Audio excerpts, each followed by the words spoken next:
Your assignment tonight is strategic. You can't give the enemy a break. Send them to hell. When things look bad, and it looks like you're not gonna make it, then you gotta get mean. I mean plumb mad dog mean. Because if you lose your head and you give up, then you neither live nor win. That's just the way it is.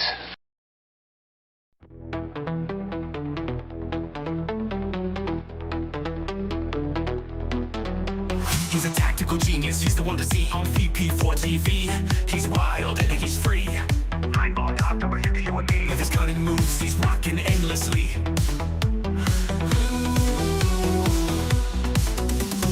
Tables and cues, they bend to his will. Every shot he takes gives everyone a thrill. With a glance and aim, he works to the skill. In the ball, legend from the Jill. Tables and cues, they bend to his will. Every shot he takes gives everyone a thrill. With a glance and aim, he works for the skill. In the ball, legend from the Jill. Tactical genius with every play, making magic happen every single day. In the world of billiards, he knows the way, taking every shot with prayers we say. Rack him up, he steps to the ground. Crowds gather round without a sound. With a twisted stroke, his fame is profound. Every victory makes our hearts pound. From the corner bank to the perfect cut, he wins the game without a single strut. Chalk it up, just for fortune or luck, but skill like his, it never gets stuck. On VP4TV, he's the showstopper. 9ball.com's the king, no one can top her. Watch him play and you'll be a hopper. He's the man, we all shout proper.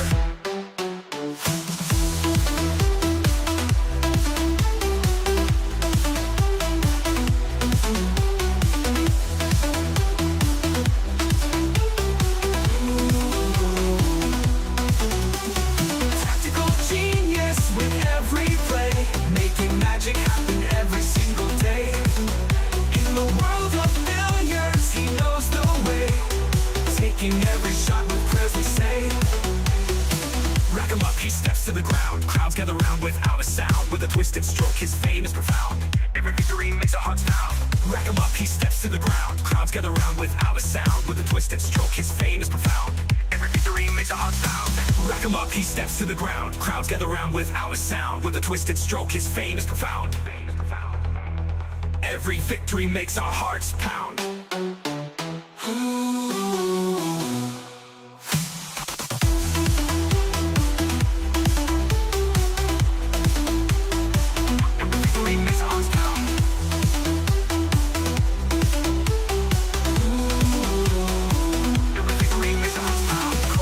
To the perfect cut, he wins the game without a single strut. Chalk it up, just for fortune or luck, but skill like his, it never gets stuck. On VP4TV, he's the showstopper. 9ball.com's the king, no one can top her. Watch him play and you'll be a hopper. He's the man, we all shout proper.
trouble with Scotland is that it's full of Scots.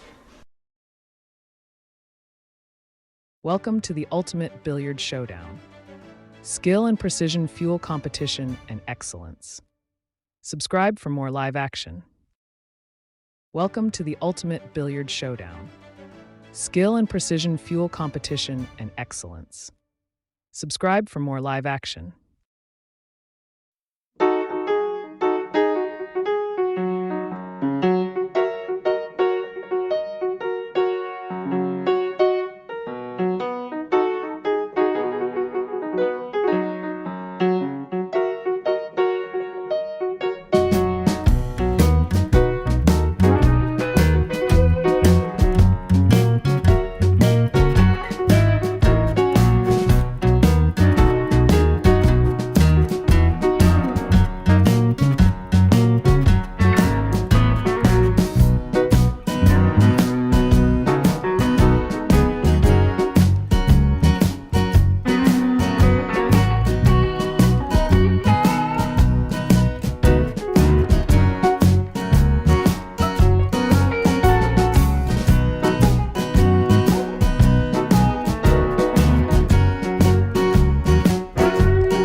Welcome to VP4TV.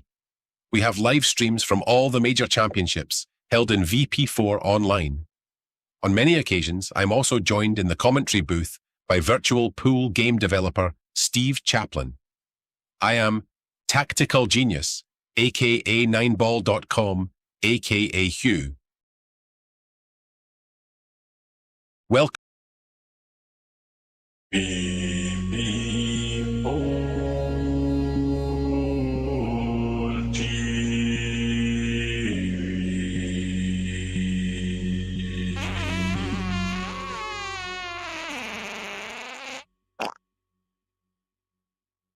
Where's the cue ball going? Oh dear, outside, never mind.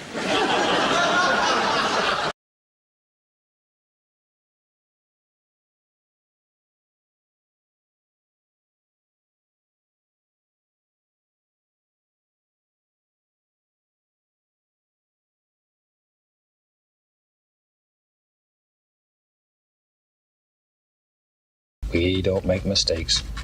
We have happy accidents.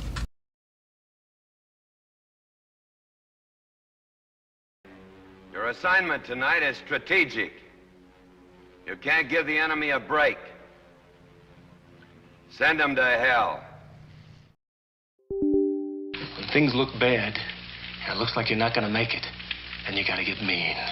I mean plumb mad dog mean. Because if you lose your head and you give up, then you neither live nor win. That's just the way it is.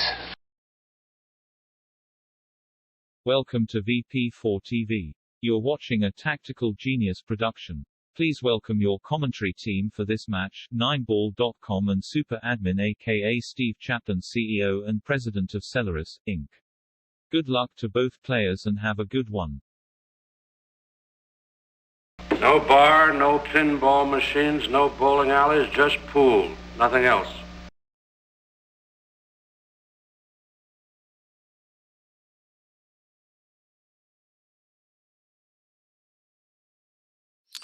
Right, good evening everybody. Welcome back to VP4TV. Steve has said he's going to join us tonight. He's joining us on a laptop. I don't know where he is, halfway up a mountain. I have no idea where he is. So if you think my sound sounds funny, then we're going to do a sound check with Steve in a second. I'm just going to join Discord. Good afternoon, good evening to Steve. Good evening, Hugh. Now, do I sound different? I sound different? Well, it's a different mic.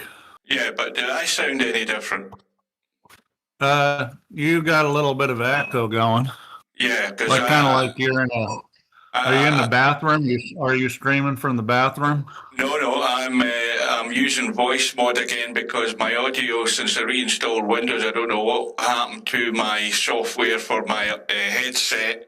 My headset comes with software that you use to enhance the sound, and it doesn't sound that good. But anyway, you sound okay to me, so the complainers shouldn't have a lot to say. So whereabouts are you at the moment? I'm in California at my brother's house. Right. So you're still a long way from home? Yeah, I'm still a long way from home, but I'm not in the mountains. Anyway, good evening, people. Welcome to the hot seat match tonight between Cobra from the UK against Spectredawn from the UK. Just a quick update. I sent a message to Albinario earlier today, or was it last night? I can't remember. And basically the message consisted of, don't set your match with Bedhead to clash with this match. And Albinario, I'm pretty certain, said, that's okay, I won't be back until Friday.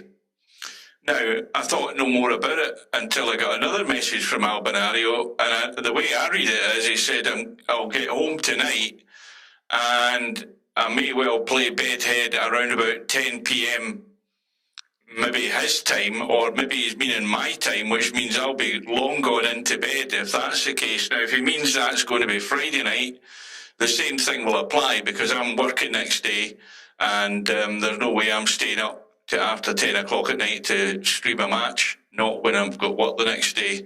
So that's the latest information I can give you as far as Albinario and Bedhead are concerned, because they don't have a lot of time to play with. We're a couple of minutes away from this room going up. Welcome, everybody. I would suggest that we don't mention anything about Spectredawn and let him get on with it. We all know what he's trying to do. Cobra's been there, done that. Spectredawn has been very impressive looking during this tournament to get where he's got so far. But of course, Cobra's already dealt with Albinario. And as far as Cobra's concerned, Spectredawn is just another obstacle in his way to winning this title. So I'm just hoping it's going to be a good one, a close one, and an exciting one, and that's all I'm asking for. We know the ins and outs that's going to affect the match. It's going to be dry breaks. It's going to be dry breaks leaving the table open. It's going to be dry breaks and getting away with it and leaving nothing on. And it's going to be the odd mistake. Steve will be looking out for Spectredawn's poor push-out choices or bad safeties. We'll keep an eye on them if there's any of those. But I don't care what happens as long as it's a good match. Nobody wants to see it been one-sided. We've had a disappointing one-sided match a couple of days ago. Also to mention that if we have a quick look at the schedule, let me do a quick refresh before we start. This schedule still shows that match is now up and running. So, in fact, why has it disappeared? Am I on the wrong page? Wait a minute, that's just disappeared on me.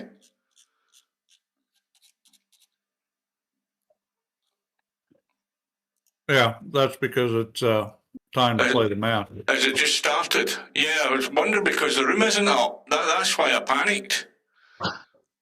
Yeah, the room's not appeared. It will momentarily. There we go. Right, well, anyway, let's get in and go on with it.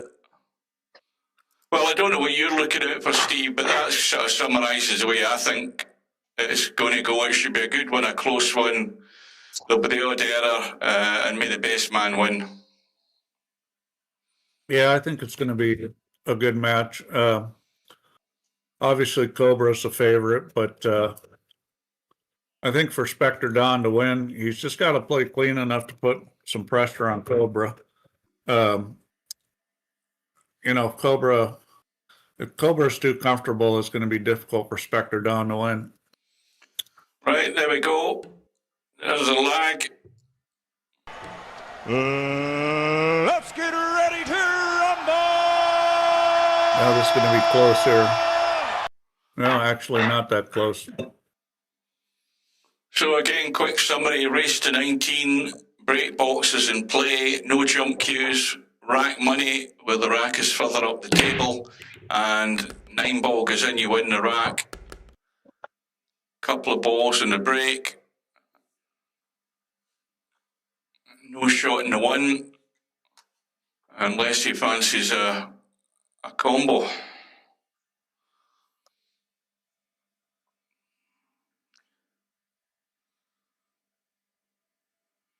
Welcome to Fast Eddie.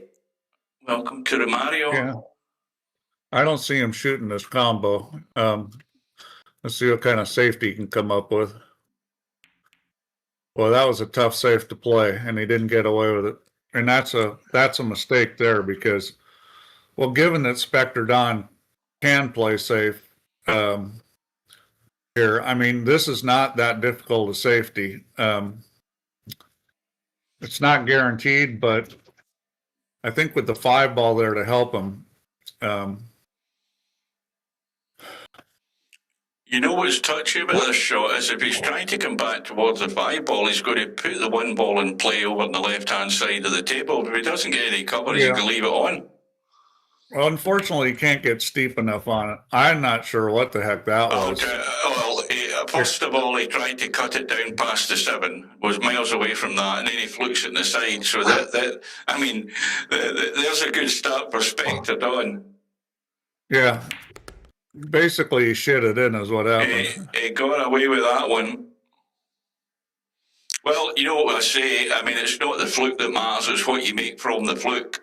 You know, he's obviously got to run out, or the fluke's no good at all.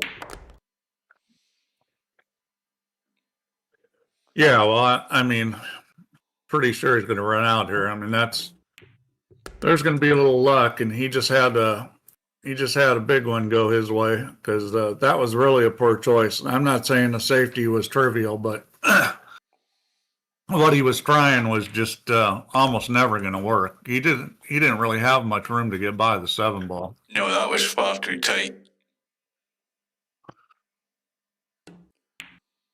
But, you know, I think if he loses this match, it's going to be because of decisions like that, because his ability to run out is as good as Cobra's, perhaps even better, but you just got to play smarter than that.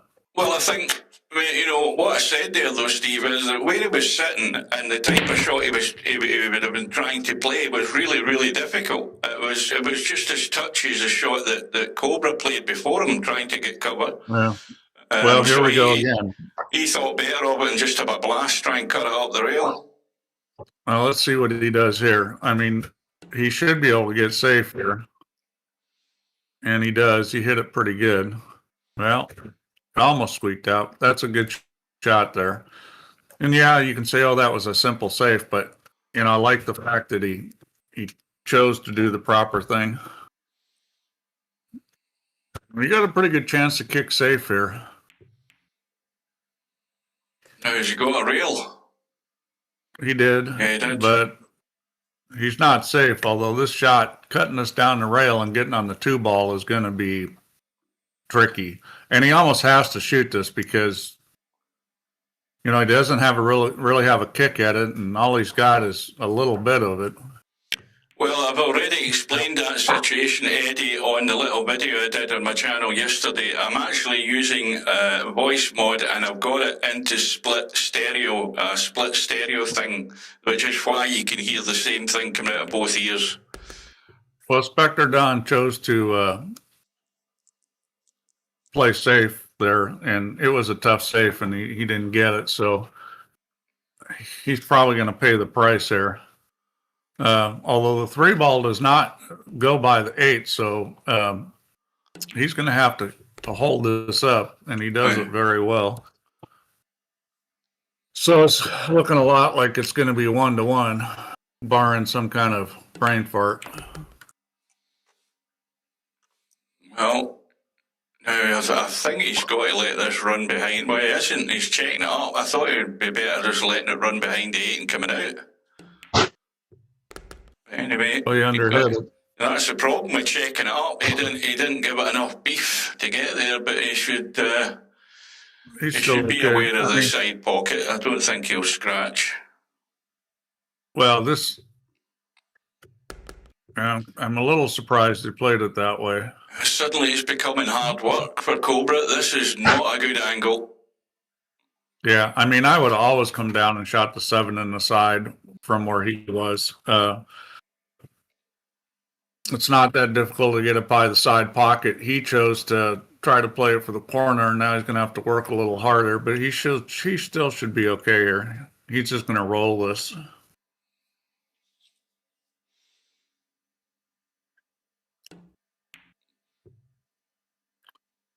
One thing about Cobra is, you know, I don't think he always makes the best choices with the cue ball, but he figures out how to get out. Mm-hmm.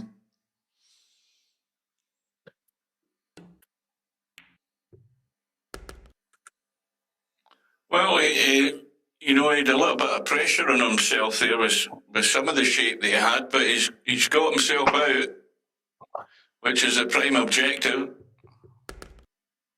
Yeah.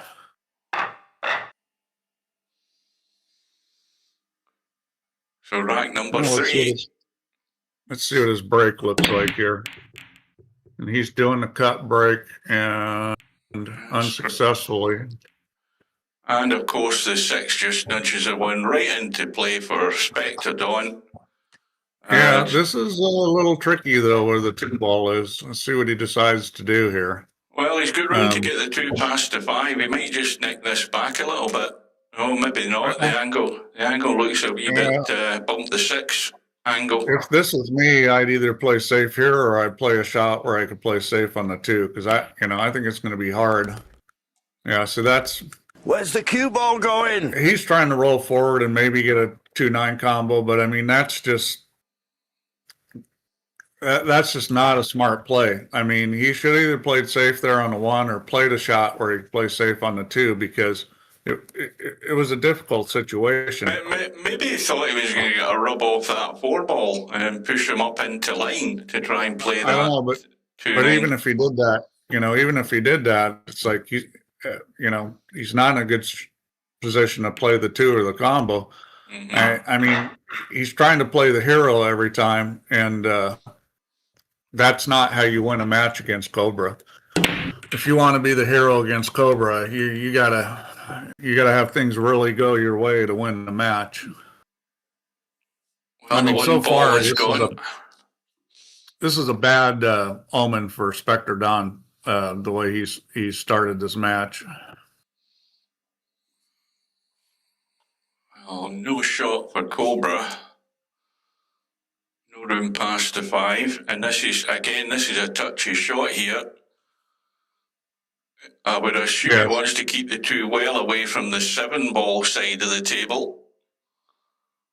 Yeah, I mean, I'm not quite sure what he's going to try to do here. You can go straight up and down with it. He decides to shoot. Going all out for it. I mean, that was a tough ass, that shot.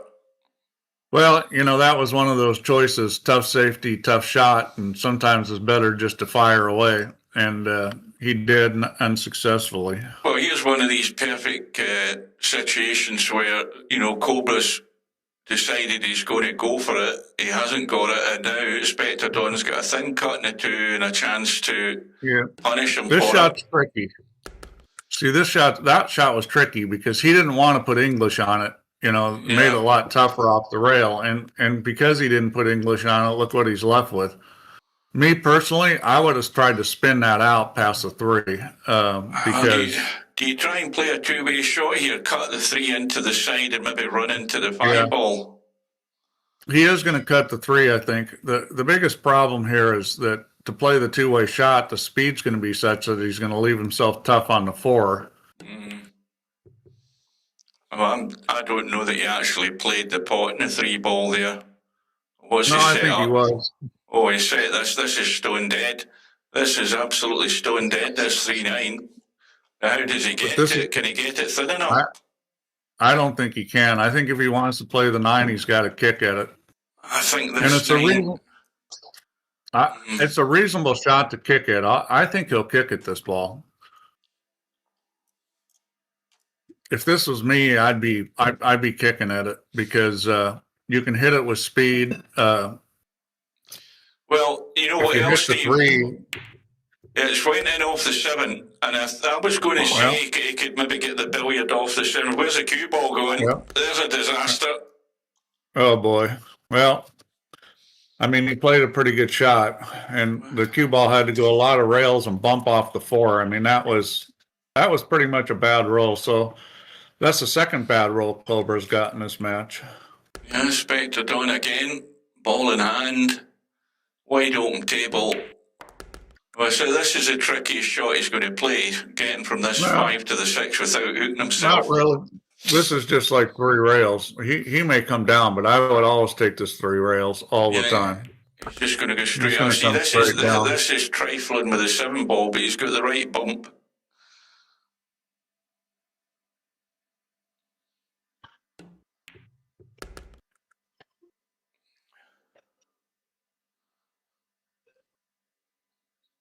Now, got to get high enough. I mean, even if he comes right down to the bottom end of the table, as long as he's high enough, he doesn't want to leave anything short. And he's making sure of that. In fact, he's almost heading straight to the pocket. Look at the line. Now, does he just drop this in, play the 9 into the side, or does he go forward and back into the table? Straight choice. Yeah, that's a good shot there. Nice cue ball there. That's the thing about him. His cue ball,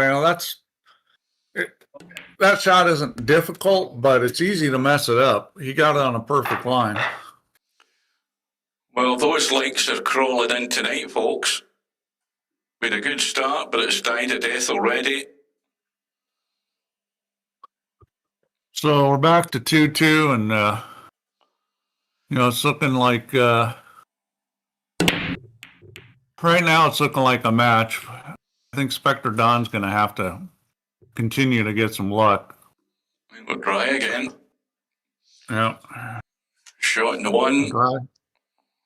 But look at what he's going to have to do with the cue ball to get across for this too. Well, he just has to hit this hard and draw it. I think he'll shoot this. I don't know that he can stick the cue ball on the 4. I don't know if he's got enough of the 1. Oh no, he's fully intended to pot this and go on the 2. He needs to run it. He needs to miss the back end of the 7. Well, that was almost a great shot. He's a bit short. He's going to have to blast this to thin cut it in. No idea whether he's going to be any sort of shot in the 3, though, is he? He's going to play safe. Oh, there's no way he's potting that. Yeah, he'll probably use a 5 and 6. He can take this down table and try to use a 5 and 6 and 4. Yeah, I think he's just trying to tuck it down towards the 3. Yeah, and run up to the corner. But he's going to leave an edge, is he? Well, that was a well played shot, but he didn't get safe. He got the window. But this is no gimme safety from where this is. This is kind of a tricky situation. You can get him with the 7 ball, but if you hit this wrong, it's trouble. Oh, well, I'm overcutting this 2. Yeah, he hasn't hit it to overcut the 2. Oh, that. See, he didn't play it the right way. He should have gone forward and tried to get him on a 7 ball. And again, that's showing, I'm not really sure what he tried there. Yeah, he didn't try the right shot. I mean, the shot I'm talking about, if you hit it wrong, you can scratch. But, he could have brought the 2 ball straight down the table and tried to get him on a 7 ball. Well, I would have had my shot. I would have overcut the 2 ball and run into the long grass. That's where I would have headed. Well, I think Cobra's probably going to play safe here. You can play the billiard onto the 3 ball, but that's, risky coming up with a shot on the 2. Welcome to Brainful. Yeah, and that's what I'm talking about. He played the billiard, and he's lucky he can even see the 2. And unfortunately, this is a very difficult safety here. Let's see what he decides to do. This is not the shot you want to be shooting. Right, use the 5. And that's not a bad play from where he was. It could have finished worse than that. But, you can get him with the 5, 6, 7. This is just kind of a soft draw, try to bring it back on the 5, which is what he tried, but he didn't execute it well. Is the 7 coming to the rescue? Yes, it is. But he's going to be in trouble in a minute here because this is a touchy little dab in the 2 to nail the 7.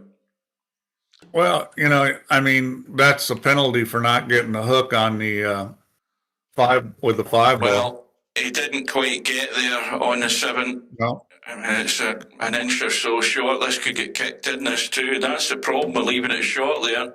And it's kicked in. Well done. Is he going to have a shot, though, is the problem. Yeah. And I think he will. Yeah. So Spectredawn wins that safety battle. I don't know how many times we're going to say that, but the more times we can say that, then the better chance of him winning.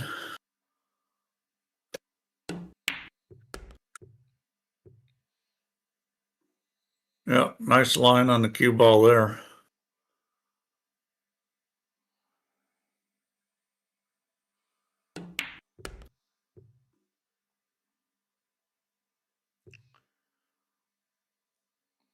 Wide open. This is just a little practice drill, a little potting drill, as they all should be for guys at this level.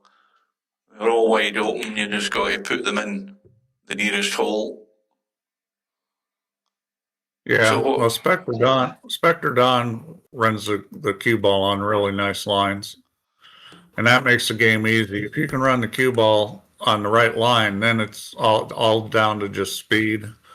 If you always got the ball running on a good line, then all you have to do is control the speed, and you're going to run out almost every time. I'm using voice mode, which I've got a stereo thing running in the background, which is why you hear me in both ears simultaneously. 1917 says Mooncake. Good evening to Mooncake. Yeah. Well, he's taking the odds because Spectredawn is definitely not the favorite in this match. So breaks dry and leaves him, Well, that's the second dry break that I've counted from Spectredawn. Now, if this is me and I'm Cobra, I'm pushing this over by the 6 ball. Not that that's a great push out, but Spectredawn is, Well, he's going to be put back in. That's a failure. Well, when I said over by the 6 ball, that's not what I meant here. He was trying to ride it on top of the 6, but obviously he's got the line wrong. Yeah, he didn't need to be that tricky because Spectredawn was probably going to shoot something like crazy at the 1, and it was difficult to get on the 2. I mean, I would have left him the shot. I think he's going to try and tie this 2, 7, and 9 up or something, or do something to tie something up, because he's got a slim chance of actually getting to the 1, and that's probably the right shot. Yeah, he tries to tie up the 2, and that probably is the right shot. Now, if you're Spectredawn, you make the 1, and then you lock him on the 7 ball. You bury him again, yeah.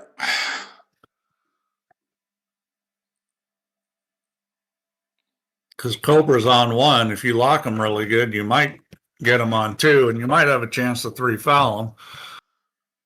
But certainly it'll open up the 2 ball. And as you get the right angle, that's pretty good.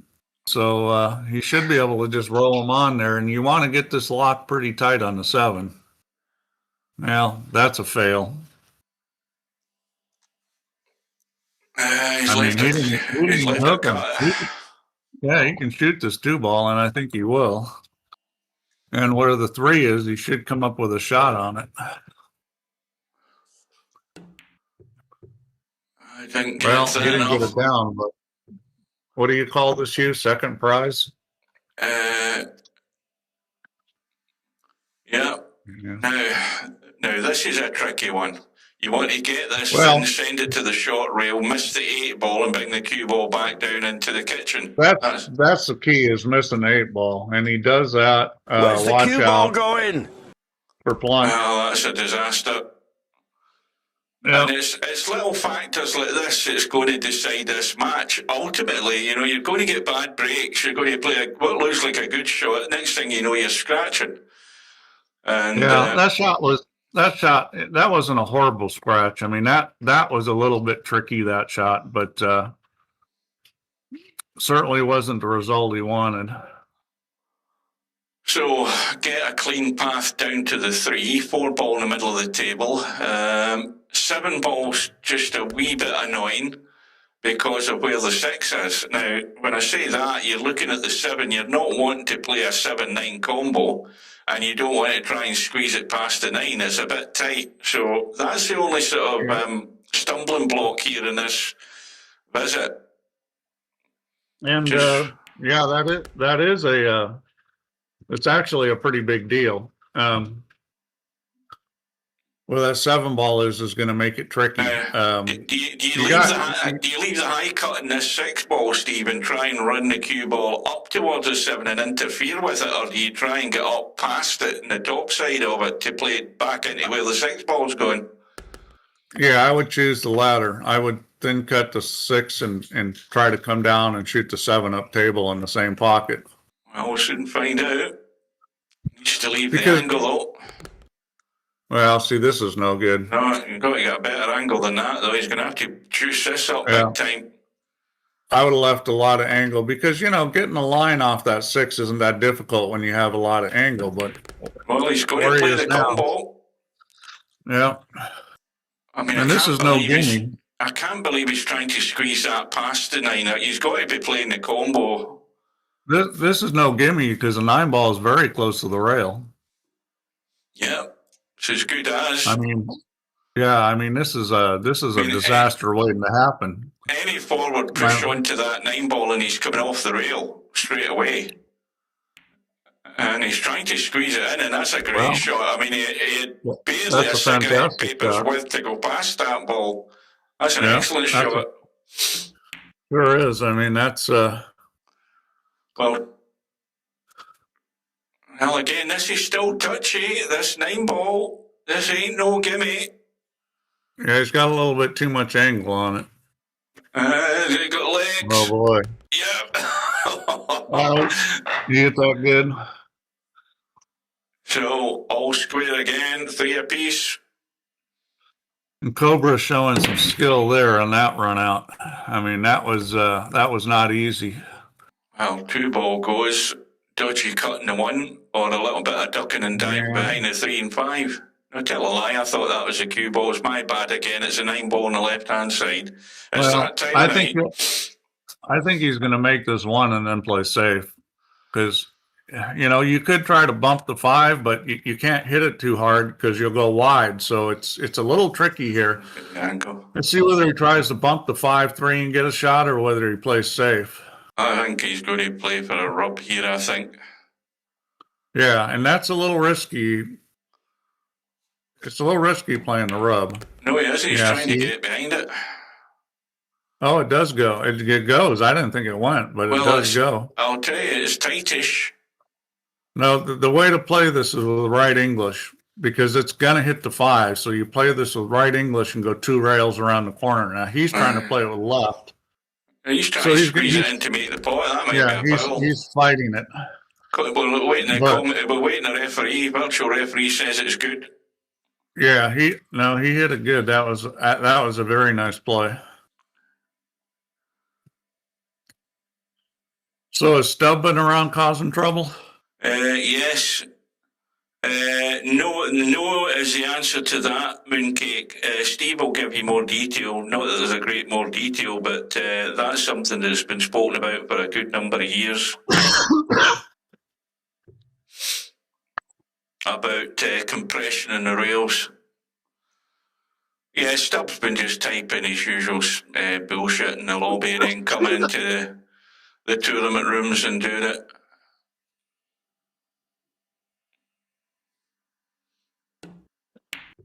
Well, balls in real life are always difficult when they're on the rail. He's way short there. That's a poor one. Because we don't have any compression right now. These play more like a 4-inch pocket when they're on the rail than a 4.5. Got to get this wafer thin. But if you watch any of the WNT tour and you see people shoot shots like that when they're on the rail, you'll see that they're very difficult. Well, I don't know whether Spectredawn is going to decide he's going to have a cut at this because it's well off the rail, and I don't think he's in the mood for actually trying to come up with anything more substantial than actually going all out for the pot. You can try to kick the 6 ball towards the side pocket and get it down to the end rail, and maybe it goes in. I think he'll probably try to cut it. This is Yeah, well, that's a great shot. He used a lot of the rail, but it still held its line good enough to go in. He's going to have to dig out another good one. Welcome to Bedhead. So what's the deal, Bedhead? What's happening with you and Albie?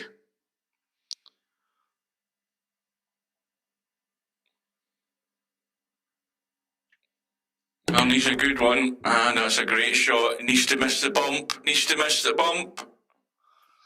That's exactly the shot I would have played. A bit of top left English to help it around the corner. I think he's fine though. I mean, he can still cut this and it's off the rail. You'd expect him to get this all the time. That shot on the 7 ball was not easy with that kind of English. I mean, you'll see pros in real life miss that. Oh, good response from Spectredawn. Gets himself back into the lead. Well, I hope Slim's around later on to stream it, because I won't be here for it. So are they set up to play later?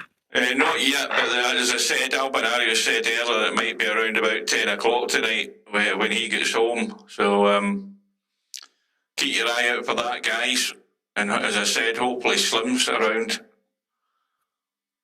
I would like to see it in the morning when I get home.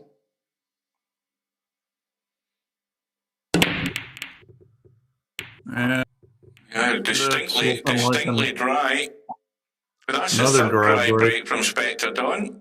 That's 3 and counting. Yeah, I mean, he needs to break well to win this match. He can't keep doing that and winning. What's the deadline for you? Is it the 1st of August, Ted? Because I know you've only got a day or so left, or a day or two left. But you're saying if it doesn't happen tonight, it won't happen at all. That's not a good idea. I would like to see the both of you play. Well, I question that shot a little. He had a very easy safety. I mean, getting on the 2 ball is a little tricky, and he failed to do that well. I mean, he had a very easy safety with the 1. Let's see what he decides to do here. This is even more tricky, trying to go into the 3. This 6 balls in the way. I mean, all kinds of bad stuff could happen here.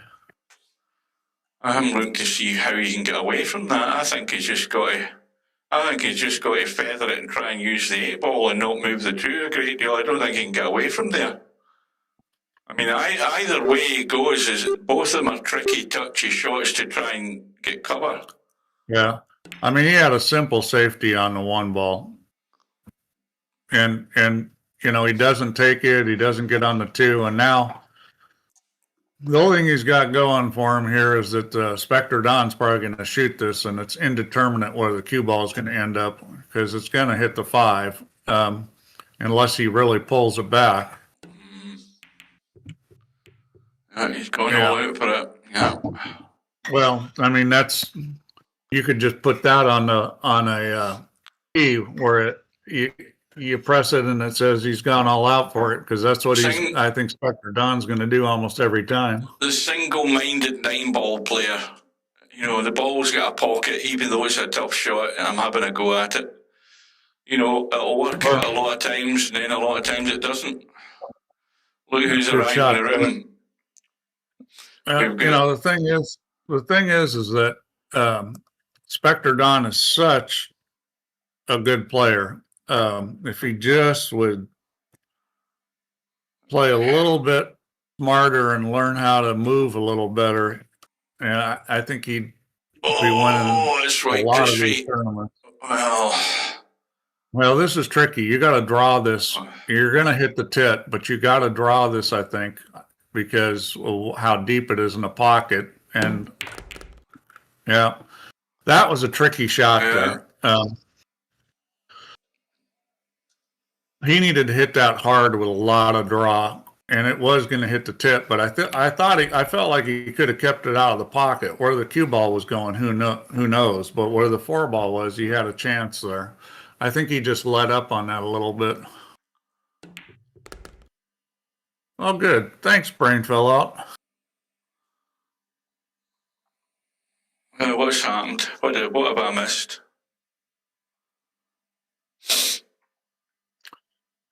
Oh, he just muted Stub. I'm going to have another talk with Stub. I'm getting to the point where I'm going to tell him either he behaves better or I'm just going to ban him permanently, because,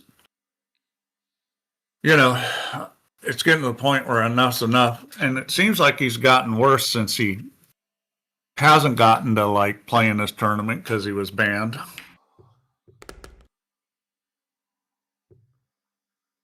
Well, we still don't have any sign of daylight happening between these two guys. It's tit for tat, one way or another. We're going to be 4 apiece. Yeah, I got to believe that Spectredawn is going to fall behind if he doesn't start breaking better. You can't dry break every time and get away with it. So rack number 9. And a corner ball flies in, another one went into the side, I think. It certainly went in somewhere, and, well, he's going to be ducking on this one ball, no doubt about that. Needs to get the cover, though. Problem with the one ball is if you're hitting it up country, it's wide open spaces up the top of the table. It's a little bit tricky. He could actually try to shoot it. Trying to use the 4 and 5. It's come out the other side, though. Yeah, that was a little tricky getting him there, and he fails to. So let's see what Spectredawn does. I don't think he's got a whole lot here. This is tricky as well. This is very tricky. I think I'd probably bank this one ball. I don't think I'd try to play safe. The safety's too difficult. I would bank it back down where the 4 is, because there's not really a great safety play here. I mean, you could come up with something maybe, but I think the shot's easier than the safe, so I just bank it. And the cue ball is going to want to come back down. Oh, he's nailed it. Has he got a shot, though? Well, yeah, he got a little bit too much. He got a little too much topspin on it to get it to come down table, but it's and this shot's tricky not to hook yourself with the 5. You know, you're going to have to leave a thinner cut back on the 4, and the side pocket's definitely in play here. And this is another touchy shot. He may try to rub the 7 ball here. Well, that'll do nicely. Boy. That'll do That was very really nicely. well played. Very well played. Missed the 7 and managed to bump the 5. Well, he's not going to interfere with the 8 ball, is he? He's not going to be that much of a muck to do that shot, is he? He's probably just going to hold it up. He's coming inside. He came up a touch short on that. So let's see what he decides to do here. I think he's going to hit this and go up and down. Boy, he didn't hit it good enough. Go, ball. He's almost got there. Okay. Well, this is a good angle because you can just roll this. You don't have to do anything with the cue balls. Just make sure you come out enough. The lights are creeping across the screen. I noticed that. Target still 12. Yeah, could be in for a long night here, folks, the way this match is going. That's 35 minutes gone. And 9 racks have been played. Well, let's see if Spectredawn can make a ball on the break. I think the fear that most players have against Spectredawn is that sooner or later his break's going to kick in. See what he's doing here, where he moved the cue ball back from the head screen? Yeah, and it's still not working. Well, but that's a really smart play. You don't see too many players do that. That's actually a very smart play, is adjusting, the distance from the head of the rack. Mm-hmm. Now, that didn't work out for him, but you'll see pros do that where they'll move the ball back. Well, not much in the WNT, but I mean, I've seen that quite a bit where sometimes guys will break off the back rail. Well, the amazing thing is he's got 5 racks on the board. 4 of his breaks have been dry. How do we explain that? But this has happened a couple times too, where he's broken dry and not left anything. Yeah, well, that's like I said at the beginning. I said you can get away with dry breaks. They help your cause if you can get away with it now and again. And that's helped him. Well, I'm all for changing up the break. I mean, you got to pay attention to your break. If you stick with one thing and it doesn't work, you keep doing it. You've had 4 dry breaks, then you've got to change it up. That push is no good. He can just stun this one ball and shoot it in the corner. Stun with maybe just a touch of draw, just hit it hard. And that was Cobra that played it, not Spectredawn. Yeah. I think he'll shoot this in the corner. He should be able to shoot this in the corner and get to the side rail before the side pocket. He's looking like he's having doubts about it, though. I don't see any reason why he can't shoot this. I don't think I'm that keen on it either. I think that's what's really bothering him. Well, the problem is if you stun this, you know, the ball's going to want to spin back. You actually have to stun it with a little right English to get it to come out straight for the 2, and that's kind of an uncomfortable shot. So he takes a whack at the 9 and does not come out well.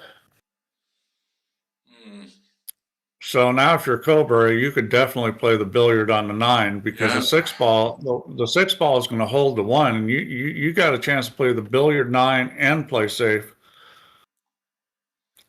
Because the 1 ball is going to kind of sit there, and you got the 7 ball. I mean, I'd be shooting at this, and Cobra is. Cue ball's going. Where's again. the cue ball going? Boy. Well, this is going to be a quick rack, and suddenly there's a 2-rack gap. But we've been waiting to see who was going to get it.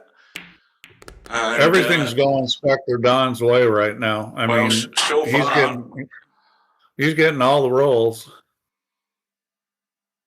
So now we have a gap. But, you know, if you're Cobra, you just got to bide your time. And he's breaking back from behind the line again. And it's still dry. And look what happens again. And he's going away with it again.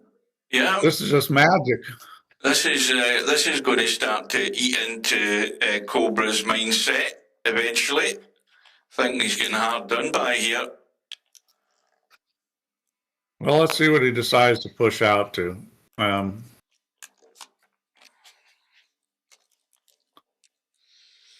tell you something. You can push down and bump the 2 and leave a kick on the 1. I don't know that that's really a smart idea against Spectredawn because you know Spectredawn's going to want to shoot at stuff. You can push down to the first diamond out from the 9 ball. So he decides to push to a piece of the ball, and that's not a bad push. I don't know whether Cobra will fancy playing this. I think he might give this back. Yeah, he has. He's given it back. No, it wasn't Cobra. It was Spectredawn. But that was a pretty good push. I mean, because the guy gave it back, but it's not an impossible situation. It's just a difficult one. That was actually a nice push. So 9 ball, he tried to kick it in. He takes a whack at it and the cue ball. Look at now, Cobra gets his fair share of it. Well, Spectredawn's had 5 dry breaks, Mooncake. You're surely not that bad. That was a well-played shot. You know, I mean, did he get a little fortunate? Yeah, but as long as the 1 ball went up table, you got all those balls in between. You had a chance you were going to get safe. Maybe not this good. So he's got to kick at this. He's going to kick off the end rail. You know, I know the shot looks tricky, but he's got a pretty good chance of hitting it, and he does. This might be good. This might be good. Oh, I thought it was going to rub the 6 and stay there, but no. Well, you've got a choice here. What do you do here, Steve? Do you take a crazy risk and billiard the 7 in? Or do you cut the 1 onto the 7 and then you know the 2's there as well? You've got to get lucky here, I think, though. No? I'd probably do what he did, play safe. And that's very well done. That's a good choice. Excellent. Excellent shot. See how I got the 1 ball to come straight down the table with a little inside English? He held the cue ball. That's the shot more players should play. That's a real standard safety shot. I think he's got to twist. I think he's got to put a bit of spin on this a wee bit to make the line. Has he? For sure. Yeah, I think he's going to have to mass it a little almost. Well, he hit it. That's very good. But and he gets slugged too. he's got a rub again. Well, that's the thing is, if you can even hit the ball, you might get a little love. You know, I mean, it's always a possibility. Everything's gone Spectredawn's way so far as the rolls. Yeah, you're right enough, Mooncake. You're crap at brain. Yeah. The stats prove it. And here we go again. I mean, Cobra might have the gin out already. He can't understand what's going on.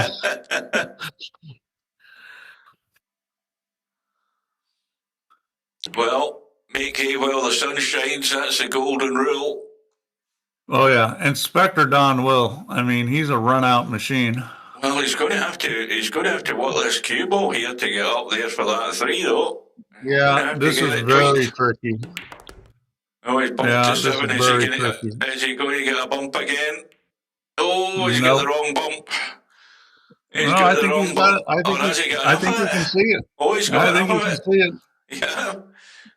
Yeah, he most certainly has. Now, how tight is it, though? Not bad.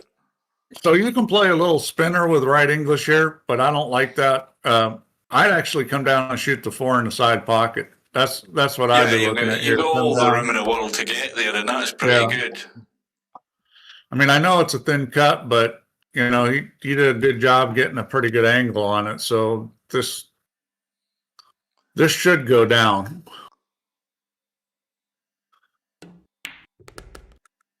Yep.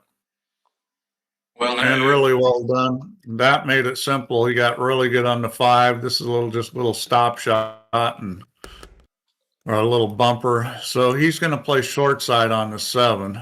I think he doesn't have to. He could draw this if he wants. Well, the cue ball just wants to drop down anyway, doesn't it? As long as you leave the angle, you can get up into the middle of the table for that 8 over left side. Just stay away from the side pocket. Don't go over keen on it. Just like that. That's perfect weight. I mean, this guy would never hit that in the side pocket. His cue ball line is too good to do a mistake like that in that situation. Well, Spectredawn is certainly one way or another, maybe not the way we thought he would, but he's applied the pressure by just simply getting racks on the board, even though he's breaking so badly. He's got a 3-rack lead. And the fear now for Cobra is that this break will kick in and he'll run 2 or 3 racks because of it. We'll see what he does on Friday night, but I think he's dry again. Unbelievable. He's dry again for the 6th time. Well, it's going to be a 1-3-2 combo here. And this is fiddly because he's right over the 6th ball. And he's got to watch the pace he plays this, because this one ball could end up nowhere. I mean, the cue ball wants to follow through. The one ball wants to brush this 3 and go onto the short rail. And if the cue ball drops through, he could end up nowhere. So he's taking a risk. Well, he's got a cut in the 1.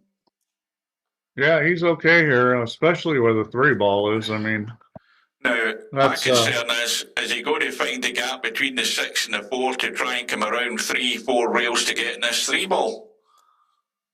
Is the line there to get there? I think he'll try that, but even if he hits a ball, he's probably okay. The biggest issue is the 8 ball. That's the ball that'll get him if anything blocks him is going to be the 8. He's trying to figure out how to come up on the 3 ball. He might. He's not going to try to hold this. He's going to try to go around between the 9 and 4. He's bumped to 4, but at least he's bumped it in the right way. I mean, that's fine. Yeah, that's fine. And this is a must for Cobra. A bit of pressure on him here.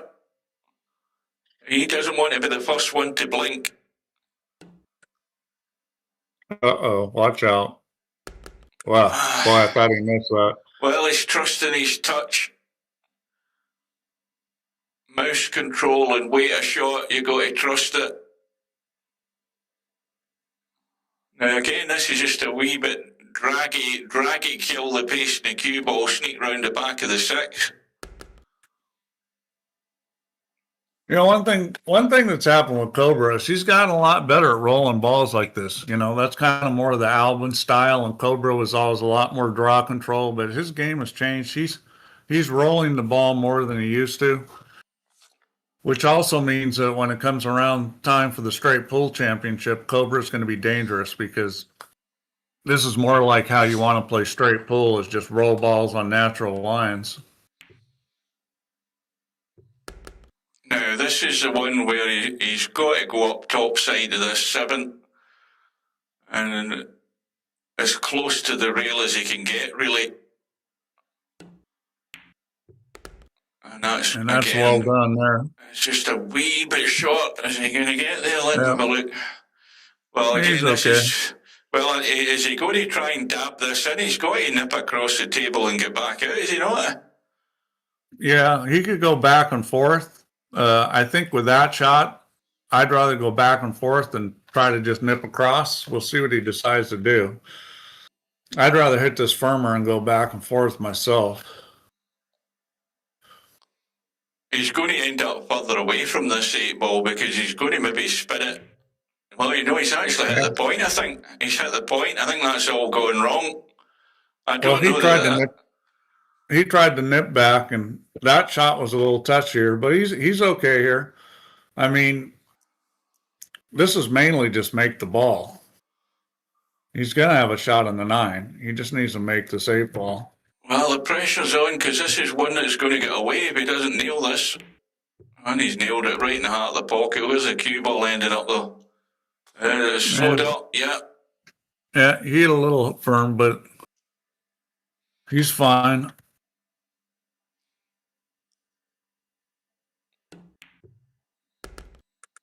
Well, now Cobra could do with a little bit of assistance on the break. Well, neither one of these guys have broken particularly well, but Spectredawn's been horrible. And I think this is heading the same place. Try again. That one looks dry too. I'll tell you, this rack money is really causing them problems.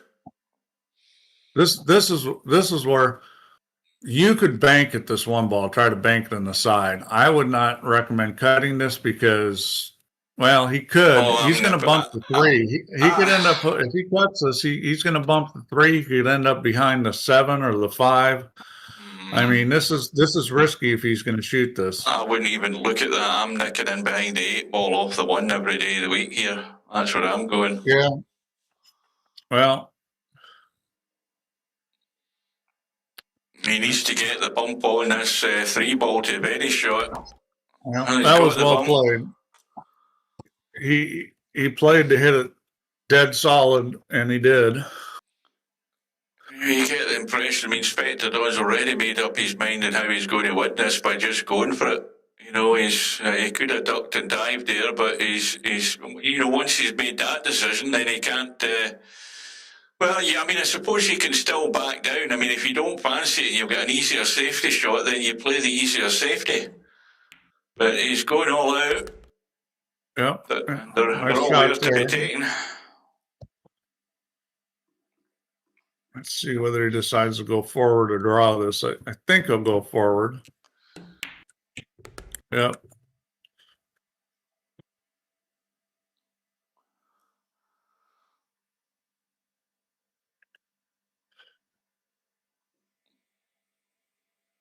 Well, Mooncake says earlier on there he might as well soft break. Well, he might as well change it up. I mean, both players, change it up.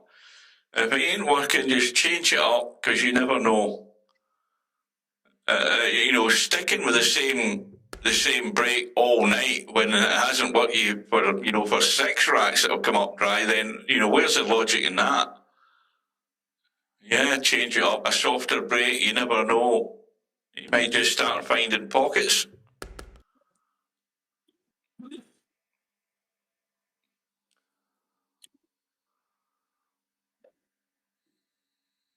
But this is going to keep Cobra at arm's length, which is really, from here on in, this is all that Spectredawn really wants to be doing. It's just, nicking that odd rack to keep that gap. That's easier said than done, though. When you're the guy that's not the favorite, you just want to be close coming down to the end and give yourself a chance. It's a long ways to go.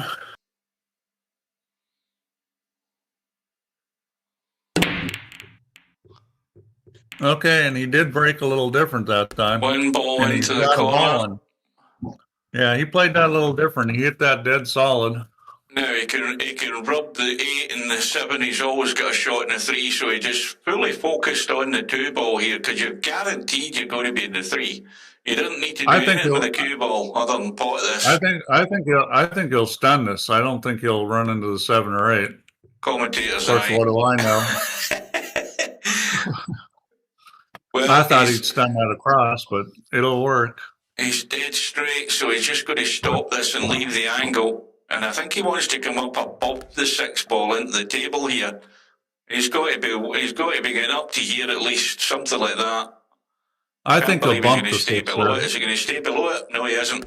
No. That's a nice shot there. That kind of shot in real life can get real tricky because it's easy to turn the cue ball and overcut it. This 8 ball is accessible, but you've got to get good on it unless you're going to bank it.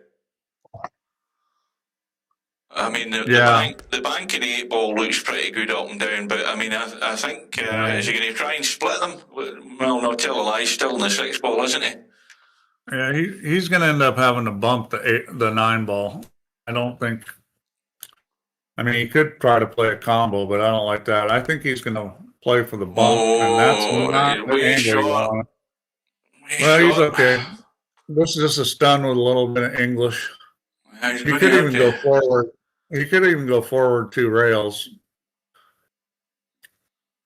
Me personally, I'm always stunning this with a little left English, pulling it back and leaving a cut on the 8. Well, he's got to convince himself he can get himself high enough to leave enough accessibility to this 8 ball, and that'll do it. That'll do it. So there's something up and down for the 9.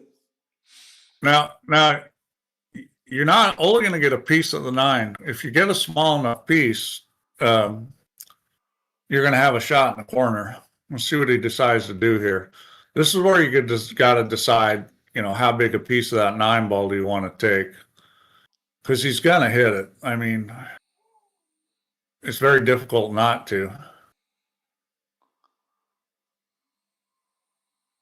I think he's looked at this cut about 4 times now. I mean, I don't see what the problem is there. I mean, yes, well, he's missed the 9 for a start. Yeah, he put a lot of English on it, and that's a heck of a shot. That shot's a lot harder than it looks the way you hit that. To hit it with speed with English like that, that's... Well, now that was really well done. We have a little bit of a crisis happening here for Cobra.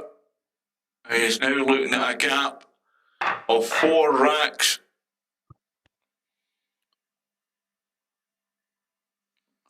And I think that wasn't that just a break and run there? Yeah, I think so. I believe it was. Welcome to Hazard. We're back to square, here we go with another back to square one again. Break. Well, if that 2-5 goes, which I think it does, of course, he's dead straight in on this 1, so here we go with the power draw. Get ready. Fasten your seatbelts. Yeah.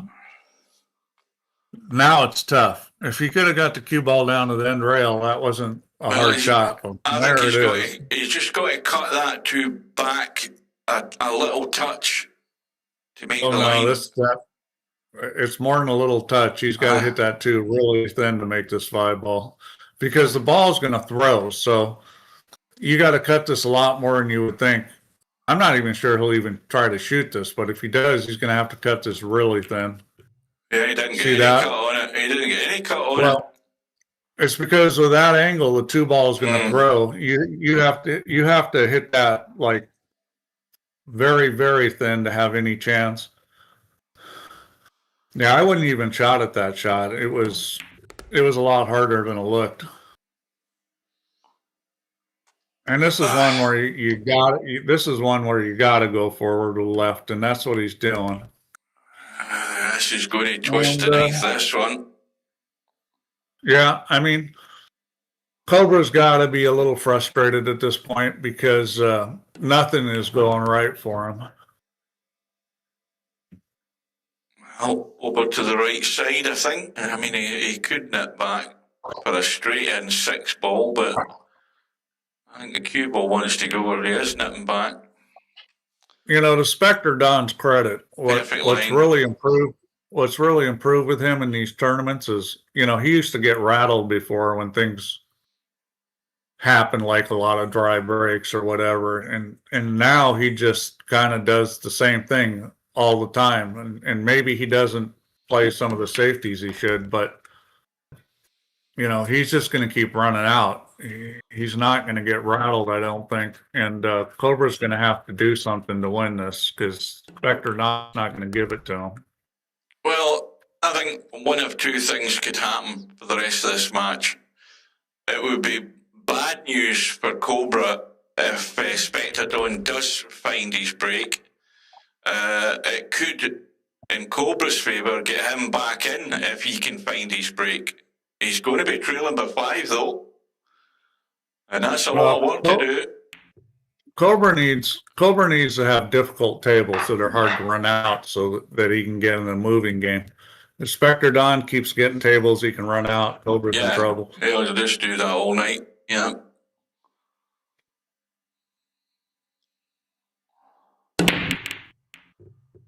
And is he going to get a ball down? Distinctly dry. But and he rolls up good again. He's locked up in the one. So it's absolutely imperative that Cobra play a good safety here. You know, he and this is tricky. This is touchy if he's trying to come off that left side. The safe I like is a masse on the one, thin it and masse it and take the cue ball down behind the 6-9. Thin the one with a masse on the right side. Just a slight masse. He's just going to shove it. This is not that hard. It's just a little masse shot. It's not that hard, but he doesn't see that. But that's a pretty good shot he just played there. Well, as he left an edge. I don't know if he's got an edge or not. You think he can see that? I don't think he can. Well, the other thing is that you never know what can happen here. If Spectredawn kicks that one, he could have brushed onto the 9 and rubbed it in, but he's run round the back of the 9. The 5 ball's dead, it's going nowhere, so there's more than likely we're going to end up in a little bit of a strategy battle here. Yeah, well, he's got an easy shot to get on the 2. All he's got to do is follow this. Oh, he's hung the 1. The ball. There you go. You know, and that's the Cardinal when you're chasing. Well, remember what I said at the beginning of this, Spectredawn needs to put enough pressure on Cobra, he'll start making some mistakes, and we just saw one. There's no way Cobra should miss that ball. Yeah. You know, that's so this shot's a little tricky because it's going to want to hit the titty. You can play the 2 in the corner, try to take the cue ball down the rail past the 5-8. This is a very tricky shot. He's going to try to just draw it out of there, which is probably the smartest play. I think he's got the legs. Yeah. Well, I will say this, though. The carom is pretty easy on this, too. I mean, that's about as easy a carom as you're going to get off the 7 ball. It's not quite dead. You're going to have to cut the 2 a little, but, you know, a little bit of draw and cut it a little, and that 2 ball's in the side pocket. Now, he looks like he's going to try to cut it, which I don't like because... boy. That's a good scratch. Well, it should go between the 6 and the corner if he hits it right. Well, he's got which he did. Very nice play. No, and very under control. He's got to leave himself the little angle in the 4 to bump the 5-8. I mean, he should be sitting pretty good to do that. Well, if he actually stuns up and brushes the 8, he could leave the 5 ball sitting there. Is he going to go to the rail behind them? I don't know whether he should just play the stun. Vertical liquid here. Rob is here. Hazad is here. We got... Well, he tried to rub on the 8 ball. I think he had the same idea as what I was thinking there, and he's missed it. If he just had a rub in the 8 ball, he would have left the 5 ball sitting there. He may shoot at this 5 ball. I think he's going to shoot this. Well, that'll be some shot if he does that. Welcome, Well, everybody. the thing is, he doesn't have a lot of choice. Is there a safety? Yeah, you can thin to 5 with speed and try to take it off the other long rail and the end rail. If you hit it hard enough, you probably won't scratch. But yeah, that's a good. I'd shoot this, and the reason why I'd shoot this is because It goes. the safety's so difficult. You might as well just shoot at it. It definitely goes. I think it goes, and I think he's shooting this, and it wouldn't surprise me if this guy makes it. He's nailed it. How's the cue ball? Oh, that'll do nicely. And he played a really good shot. He got a little bit of luck on the bump, but well, that was a cracking cut in that 5 ball. Deserves a rack for that. Listen, guys, the latecomers have arrived. There's enough room there to get that like bar across to 12. We want the target at 12, please. We're still short. So, Spectredawn, I don't know. I'm not sure he's missed a ball this match. I don't remember him missing a ball. If he did, it wasn't too many of them. Let's put it another way. Steve. If those 6 dry breaks were not dry breaks, what could the score be now? Yeah. If you're Cobra, you just can't panic. If you're Cobra, you just have to grind away at it. Because he's in a big enough hole that it's getting difficult for him to win. Well, I'm not saying he can't, but he's already worked out that it's asking a lot for Spectredawn to suddenly fall apart. He just needs to keep doing what he's doing. He's going to get to the line before Cobra does. There's no doubt about that. Well, you got to realize that everything's gone Spectredawn's match this way. So if you're a player, you're like, everything's gone his way other than a break, and I've got to just be patient. There's the bad news for Cobra. The breaks work. The ball in the break. He's on the 1 ball. 2 balls over the side pocket. 3 balls down here. To me, the tricky shot is just getting to the 3. The 8 ball's a bit in the way. Although the 3 ball does get into both corner pockets between the 6 and 7 there. So, to me, that's a tricky shot. He may shoot this 2 ball in the corner. Well, he didn't get around for him. He's sort of in between, isn't he? He's in no man's land. I thought he'd hit it and get around the corner where he could shoot the 2 up on the table. He may just cut this and go up and down. I don't think he can shoot it in the corner. I think he's got to cut it in the side. Do you think he's going to smash this 2 ball up the rail and draw into the 9 and then leave a dodgy cut in the 3? No, he's played it thin, played it by. He knew he was going to hit the 3. And he hasn't got a roll this time. He took a big chance there and didn't come out with it. So, he's got a chance to kick this in. He's got a chance to kick safe. He may try to just soft kick this and use the 4. Well, vertical liquid. It's all very well you saying that, but when you look at the actual bracket and you think, well, Spectredawn is going to have to beat Cobra tonight to get to the final. And then there's a strong possibility he's either going to be playing the defending champion in the final or he's going to be playing Cobra again, with the greatest respect to to Bedhead and One Pocket Slim and whoever else is left. Is there a chance of a surprise winner of this tournament? Well, yes, there is, but whoever the surprise winner's going to be, they're going to have to play bloody good over the next three matches. About that. Yeah, it's but it's a huge advantage to be in the hot seat. That's just a huge advantage. They let them all sweat it out. He's done the hard work and got there, and deserves to get to the final if he does get there. But it's still a big mountain to climb. What's the final? Race to 21, is it? I think it is. Yeah, let me see. Nope, it's a race of 25. 25, right. Well, there you go. Yeah, I mean, that's a long way to go. And that gives the opportunity for the match to turn 2 or 3 different ways. Well, you only can win one game at a time. And Cobra needs to make some balls, and he's got one down, and well, he's going to have to play safe. But that's okay. Now, let me have a look what he does here. He's he's got his choice. He can either play it with a cue ball or the 1 ball. He looks like he's banking at the 1. Yep, nailed that. Good shot. Well, it's all there for the comeback. The comeback kid. Cobra's got a lot of experience. I don't think he's going to panic. I mean, you can put pressure on him and make him make some mistakes, but he's not going to fall apart.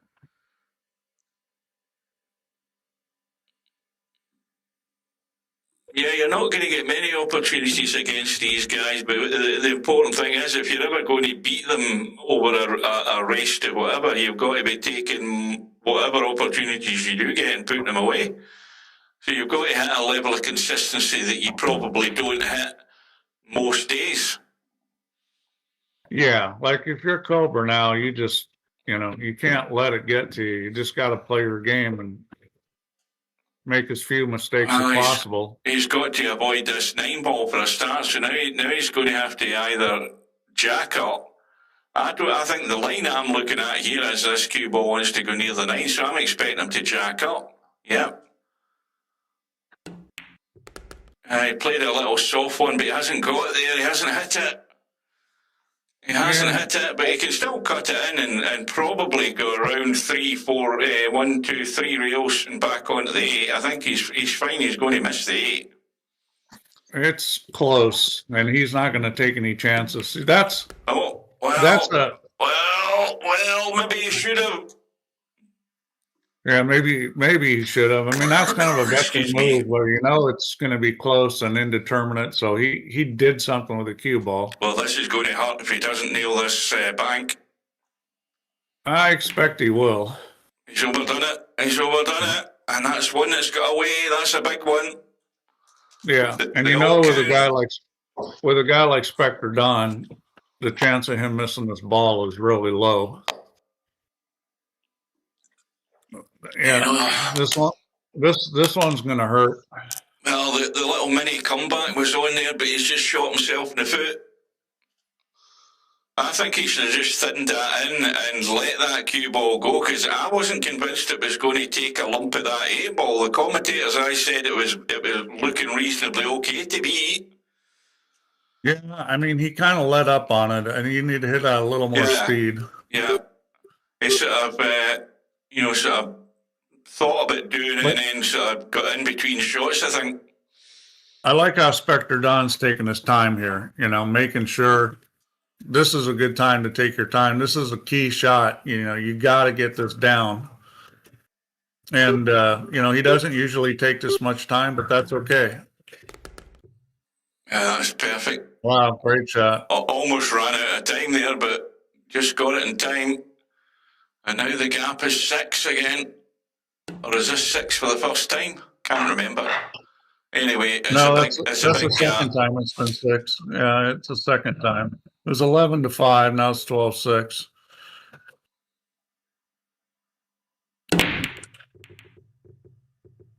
Nothing again. And it's looking dry again. And the 2 balls a blocker, I think. Yeah, the 2 ball is a blocker. And that's going to frustrate Cobra as well. He's going to have to dig out a shot and a half here, or he's got an easy safety. He just has to cut that down to the short rail by the 8 ball, run the cue ball over here and duck for cover. He's got an easy safety.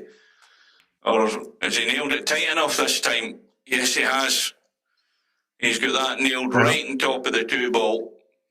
That was a nice play. A little touch shot there. This still could get kicked in though. Just like that. Wow. Or does he have a shot on the 2? I think he does. Well, boy, this is not the shot you want. Well, but I'm sure he's going to shoot this. Is he going to he's play going the to get bank a bump again? He's going to get a bump on the 7, unless he hits this really easy. He's going to bump, not the 7, the 6. I think he's playing the bank, is he? It's I hard don't to know tell what what he's he's doing. doing here. I thought he cut it, but the bank's tricky too because of where the 7 ball is.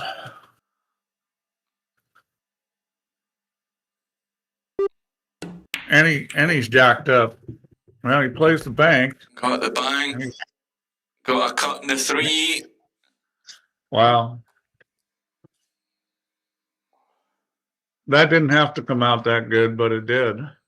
Well, he's still going to have a reasonably tricky one in this 4 ball. This cue ball is just going to be staying above the pocket there, not risking anything. And this is the thing I've mentioned throughout this tournament as well, and this is a thing that Spectredawn's got no fear of doing. He has got no fear of putting that cue ball in a spot where he has the shot on the ball guaranteed.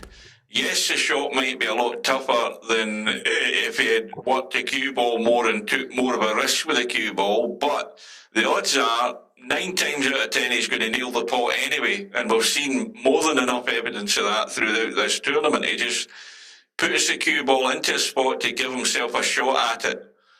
He won't get all of them, but he's going to get the vast majority of them. Yeah, and the thing about Cobra is he's not used to playing from behind, you know, and some of the matches he's been behind, he's lost. I mean, it's, I'm not saying he's not capable of playing from behind, but it's an unusual position for him. And, you know, he may not be completely comfortable having a situation where he's down this many games. Just going to roll this past the 9, yeah. He's just got to buckle down here and dig in. You just let the cue ball open out, let it go where it wants to go, cheat the rail a little bit with the 7 ball, you're fine. But he's actually hit it spot on, and he's just, well, again, he's left it a wee bit short, but no danger here. He's got loads of room off the rail. And it would be a really poor shot to miss this. Vertical Liquid made an interesting comment. Cobra versus Spectredawn 9 balls, 3% difference in win percentage favoring Cobra, shot percentage identical.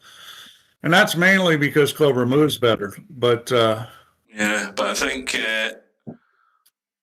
in terms of matches played, Spectredawn must have thousands and thousands more than Cobra. Actual racks played, he must have had thousands more. Well, I mean, Cobra's made some mistakes here. Spectredawn's made very few, and Spectredawn's had most of the rolls go his way, and kind of added up to I mean, really, the only thing that hasn't gone well for Spectredawn's a break, and he's seemed to get away with it. And it's another dry break. I don't know what his break percentage is, but it can't be very good. It won't be that impressive. But, you know, here we go with Cobra. This is a tricky shot. So this is tricky getting, you know, you'd like to play the 2-7 combo, but this is tricky.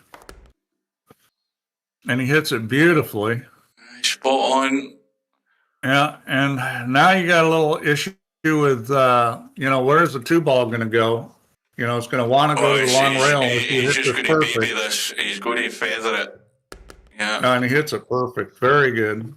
Well, there's the problem ball. The 3 ball, do you stay this side and leave the cut, guarantee you'll get a shot, or do you risk going up that way where there's loads of room to get to it, but if you finish anywhere short, you're going to look at empty. So you can draw this between the 5 and the 8. The biggest problem is the side pocket. He decides now, did you see how he hit that? He hit that with right English. He's got it, yeah. That was a really cool shot. He hit that with right English to get the cue ball to hold past the 8.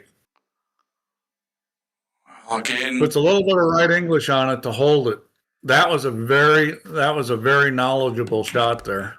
Yeah, see, again, he's played the stun, but he's left it way short. So he's got to go up and down here. Yeah. I don't think you don't want to start feathering things here, surely. You've got to go up and down. But this is just, running the cue ball straight, and he's good. He's good at this. He'll get this cue ball on a good line. Needs to keep going. And that's good enough.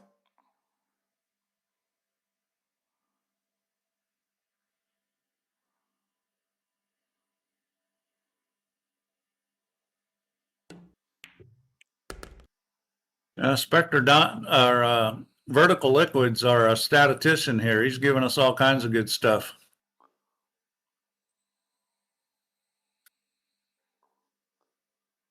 I agree. It doesn't look very good for Cobra right now. I think he can still win this match, but he may need some help from Spectredawn, because unless he breaks phenomenally, it's going to be hard to catch up this many games. Well, we've hit the target of 12 for the likes. Thanks again, folks. Well, I wouldn't give up that. Let's go for 15. I had 17 in one of my other streams the other day there, Steve. I've just Don't get fat and happy. Don't get fat and happy with 12. The 12 is a reasonable target for the guys to go for. That cue ball looked at the pocket there. Did anything else go? I don't think so. And would you believe it? Of course, he's left a shot in the one, but I don't think he's left anything in the two. Well, no, he's just got to get this past the 8 ball. He's got to get past the 8 ball, because the 2 ball does go. Yeah, he's got to get the 2 ball down to the end rail, and this should be doable. Cut that too? I do, but there's 2 issues here. One is the 8 ball, and the other is a corner pocket. I think knowing him, he'll put enough right English on this to go down the middle of the table. That's what I think he'll do, and that's a smart shot because it avoids all the trouble. You can't hit the 8, and you can't go in the corner pocket. Well, he's put that much check on it. He's missed the pot in the 1. Well, and here we go getting lucky again. And he's going to get covered. I mean, Cobra's got to be pulling his hair out by now, because Spectredawn's gotten a lot of rolls. I'm still not convinced he could have potted that too, where the cue ball is right now. I'm not convinced he could, but maybe my eyes are so bad I can't see it. Yeah, I think with a little bit of left English, that ball went, and he didn't have to hit it hard to get to the 3. So you could, the slower you hit it, the more it's going to throw. He needs to get a roll. He's not getting it, I don't think, is he? Yeah, he did. Yeah, he did. Now this is a very tricky save. He may just bump the 8. Let's see what he does. I think he could feather the 1 and just drop onto the short rail and try and use the 8 ball as cover. Well, that's very difficult. It's touch 8. Very difficult. Well, there is a shot where you bump the 8 and use the 8, but that's very difficult. Yeah, that's a terrible shot. That ain't it. Well, granted, that was a difficult situation, but the shot he played was... Well, we're going to find out about this 2 ball here, Steve. We're going to find out about this 2. Cobra's spinning inside. Well, this thing goes no problem. This is just a little left English and roll it. Little left English and roll it. He's going to catch that knuckle. He's fouled a 6. That's a foul. No, what do I know? What do I know? I thought that was a foul. I would have been scared to play that. I'm convinced every day of the week I was going to hit that 6 ball. But anyway, Cobra got there. But not only that, he has to see it all through. This shot's a little tricky because you could rub the 9. I don't think you can rub it on top of the 5. Let's see if he rolls this. Yeah, he decides not to roll it. Well, that's a nice he's opened everything out. He's opened it all out. Bet you wish you hadn't typed that, Happy Dolo.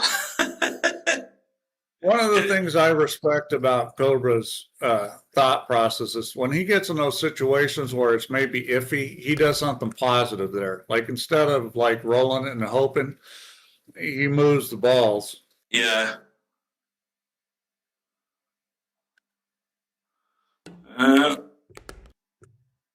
It's a long way back. Yeah, but one at a time. I mean, he was down 13-6. Now it's going to end up being 13-8, and 13-8 looks a lot better than it was going to be 14-6 until Spectredawn actually missed the ball. So we are, what, an hour and 24 minutes old?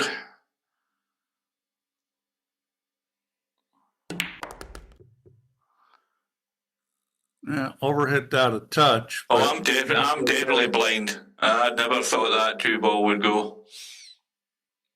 In fact, my eyes are so bad I was convinced to hit the 6-ball first as well. Well, if you had to hit it firmer, it might not have gone, but at slow speed, yeah. Well, is this the start of a mini recovery here again for Cobra? You know, can he get the momentum? And he's got a ball better, and he's got a ball down. Well, he's got to come up with something decent as a safety here because he's got no shot in the one. Yeah, this safety is a little tricky here. Good. You can stun this over behind the 8-ball. Let's see what he decides to do. That 1 ball actually goes. It's very, very tight, but it does go past 8. He's not going to shoot that. If he shoots it, it'll be a bank, but I don't think he'll do that. Oh, just as well he rubbed the 8-ball there because that cue ball was scratching. Well, that was a very well played shot because that was a tricky shot. Maybe he played it deliberately. And he's got him.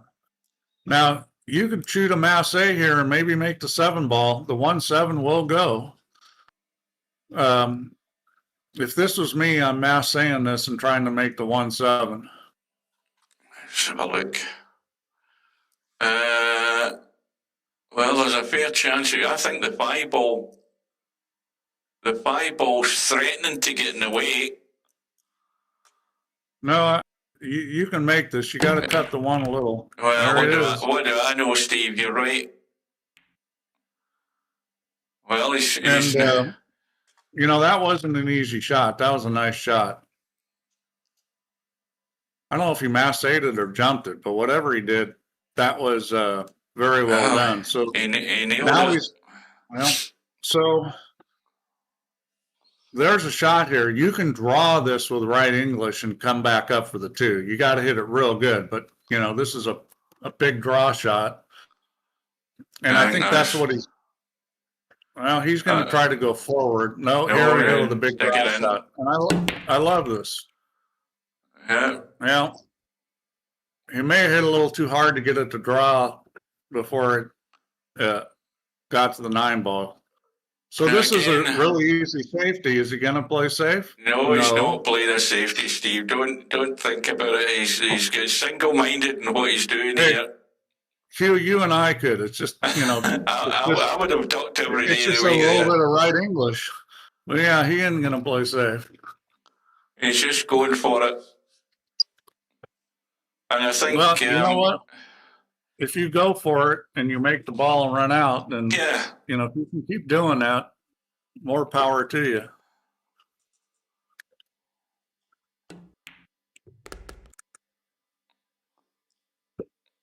See, now he's got himself into that little awkward space here, and 9 times out of 10, he's go right into the heart of the pocket. This is just a little soft draw with right English. The only problem with trying to shoot that shot is you come up short. Now, he may go 3 rails with this. He may hit this little left English and go 3 rails. And the nice thing about that is you can be more positive about it. That little soft draw shot with English is tricky. And it does look like, well, he's going to hit the little soft draw shot. So if you come up short on this, you miss it. And he doesn't. Never a doubt. So, well, the back this time. What he did is he made sure he hit it firm enough he couldn't come up short. He's got to bank this. He might cut this. The problem with banking this is then you're probably running into the 8-ball. Yeah, he's banking it. Oh, he's too soon, is he? Oh, he's got it. 8-ball. Watch out, cue ball. Where's the cue ball going? Well, it's time to jack up and spare one, I think. Maybe he can get around the corner. Is he going to He's going to go just go straight through and let it run. Yeah. Oh, he's digging in. He's digging in. Yeah, I like that better because that was pretty tough going forward there. Well, good evening to Larry. Oh, Larry's here. Good evening, Larry. White man can't jump.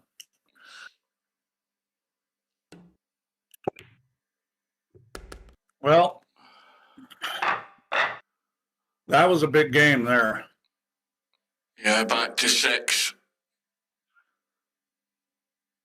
Big, you know, big Spectredawn can just make some balls on the break down the stretch. He's going to be hard to beat. Mm-hmm. But his brakesman, it's going to be interesting to see what his brake percentage is. I would think it's got to be under 50 at this point. He's got a ball down. I didn't see it, but I heard it.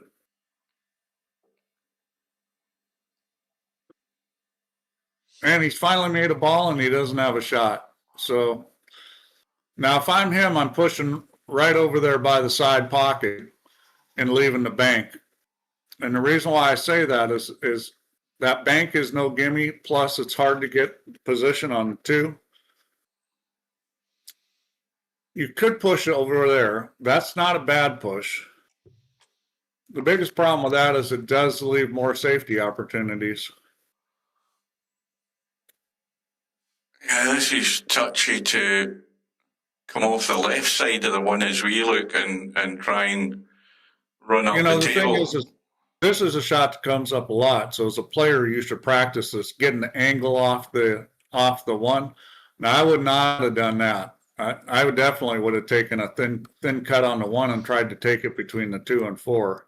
Now, what do you do here? Do you take the bait yourself and go for the bank and run the cue ball and just see that you can have some sort of shot in the 2? And if you don't, just stop and dive? I don't like shooting this because it's difficult to get on the 2. I don't like shooting this at all. And Cobra doesn't either. Behind the 6, that looks good to me. That's a very well. Yep, really well played. Got it fairly tight. Well, you said earlier on, Steve, that Cobra needs to get Spectredawn into the moving game. Yeah. And, that might be a ploy that could aid him at this precise moment. But he's got a ball to rail, he got an edge of the 1, but he's left a shot on. The other important thing is the 2 ball's now loose. Yep. And the 3 ball's a bit awkward again. 3 ball's a problem. Yeah. The 3 ball's quite a bit awkward. But you'd like to think as well that if he doesn't get a shot in the 3, he's going to nail him behind the 9, isn't he? I mean, that's odds on. Well, I mean, he's got to get there. He's going to bump the 9 now, isn't he? Going to spin into the 9. Yeah. Well, he's got to play for that now from here. I mean, in fact, he doesn't really have the choice. Don't you try and split the 3 and 9? You try and get into that gap so you're pushing the 3. I tried to just hit the 9. Well, the problem there is that he hit it too hard. I'm not sure why he hit it that hard. He didn't need to. I would have been aiming for the split to try and push the 3 towards the pocket. Well, at that speed, almost. I think he could have controlled it and bumped the 9 softly. But, this is what he needs to do, is just make it tough. So, again, Spectredawn's got a chance here to, at a minimum, put the 3 ball on the other end rail. It's left English and roll it, and he's going to go the other way. This looks and that's a pretty good shot. Yeah, that's a pretty good shot. Now, I think that you can go behind the 9 to get to that 3, and you might have a good chance of kicking this in. I think you can go behind the 9. Or, you can spin it around the 7 either way. He's trying to scrape a thin coat of paint off this 3 ball like that. That's a good shot. That was really well played. Excellent shot. Well, he can bank the 3 if he so chooses. It's not the easiest bank shot, but it's there. Well, if this was me, I'd probably try to put him on the 4 ball. roll it with, hit it pretty full and take the 3 ball down towards the 6. Maybe shit the 9 in it, but try to put the cue ball on the 4. I think he's got your idea in mind. Yeah, he didn't hit it very good. Oh, he's left it on. And that's going to cost him, I think. Well, this is no miss pool now for Cobra. He just, any opportunity he gets, everything has to go. He's running out of racks. And he's got there on the 4, that's good. Yeah, he can't even afford to trade 2 to 1. I mean, if he trades 2 to 1, he still loses.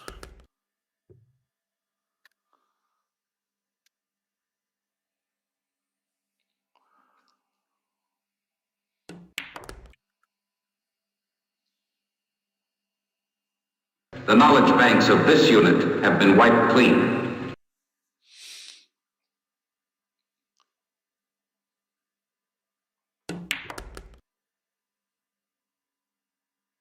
Well, you know what my theory is, that the scoreboard always looks better when you're in double figures, especially when you're chasing. So he's got 1 more rack to go. And that psychological difference might be the incentive that he needs to keep going.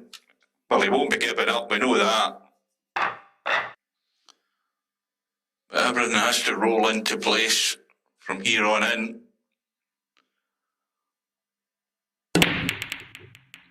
Oh, cue ball gets kicked into the side. That's a disaster. There's a momentum killer right there. And he's going to be buried in a hole in a second or 2 here. I think this could be a 3 full rack here for Spectredawn. I think he's got to nail him. Look at the 3 ball. The 3 ball's tied up. So is he going all out for it? It looks as if he is. He's only got one way that he knows that he's going, Spectredawn, and that's straight down the road. He's heading in one direction. He ain't backing up.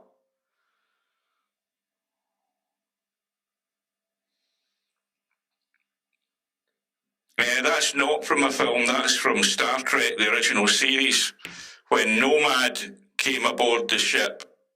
And that line is actually when Nomad erases the mind of Uhura, and she has to get educated again.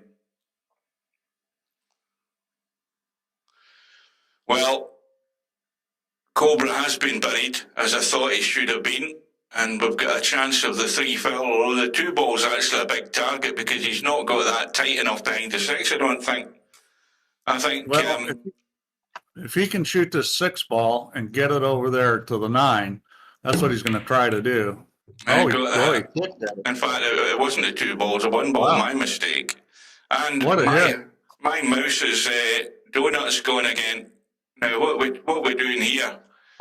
Are we going for the 1-9 combo?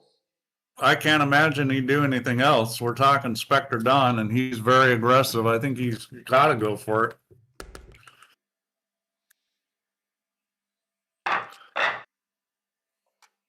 Well, the knowledge banks of this unit have been wiped clean. That lady's off stage warming up right now. Yeah, I'm just going to tap out for a second to get my donut back. Hang on. Don't know why the hell it does that. Right, that's it fixed. So, 15 racks to 9. And no shot for Spectredawn, although, I mean, he could try tucking a little. How much can he get that 1 ball? I don't think he can get any of it. He can't get any of it at all. Yeah, I thought he he'd could have see to an edge. He could spin off the rail and hit it. And there's a safety play there, but it's tricky. Now, is that pushing in the top of the right-hand corner of the HUD? Is that Spectredawn's push that he's called? Yeah, he just pushed. Aye, that's right. Now, what does Cobra do? Try and tuck this along behind the 9 ball and bring the cue ball in line with the 5 and 2? I don't think he has to go 2 rails to play that shot. Yeah, it's just a little touch shot. I mean, this can go wrong. That wasn't a bad push. I mean, this can definitely go wrong. Yeah, just like that. I mean, that was a very good push by Spectredawn. Now, you can just tap this and use the 4 ball. He's overhit it. Yeah. See, I would have hit that fuller and brought the cue ball off the rail into the back of the 4. He hasn't hit a rail. I never noticed that. Wow. There. Well, that's hard to do.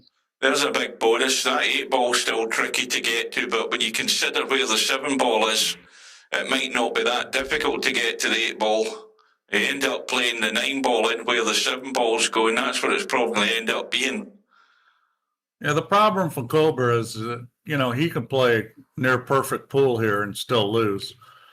I mean, it's an absolute requirement that he plays pretty much perfect from here, and then he's going to have some things go as well. He's going to have to break good. I mean, this is tough.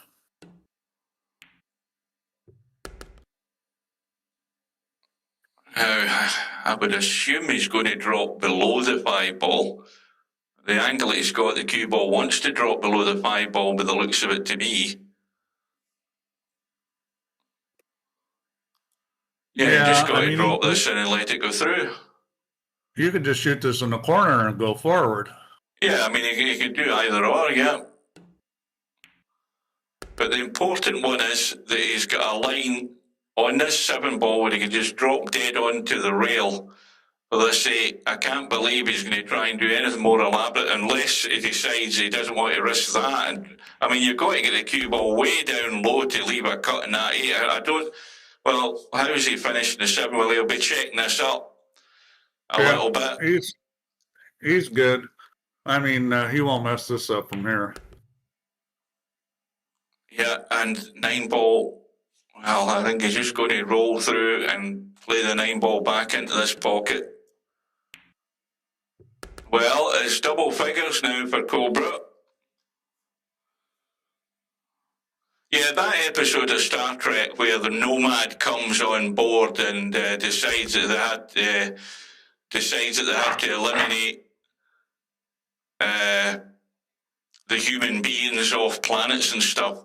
That was Star Trek: The Motion Picture was sort of based on that slightly, like the Voyager when they sent a probe on board in Star Trek: The Motion Picture. Well, let's see what he's going to do here. I mean, can he go between the 5 and 6? I don't think so. He does not want to push to the end rail here. That's absolutely the worst push he could do. He's got to go up table with this. I think he's got to get as far away from these as possible, because even if Spectredawn decides to play a shot, it's very touchy to play a shot and keep things covered here because these balls are all sort of together. Yeah, he would have been better off putting it closer to the corner pocket than that, because you could rub off this 1 ball and get behind the 7. He should have gone by the corner pocket and not left this angle, because this is just rolling. This is what Cobra's going to do. He's going to play exactly what you've just described there. He's just going to play a little rub onto the 9 and duck behind that 7. That was just, he didn't hit it hard enough. Has he got the weight? No, he's playing the hook. See, I would have hit that harder. Yeah, I would have hit that harder and made sure I went behind the 7. He tried to hook him on the 9, and now he left the shot. Yeah. Wow. That was a mistake. Either he didn't hit it as hard as he meant to, or he's trying to play the hook on the 9. I'm pretty certain he was trying to duck behind the 7, but I didn't think he'd hit it hard enough as soon as he hit it. Yeah. Well, that's what makes me wonder whether he's really playing it behind the 7. Well, that's definitely going to hurt big time. I mean, you just cannot afford those. Well, no, not at this point. But I mean, you got regardless of the roles or the mistakes Cobra's made, you got to give Spectredawn a ton of credit because he's played phenomenally well. I mean, he's been a run out. And his last match, he was just as good. You know what we call that here in the Southeast? We call that running out like well water. Mm-hmm. Yeah.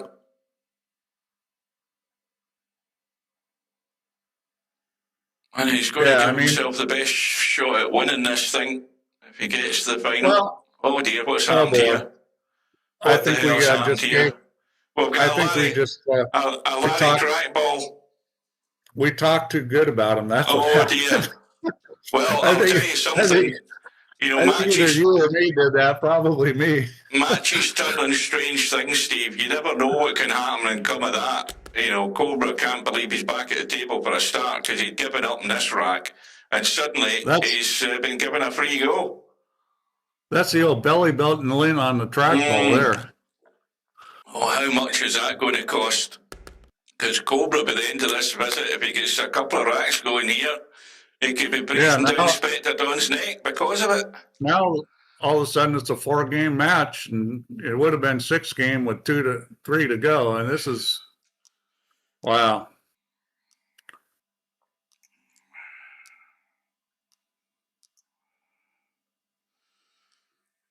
Of course, Cobra's probably on his 3rd gin by now, so. Yeah, I like the way he played that. Make sure he got angle, but he doesn't like being jacked up. But I think he'll still miss the 9 ball here. He should be okay. Now I've learned something today, Steve. I've just muted Stub for 24 hours or 86,000 seconds. I never knew that. That'll stick in my mind forevermore now. How many seconds in 24 hours? 86,000. Because it tells you on the chat.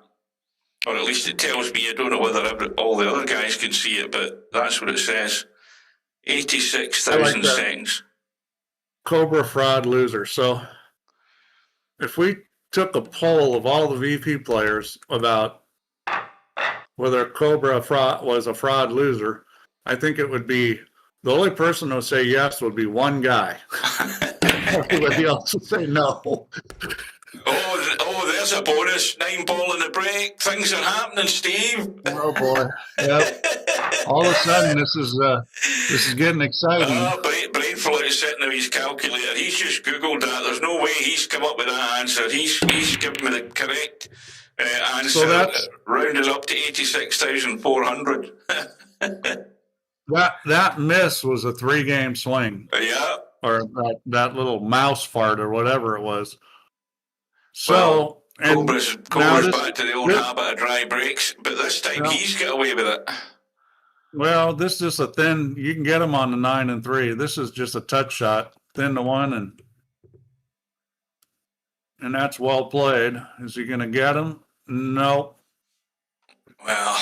So, if you're Cobra, you shoot this bank, and the reason why is because the cue ball's going down to the 2, and if you miss it, you're probably getting saved. Now, you're not going to do that.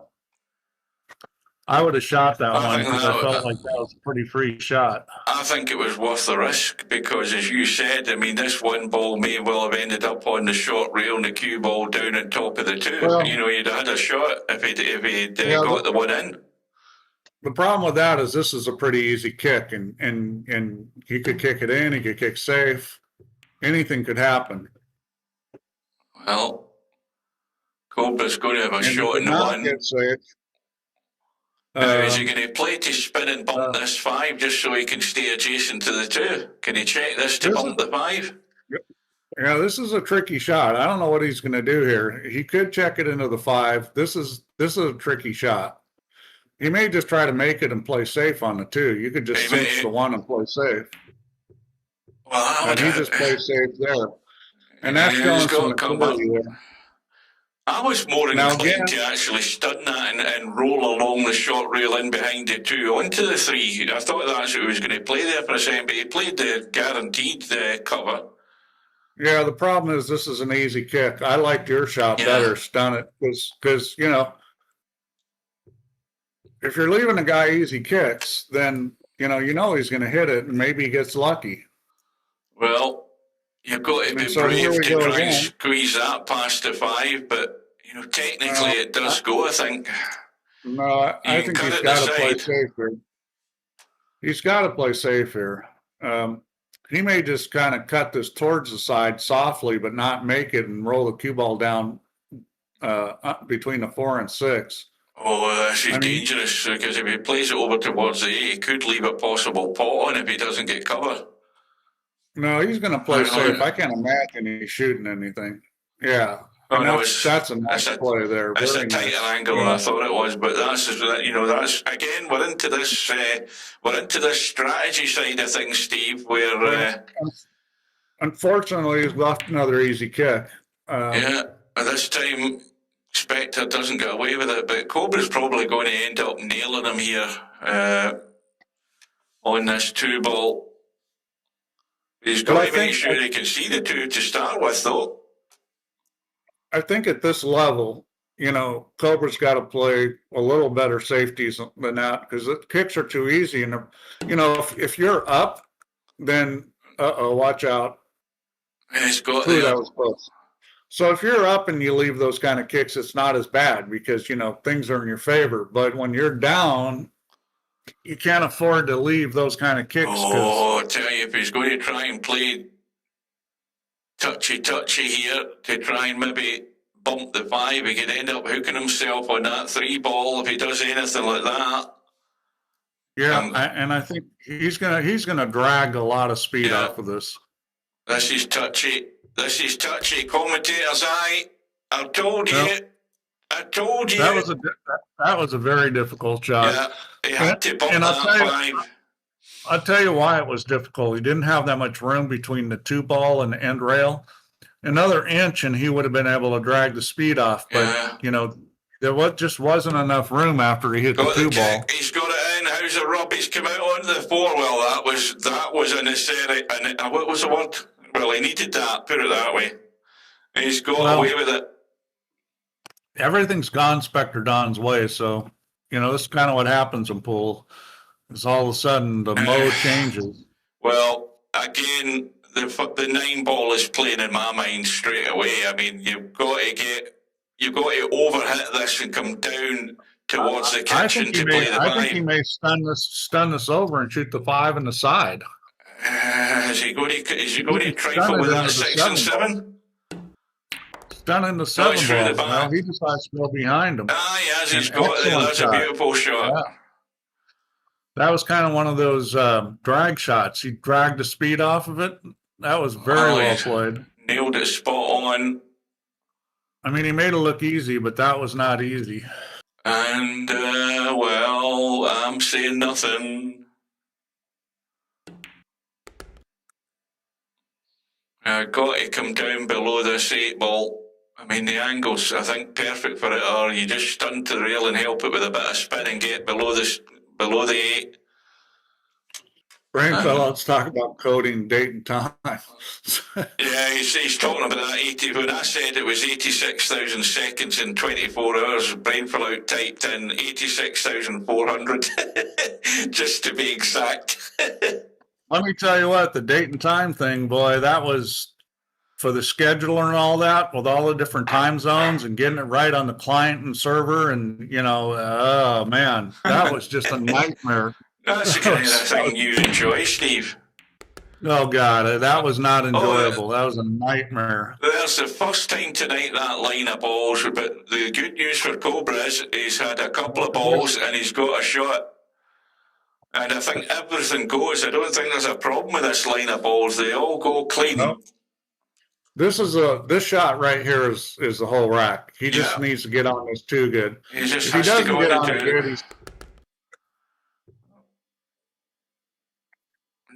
he's fine. He's going to have to go up table, but that's fine. Yeah, up table, back down this side. Don't leave it too short. Don't leave it too short. He's off the rail. Go off the rail. Well, he's just going to put a little jab.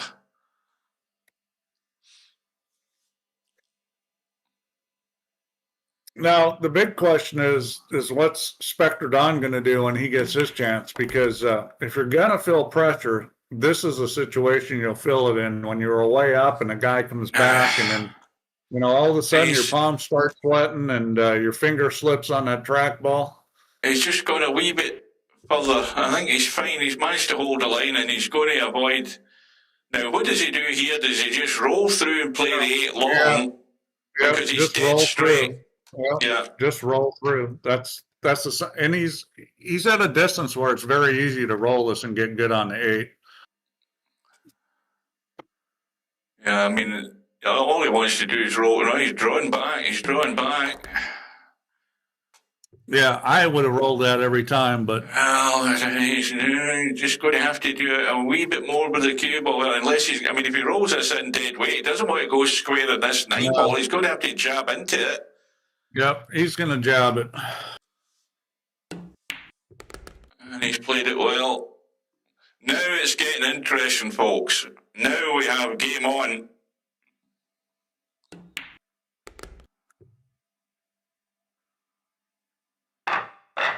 I don't know what the guys are talking about now. That's gobbledygook to me. Well, Cobra breaking, 1 rack behind, trailing 15-14, and a ball in the break. And the 6 ball goes out the way. And he's got a cut in the 1. And everything else is on. Well, this is the shot to win the rack right here. Yeah. Get the 1 and go on the 2. This is very natural to take it between the 6 and 2. Just a little bit of left or right English, and you come right between the 6 and 2. And you'd like to shoot the 2 in the side pocket. You'd like to hit it hard enough that you come back out. Yeah, you can still get the bailout with the playing the 2 onto the 3 if it doesn't go according to plan. Now he's going to hold it. He's going to hold this with inside English, which I don't like as much, but you know that works too. Well done. He's in the room, folks. Stubb and one of his guys he's in the room typing shit. And he's left the room. Yeah, well, he's left the building. Right, well. Cobra's just ground away, kept his head down, got on with it. And in the next half a dozen shots here, we could be all square. But he's got to get out of there with this. This is easier said than done. Because the cue balls get big draw on it. You just don't know. But see that? That's what I was saying about the rolls. Spectredawn got the rolls the whole match, and now all of a sudden Cobra's getting them. Makes a huge difference when you get the rolls.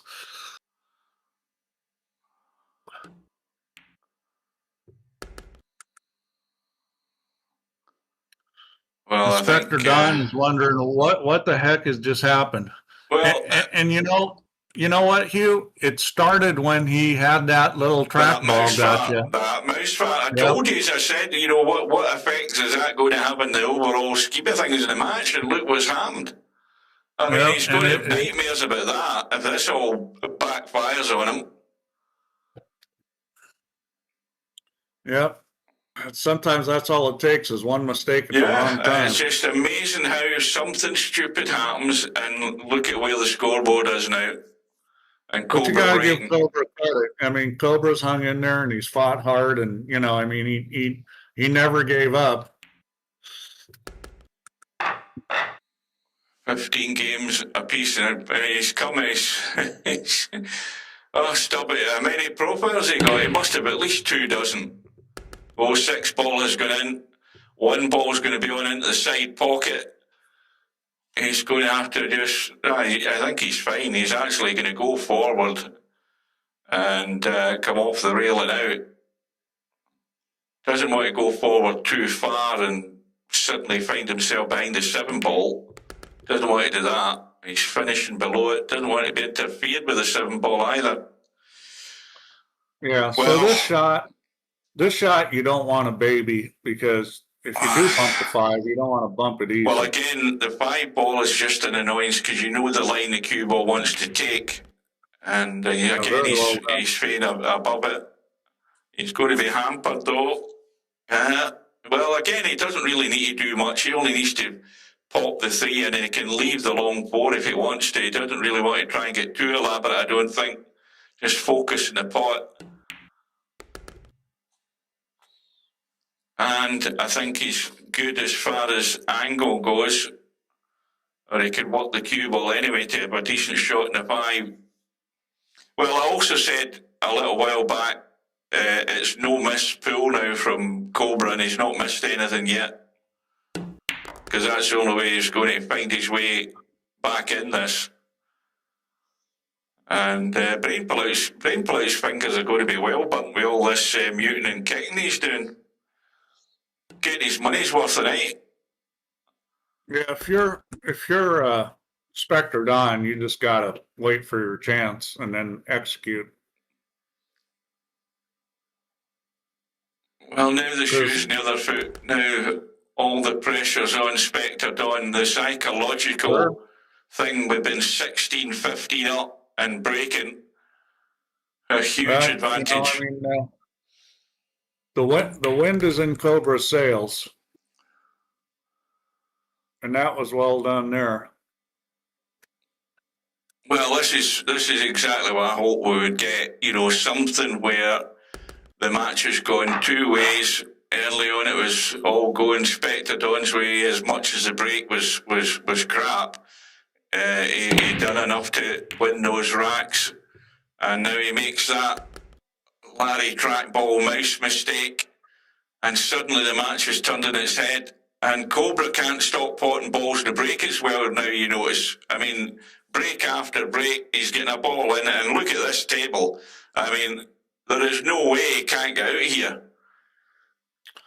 Yeah, I mean, the mo has really changed here. It's amazing, you know. All of a sudden, it's like everything's going right for the Cobra. And that's the beauty of having longer matches, where you've got the time where things can turn. No matter how bad it might look when you're 6 or 7 racks behind mid-match. There was a little boo-boo there. He fell short in the board, yeah. I mean, that's not where he wanted to be. I think he's still okay, but you don't want to be there, and he should never have been there. So now he's just having to think a bit more. You know, there's loads of room. There's no way he shouldn't be having a shot in the 5. The one thing that concerns me more is a 6 ball. And the line that he has in the 5. Now he's going to have to go forward and check this and go past the pocket, which he doesn't want to do. Yeah, I mean, this is not guaranteed, but I think he moves the cue ball good enough, he'll handle this. Yeah, he doesn't want to come up the table to play the 6 ball that way because he could be interfering with the 7 and 8. So he's done the right thing, but this is just. You just got to watch. He's now looking at the shot he's got in the 7, but he should be paying more attention to the shot he's got in the 6 because he wants to keep that off the rail. Yeah, and just dab the 7 in and roll this 8 in. That's it. Kept it simple. He pulled it back just a little so he could just roll this and be straight in on the 8. Well, is Spectredawn going to get another shot? I mean, now. We've got Cobra staring at a 2-rack lead here the next shot or 2. How many racks has that in a row he's had? Because as I said, he's had a ball in every break since that mouse fart by Spectredawn. Cobra's just hit the ground running with this break. And a ball into the corner, ball into the side. He's going to have a combo on the 1 and the 4. And, the hardest shot now is keeping the 1 ball in the table so he's got a shot to get down to get the 2. And that's what you have to make sure of. If he gets on this 2 ball, he's going to be out. Now, let me have a look at what he's got here. You don't want to stun this hard and come up and try and mess with the 6 ball. Do you actually just play the draw shot and come across and play the 3 into the other corner pocket with the 9 ball is? Watch out. Watch out. Watch out. Oh, you just got there. Wow. Oh, dear. Right, what's happened here? Oh, you got a new member. Who's spending the money again? I've just noticed all these things. You know, somebody's bought memberships, and I don't know who it is because I've missed it all in the chat. Well, there's a bunch of people. Yeah, you could buy gifts now. I activated that the other week there. All of these people that aren't even in the stream are all getting memberships. They're all part of my channel. Oh, it's Mooncake. Oh, it's Mooncake sent Tactical Genius gift memberships. Thank you very much, Mooncake. More people should follow your lead. It is most welcome. And Ron has become a member. Ron hasn't been around for a while, but he was in the channel a few weeks ago. Well, that was very well done there. I mean, very nice line and speed on the cue ball.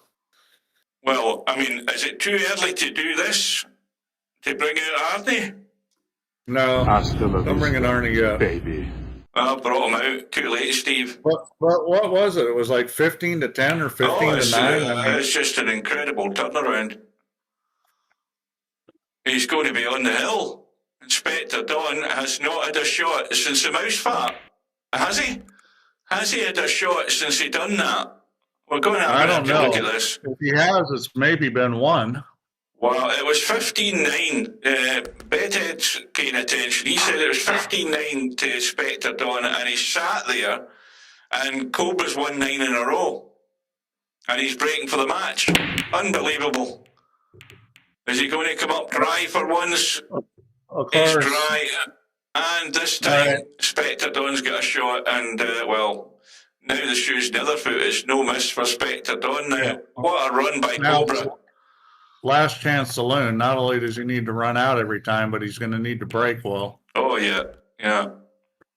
Well, maybe he's got all the dry breaks out of his system, Steve. Maybe he's just going to be smacking balls in if he gets his run out. Because at this point, now if you're Cobra and you get a chance and you're not sure, you play safe. You know, you don't want to give this guy anything because you want it needs to be no hope.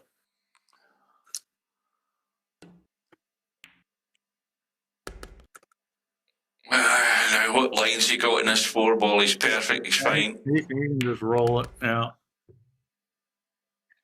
Oh, overhit that, maybe a touch. No, that's fine. I mean, Spectredawn can't. You know, he can only feel bad at the fact that he's brought this on himself with that mistake he made, not hitting the ball. He brought it on himself. I think he'll hold us a little, and then, wow. I'm kind of surprised he didn't come across and shoot the 6 in the side because they had a nice angle to come back down table, but that'll work. He's just got a stun over here.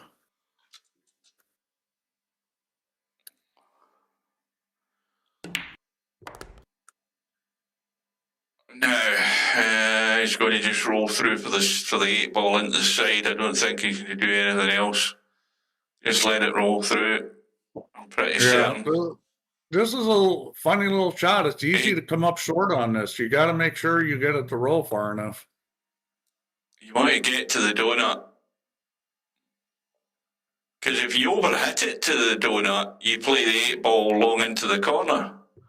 You got to get there. Yeah. See, he's left it just a wee bit short, but he's fine. A little bit. That's good enough, though.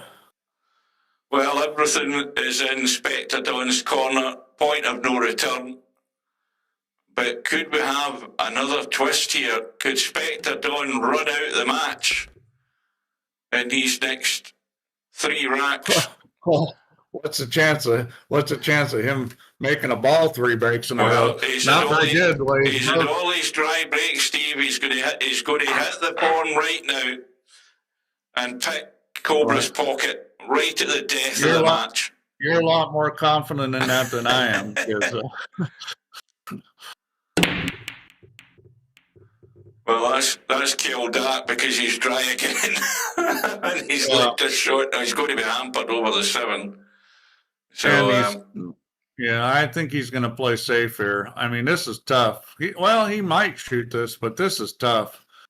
I mean, no, what's to stop you having a good go at the cut? If you overcut it, it's going to come back towards the 2. I'd try to bank this down past the 6 ball or something. I don't know. This is just so difficult. He may try to thin the left side, although that's he's tough. coming to push out, so he's not going to be playing towards it at all. He's just going to push somewhere. I think this is smart, especially because Spectredawn doesn't have a good safety game. Well, I'm getting this is a fairly easy safety. Yardage in the cue ball here. Cut it along to the 2 and head up country. That's where I'm going. I'm hitting it harder than that though. I would have got more spin on it, so I was going nowhere near the 6. Well, you know where this is going now. Yeah, it's going to be in deep doo-doo. This is just a feather touch to the short rail first of all. You don't want to cut it into the 2. You want to feather touch it to the rail and have enough pace on it to get good distance. Well, he's actually hit the 2, which is why he didn't end up getting the cover. Yeah, but that's not bad. Here we go with another real touchy shot. Now, if he can miss the 3 ball, he could have Cobra in a lot of trouble here. He's got to get it thin, miss the 3, and that's an excellent shot. And he's going to be hampered with the 7. Very well done. That's a great shot. Cobra's in trouble. I think with this, you just try to kick it in. Yeah, you just go for the kick. Yeah, I mean, there's a fair chance it could go in anyway. We've seen a couple of them earlier on. But I wouldn't. There is a touch safe where you play it easy, but I try to kick it in. No. And that's no good. So Spectredawn lives. So let's see if he tries to play safe here. That's another one of these wee touchy pushes to try and sneak onto that 4 ball, I think. But it is very touchy. You've got to get it, because if you don't, you're going to leave something on here. Oh, I'll tell you what, Cobra's jumping over the edge of that. He's going to be jumping over the edge of it. Yeah. He's got to there's no guarantee he's getting a shot on the 2 here. Oh, no, he's just caught the edge. He wasn't risking it at all. I didn't even know he had the edge. No, I didn't think he had the edge. But anyway, he's played a good shot, though. He's playing an excellent shot. And this is the right thing to do when you're up 18-16. Oh, little nudge onto the 9, the 8 ball. Oh, has he found a gap? Don't tell me he's found a gap. Well, he's got a gap. So now, if I'm Cobra, I'm playing safe here. I would not be shooting combos. I'd be playing safe. Try to use the 7. Again, he's... Nice shot. Well, it's not difficult. This could get kicked in as well, up and down. Yeah, but when you're up 18-16, this is the right thing to do. You know, make him take these kicks, because the odds are greatly in your favor. You're going to win the match. Oh, he's nailed it. Absolutely spot on. What a shot. That's a great shot. Now he's going to bury him. Well, he should be burying a little soft stun draw with a little bit of right and put him behind the 5. What's he doing? Is he playing the left side of the 2? Why is he not sticking them on the 5? I don't like this. I do not like this at all. It's too indeterminate. See, that was too indeterminate. The 5, you knew what you could do. That he's going for the cut in this Cobra. I think he's going for the cut. Is he? Is he a bit hampered? I think he's going to shoot this. Is he going to play the bank between the 3 and the 4? Yes, he is, but he's nowhere near it. He's nowhere near it. Kind of surprised he didn't play the cut there. Well, that 2 balls rolled up, and it does go. It goes clean past the 7. Full pocket, but he's got most of it. He's probably got 7/8 of it.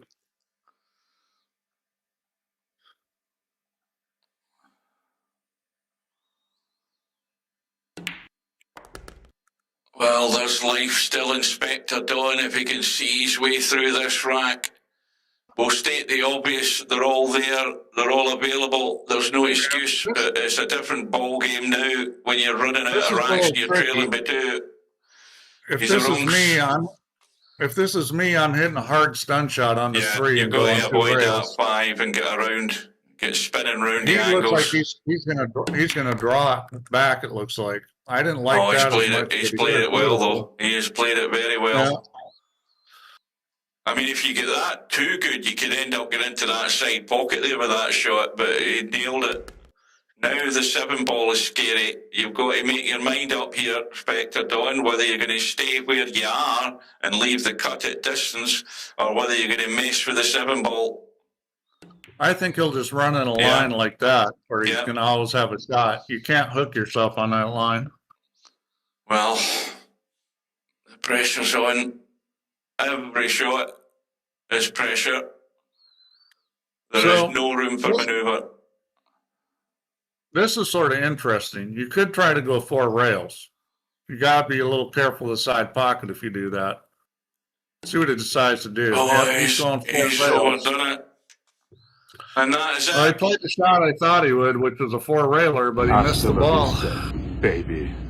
Well, you know, fair play to Spectredawn. He decided to leave the tougher shot. Didn't want to risk messing with the 7. But that 6 ball was 1 ball too many. Yeah, I don't think it was a bad decision, but obviously missing the ball didn't do him any good. Well, Cobra's now, you know, he's got the momentum with that 9-rack run that he had to not only get himself back into the match, but to get him into the lead. And now, it was a phenomenal match. He wins out by 19 racks to 16, and Spectredawn's got to be asking himself, what have I got to do to win one of these damn things? Well, he's got to look at the fact that he's going to have to battle it out, probably with you-know-who. That is not guaranteed. Well, but he could be bumping into a Swede. There's strong odds he may well be bumping into a Swede, or, you know, One Pocket Slim, or whoever. Let's have a look and just get an update on that. First of all, we'll do a quick refresh to see whether those guys have arranged anything. And they have done. Albinario and Bedhead are going to be playing. In fact, they'll be starting in 15 minutes' time at 1/2 the hour. And the question is this One Pocket Slim around? Because I'm not going to be around. I might hang around to catch the start of it, but that'll be about it, folks. So they're going to start in 1/4 an hour's time. Let's have a look at the bracket just to see where that lands us. We've got that match with Albie and Bedhead, and then we've also got One Pocket Slim having coming through against Acero by 15 racks to 9. So the winner of this match tonight will play One Pocket Slim, and then of course there is Spectredawn in what I call the semi-final match, or the loser side final, whatever you want to call it. So that's where we are. We've got Cobra in the final, hot seat himself, and these other guys battling it out. So we're down to the wire, and Albinario and Bedhead going at it. What's it, race to 15? I'll stay for the start of the match and see how things go. I have got a short shift tomorrow. I don't know, I'm in 2 minds, but if Slim appeared, I would hand it over to him. Slim's probably still at work. But that was a gut out. That was a gut out by Cobra. That was that was impressive. Coming back and winning. You know, all you do is hang in, and what happened for Cobra is what has to happen for any player in this tournament. You have to start getting that break working, and it worked at the right time for him. He ran off those 9 racks. They weren't straight runouts, but they were near as damn it for most of them. And, that got him back in it. Everything turned. But it all turned on that terrible error by Spectredawn. He's going to have nightmares about that, because if he watches the stream, he'll see where it all fell apart. It gave that glimmer of hope. There was a rack that was going Spectredawn's way, and as fate would have it, that's what it took to turn the match. A mistake by Spectredawn. Now, fair enough, Cobra still had to get lucky. take a look at the break percentages, Hugh. Let's have a look. Because, that's I want to see what Spectredawn's break percentage was, because I think that cost him. Stats.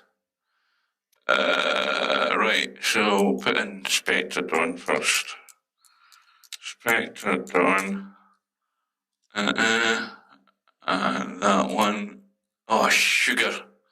Why did it disappear? Why is this thing messing with my head?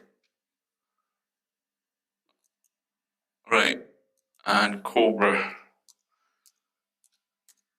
I saw a Cobra 25 in the lobby this afternoon. I don't know where he was from. Right, let's have a look. Break stats. Cobra 0.9. Well, he was almost a ball in the break, but I bet you those stats leapt up as he got into that run that he had. He had 6 runouts from the break. And then he had that golden break as well, right at the right time, and he had a scratch in the break. Look at poor Spectredawn. His breaks, 0.3 and 30. What was it? 33%. Cobra's was 68. Yeah. My goodness me. That's really the difference in the match. I mean, run out from break 6-1 and the break percentages. I mean, Spectredawn played great and lost mainly because of his break. Racks ran by Cobra 8, Spectredawn 3. Racks high run. Well, that was it, Steve. He had a 5 rack run. I never even noticed that, but he certainly ran, those racks. But that's the high run of the tournament, I can tell you that. I don't think anybody else has come close to that. But that's exactly what he needed. Yeah, that was just gutting it out. That's very impressive. Yeah, well, that's a tremendous result for Cobra. He's got the momentum now. He can sit back and relax, let these guys battle it out. The Battle of the Swedes, in fact, let's, hang on a minute. Let me just change that one there. I'll do a bit of editing. If I can get this thing to work.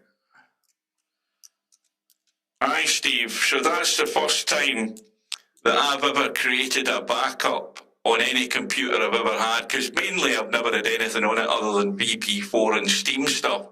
And if ever you need to reinstall stuff, then that only takes you 2 minutes to put that stuff back on. So I've got an SSD 4TB external hard drive. I created a backup. Now remember, I didn't know if this was going to work because I'm on Windows 10 and I've filled Windows 11 into working on my computer.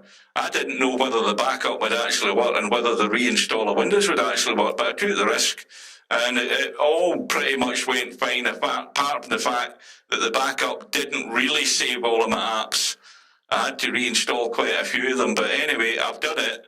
And I'm still here and the computer's still working like a dream since I updated the BIOS. Touchwood, say nothing else. Bedhead, that's the name I'm trying to think of. Bedhead.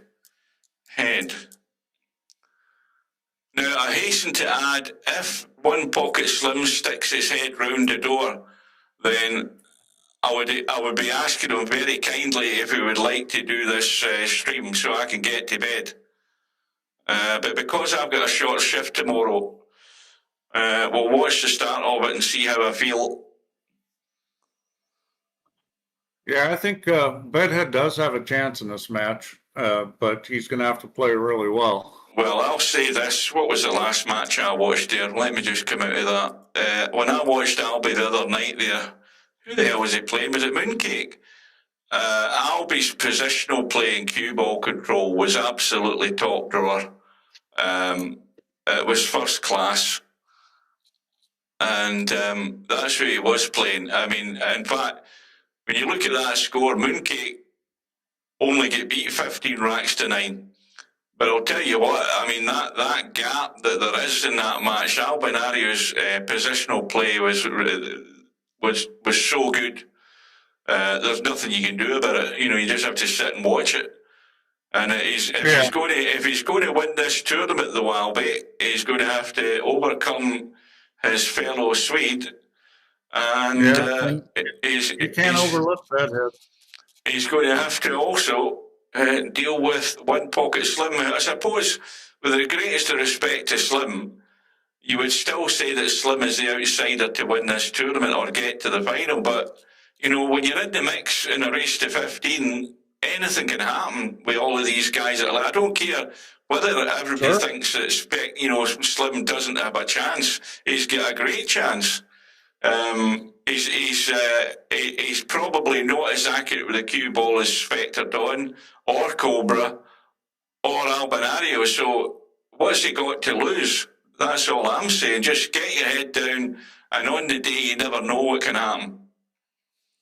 So yeah, I think he needs to come and play with confidence, because I don't think Slim's that confident against the top players, but he's capable of winning. Oh, he's got a good touch. As I say, not quite as accurate as some of these guys, but on any other day, if he gets a good run going, he's well capable of creating any surprise in the tournament.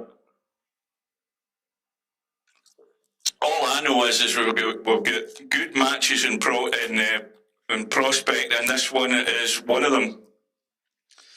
Benny and Bjorn from Sweden. Bet has been playing well. He's just got to minimize mistakes, because he does so much good. He's just got to get rid of a little bit of the bad, and I think he's got a chance to win this match. Well, Albinario looks as if he's going to do his last-minute routine.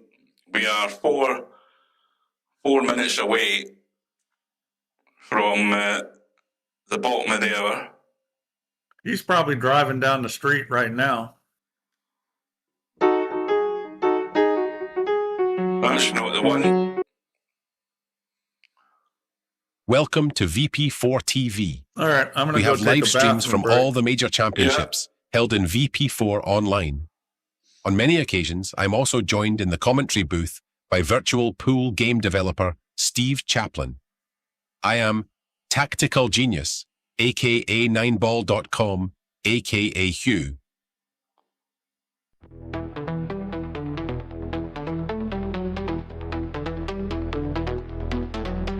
He's a tactical genius, he's the one to see on VP4TV. He's wild and he's free. 9ball top over here to you and me. With his cunning moves, he's rocking endlessly.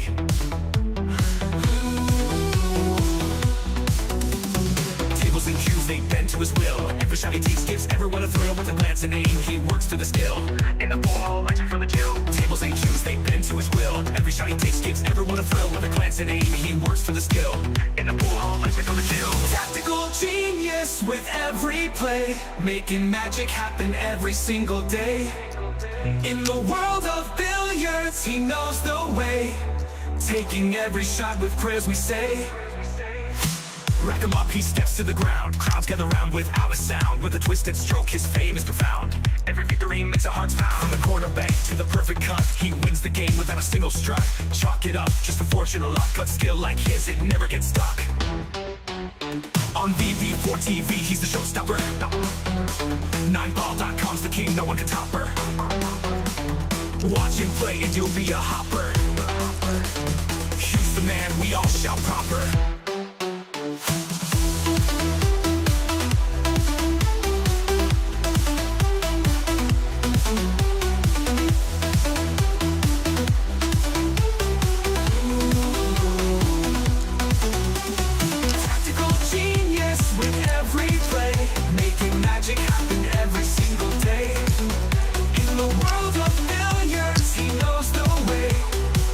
Every shot with prayers we say. Rack him up, he steps to the ground. Crowds gather round without a sound. With a twisted stroke, his fame is profound. Every victory makes our hearts pound. Rack him up, he steps to the ground. Crowds gather round without a sound. With a twisted stroke, his fame is profound. Every victory makes our hearts pound. Rack him up, he steps to the ground. Crowds gather round without a sound. With a twisted stroke, his fame is profound. Every victory makes our hearts pound.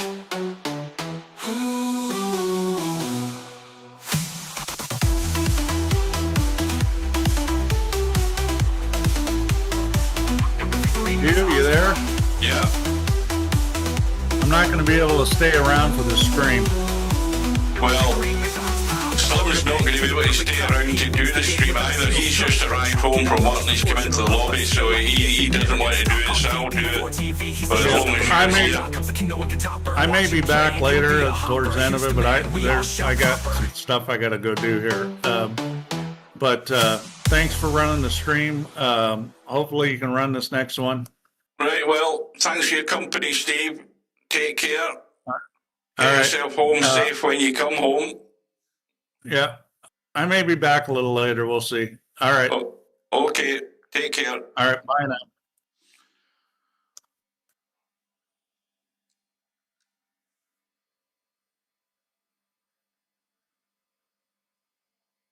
Right, so we are about 30 seconds, well, tell a lie, maybe a minute away from the Albie Bedhead match. And, well, Bedhead is in getting a warm-up. Albie, no sign of him yet.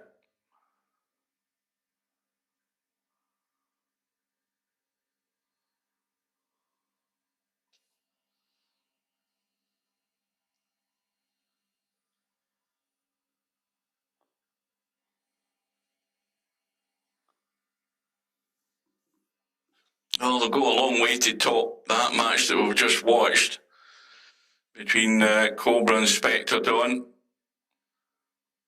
Spectredawn is definitely going to have difficulty sleeping tonight when he thinks, because that's what you tend to do. Even though it's only a game, you tend to run over racks in your mind or where things went wrong.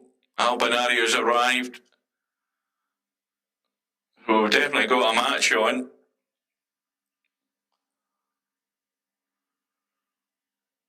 He'll definitely be thinking about what he did.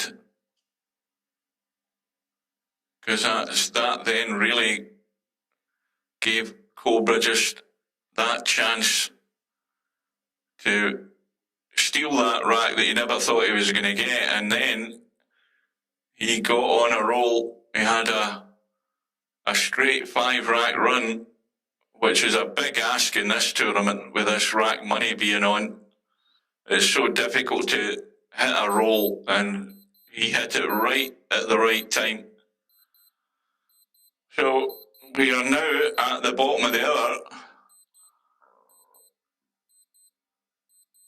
and the room has gone up. We'll get in, and the players are in, lagging for the break.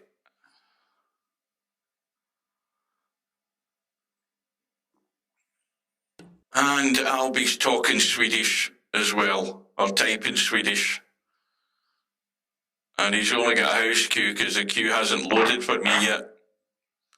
So off we go. Albanario wins the lag. And Albanario's got a ridiculous 9-ball rating, 2,760. And I think he started... Did he get a ball? I never heard anything go. No, he started off dry as well.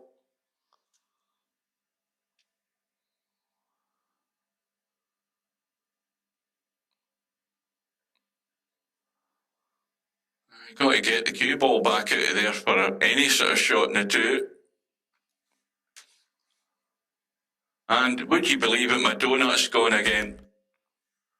The donut is gone again. Unbelievable.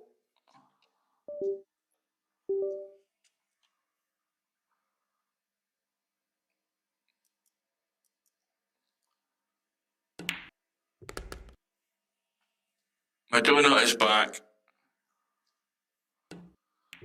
Right, the 4-ball goes clean, no problem.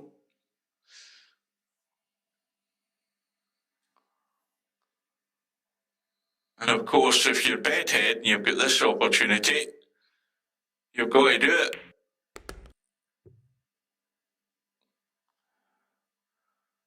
Well, he's just going to help this up the table. Get himself fairly high enough up in this 6-ball so that he's heading the right direction. That should be fine. I mean, if he wants, he can just draw off it a little and come over this way. I mean, he can run the cue ball to get there as well. How is the angle? Again, stun onto the rail. Back out for the 8 ball.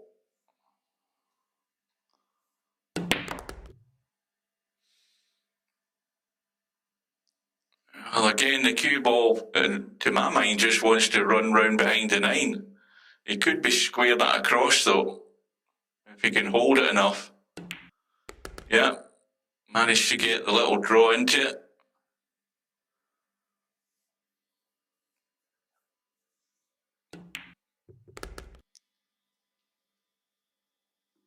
So, first blood to Bedhead against the break.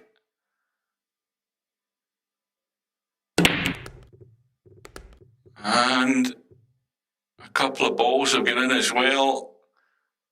And he's going to have to play a combo. Well, that's pretty nigh unmissable, that, for a combo. That's the type of combo I like. That's pretty good.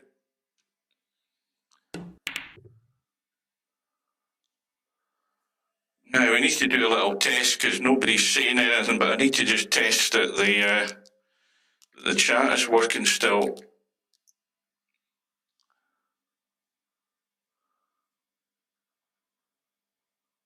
And the chat is still working.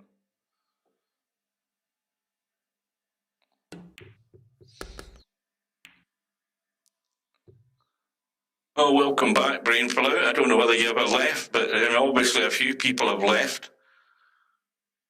And Larry's there as well still. The chat's still working.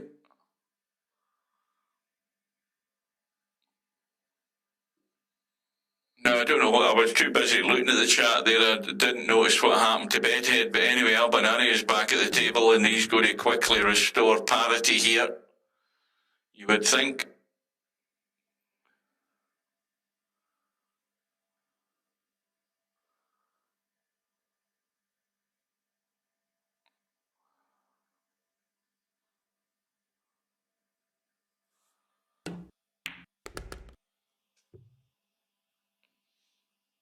Is that why you're still here?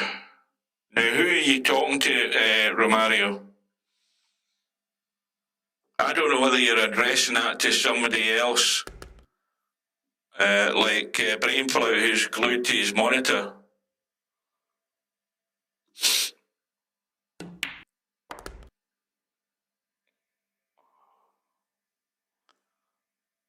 Romario's forever given us cryptic clues, but I'm never really sure whether he's addressing me or whether he's talking to somebody else. OBS. I still don't know what the hell you're talking to. Type it in just a plain sentence, for goodness sake. It's too late for my brain to think out these things. What time is it? 25 to 10. Hugh, I'm recording the match. Happy to send you to the file for your channel. Well, I'm here now. I was hoping Slim was going to answer all my prayers and do the live stream, but he just got home from work. It's not that cryptic, just a later. Well, see, jokes like that at this time of night just go over my head.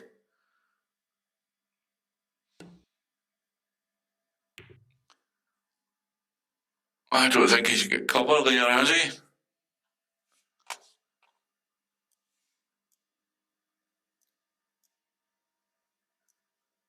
No, he hasn't. He hasn't.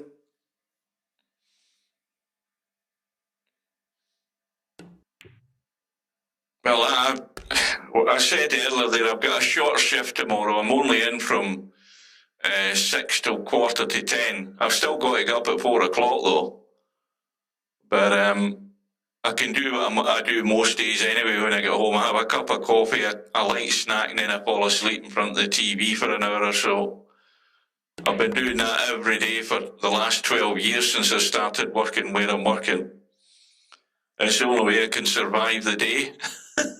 I'm getting old.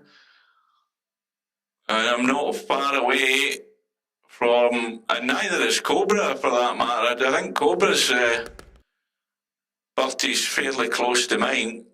I'll have my 62nd birthday if I can live that long, on August 18th.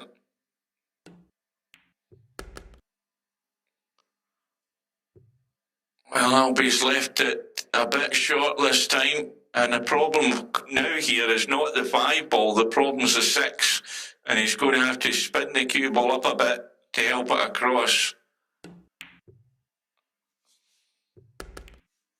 And of course he's landed right on the money.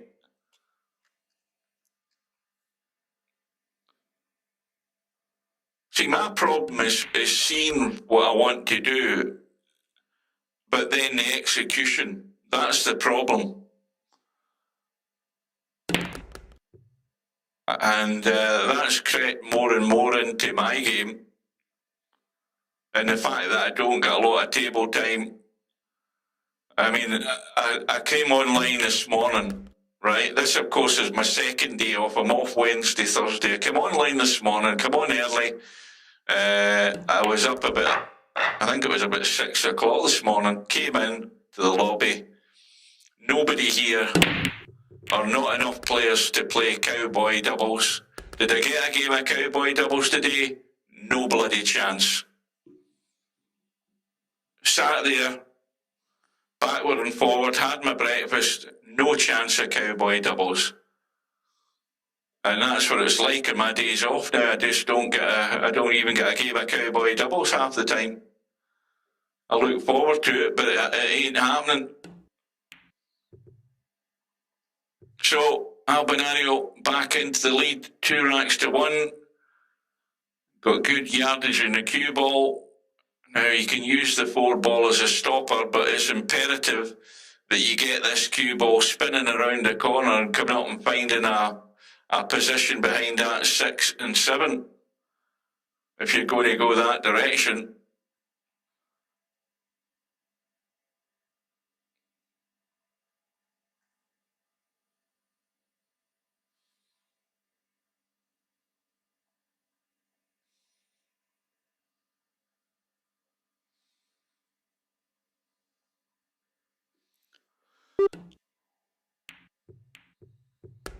The 4 ball's gone in. I don't know that that was part of the plan, but the fact that he's found a gap is a big bonus. So now he's going to have a thin cut in the 1. We're going to have a look at the 3-9, because again, you would have to manufacture that big time. He's trying to get a hit. He's got a rub. Almost put it into a line where you could kick it in, but I mean, he's still got a chance he could kick that in. I don't know whether he can get the line right, though.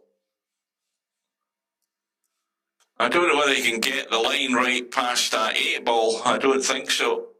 I think you'd have to square that up with a bit of right English to try and get the line to hit that 3-9. But he's looking at alternative methods here. And I don't really know what he's looking at. I mean, he can obviously hit the 3 onto the 9, and again, this time he's only got the 8 ball to try and hide behind. And he's not going to get there. The odds on that were pretty high that he was going to leave a shot in the 3. He had to send that 3 ball further across the table, didn't get there. And already this early on in the match, Albinario the gilt edge opportunity to open up the gap.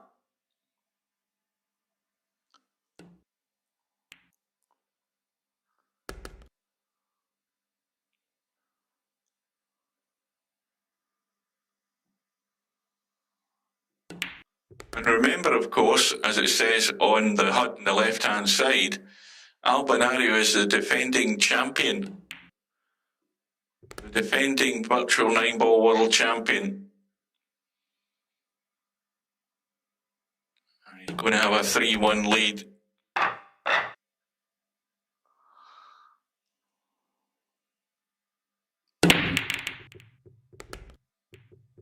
How was that? something went in the side. It may have been a 3-ball.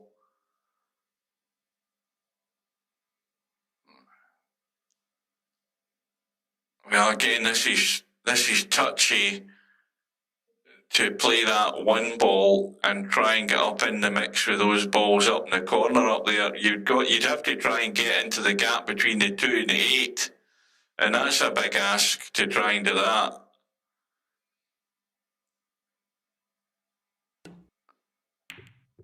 Oh, he's got a double kiss there, but it's actually worked out. That was not part of the plan, but it's worked out big time there, that shot. That was a nice little healthy rub that he got there, and that double hit, or double kiss.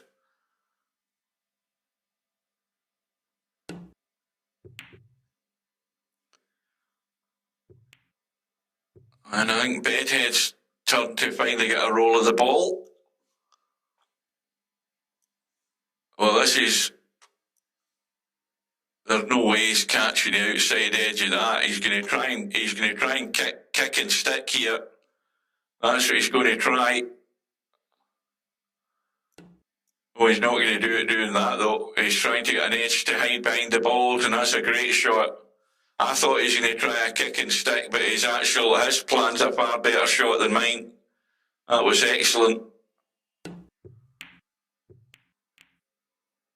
Oh, where's the 1 ball going? Where's the 1 ball going? In it goes. Well, there's a bonus for Bedhead now. Can he take full advantage of it?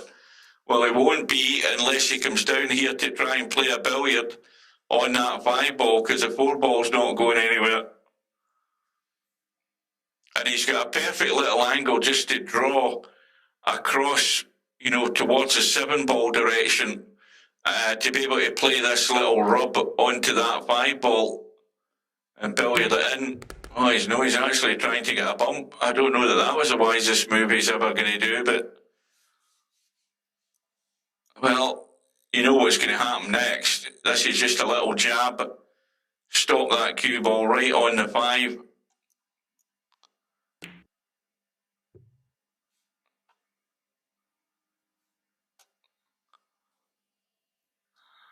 See, actually, that shot that he played there, Bedhead actually got the cue tip too low in the cue ball there. He actually got a bit of draw on it. He didn't want draw on it. He just wanted to stun it stone dead, and those are just tricky to play. He should have had that tighter on that 5 ball and cut out a rail if he'd got that tighter.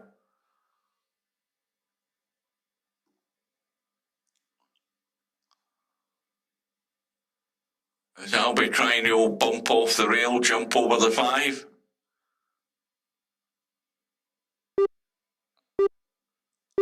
I think he is. Is he? I think he is.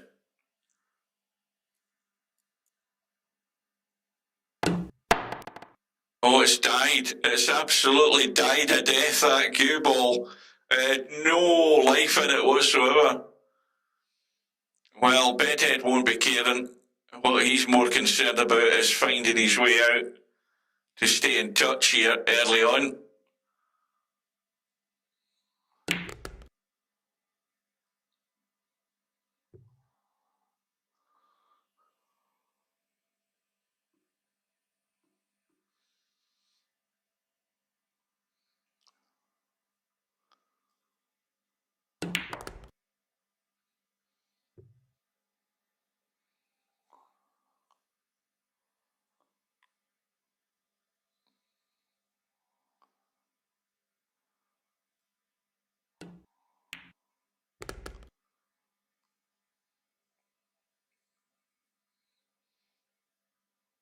Well, you've got to remember, these two guys, well, the assumption is they're both living in Sweden. So that means that they are an hour in front of me. It's 11:15 at night over there for them. And if you've been out working all day or whatever, then it's getting late.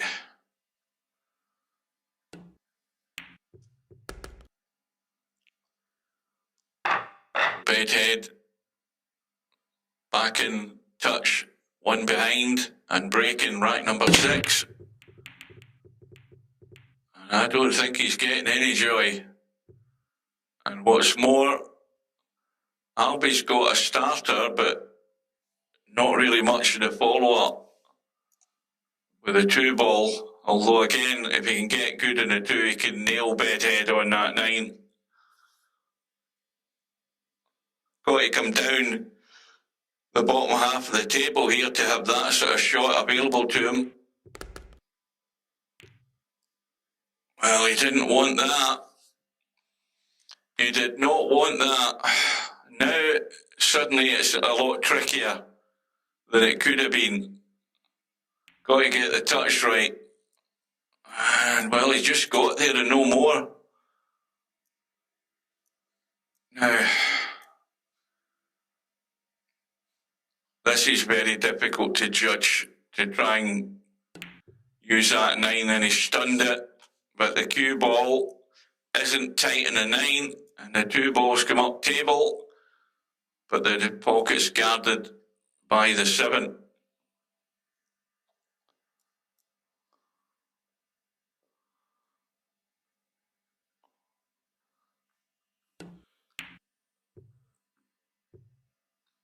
Oh, that might be going out too far, is it? Yeah, there's enough of the 2 ball. Well, again, strictly speaking, that 2 ball goes in off the jaw, but when you're looking at it from that angle, that is not, it's not a great prospect. He's played the bank.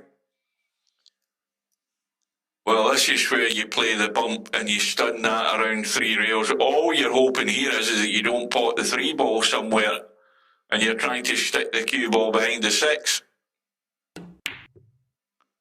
And that cue ball is leaked out and the cue ball, the 3 ball's bumped to 9, but it's actually done him a favour.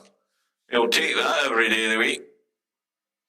And we can see that we've got a pretty much dead 5-6 combo that you could easily manufacture.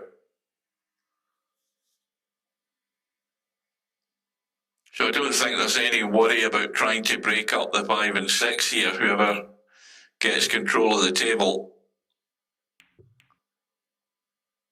Well, the question here is Bedhead going to try and manufacture a combo that is a lot more tricky now that he's contemplating playing a 3-5-6 combo?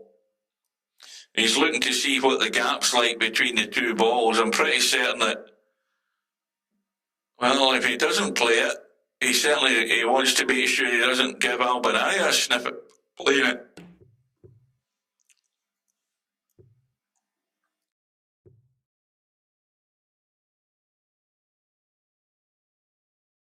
Well, I've just had a coughing fit there, but he's actually done what I said he shouldn't have done. He's given Albie a sniff at it, and I don't think Albie's going to turn this down. That's a big mistake by Bedhead. He's got that all wrong. And there you go. Although he's come out on top of the 3.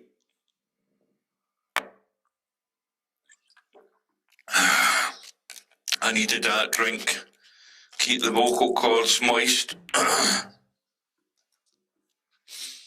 Well, Bedhead can consider himself a wee bit fortunate there because if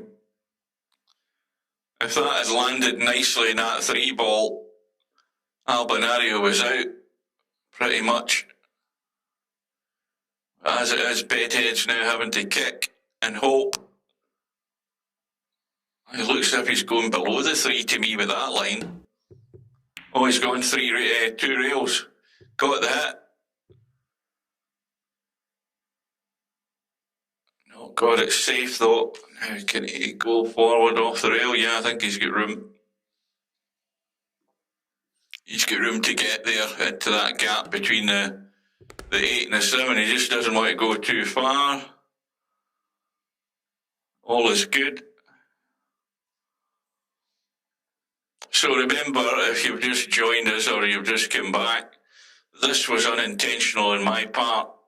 I was heading to bed after the Cobra Spectredawn match, and the hot seat match that is. Albinario and Bedhead having arranged their one-loss side match. Race to 15 on the one-loss side.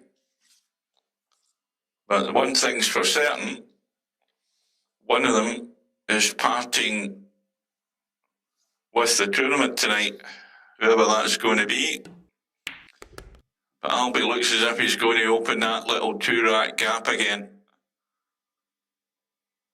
Keep Bedhead working for it to stay in touch.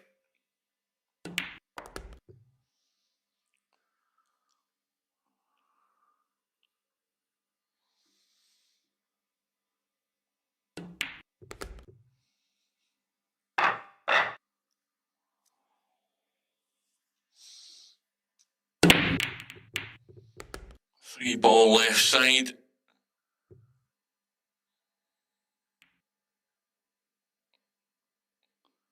Well, a cut and a one. Two balls right in the middle of the table, right in an awkward spot. Interfered with by the 4 ball and the 8 ball. I mean, it is available into 2 corner pockets. But the trickiest part of this visit is this shot right here.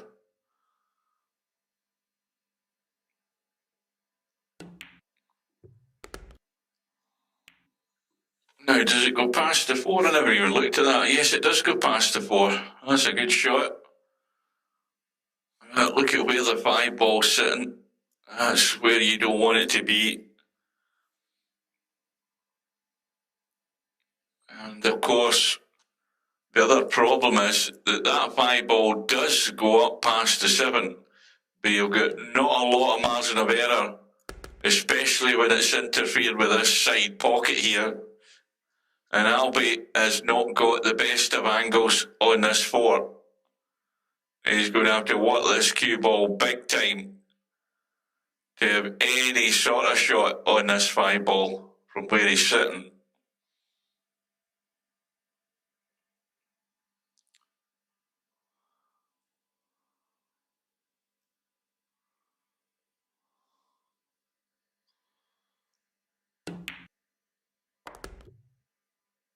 Well, that's as good as you could expect. Now, is he coming off the point of this pocket here? Yes, he is. And this is...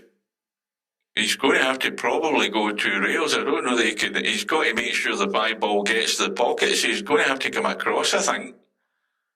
Is he trying to dab it? Yes, well, he's confident he could dab it and hold it. I thought he would have had to go with the 2 rails, but he's played that perfect.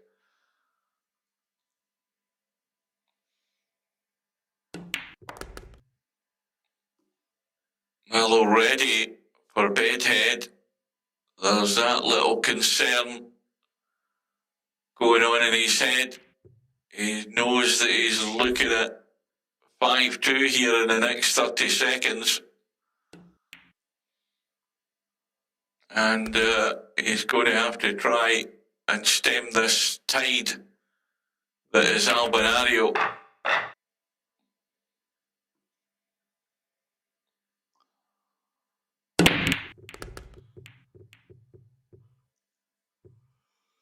Well, a ball again. And a shot again on the one the 2 ball has gone. I think he can get enough into this just to come off the rail and out.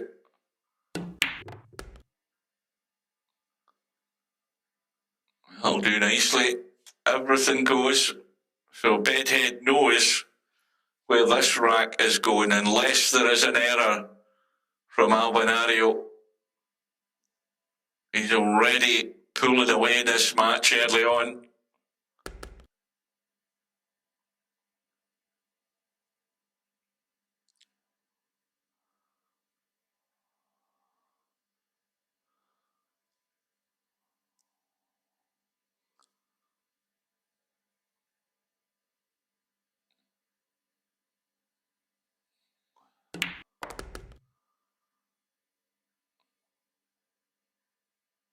Well, ever since Albinario was sent to the one-loss side by Cobra, he's got that single-minded approach, and he's been pretty lethal at it. He's looking for revenge, make no doubt about that. And players like Bedhead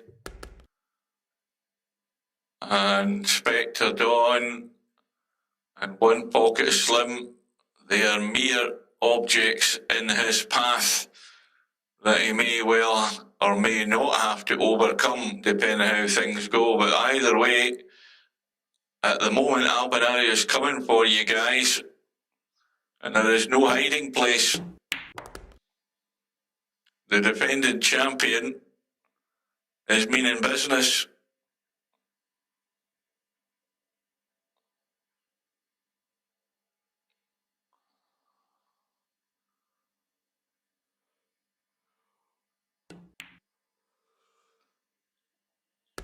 Right in the heart of the pocket.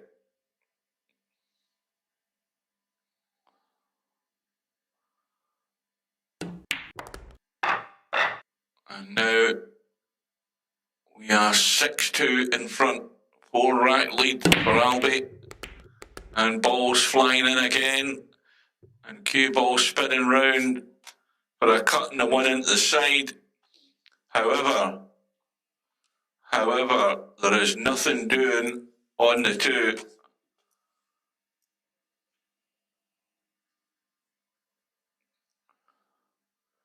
Well, is it actually worth playing a pot in the one ball? And I think Albinario is right. I think that invitation to duck and dive up there, that's a great shot. Well, it actually could have been a better shot if he'd get the one ball near the 8 ball. Of course, Bedhead doesn't have a jump cue, and he's not willing to risk trying to jump over the 2 and the 6.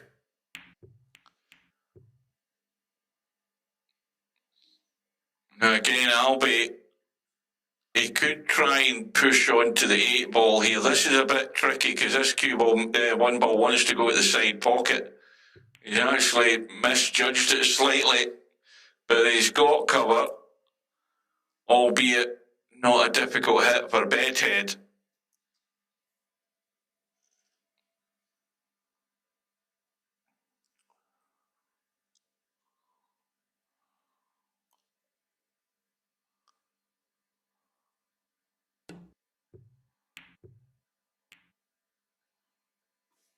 And how's that ended up?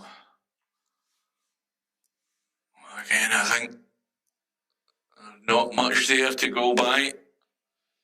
He's got to try and spin off the rail to get to that one, I think. He's going to have to spin this up.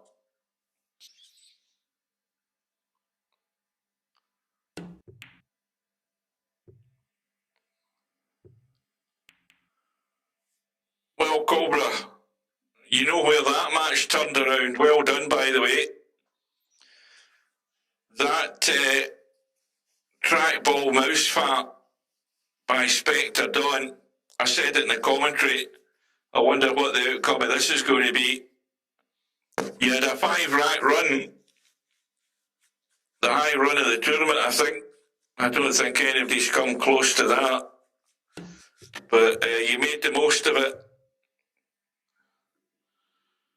Great performance, great battling performance. And Albinario is not in a kindly mood here. He's out for blood. He's coming to get you.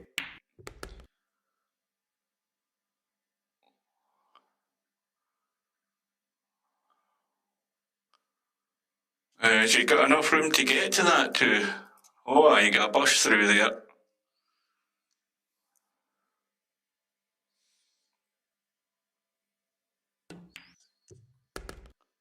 Well, that was the only way Cobra was going to get back in it, not the mistake that Spectredawn made it. Either player was going to win the match if they could get their break working. And you see the stats. I mean, Spectredawn's break was dire. He had at least 6 dry breaks, and I don't know when I ended up stopped counting them, but he had at least 6, and that didn't do him any favours. And you think about what Spectredawn usually does when he gets a ball in the break and there's a shot, the rack's usually over. And those half a dozen racks that he could potentially have had, they all went south with the dry break, most of them, I think. So, but he's going to have that nightmare sticking in the back of his mind with that thin air shot that he played.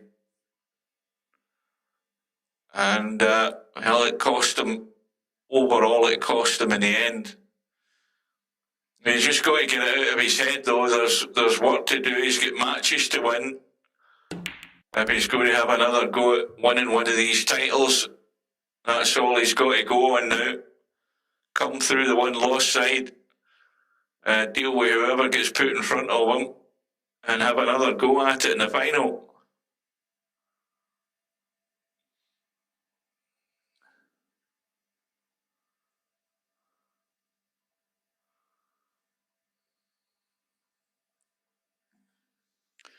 I think that's wishful thinking, Cobra. Hoping Spectre will sort it all be out. Well, of course, we all know he could. And One Pocket Slim might still have something to say in matters as well. So don't count anybody out in what's left in this tournament. It's up for grabs. Cobra's now the favourite, having got to the final, but these other guys are going to be knocking lumps out of one another to get there. And that looks nailed, that 8-ball. That's perfect. And a much needed steal here for Bedhead to try and stay in it.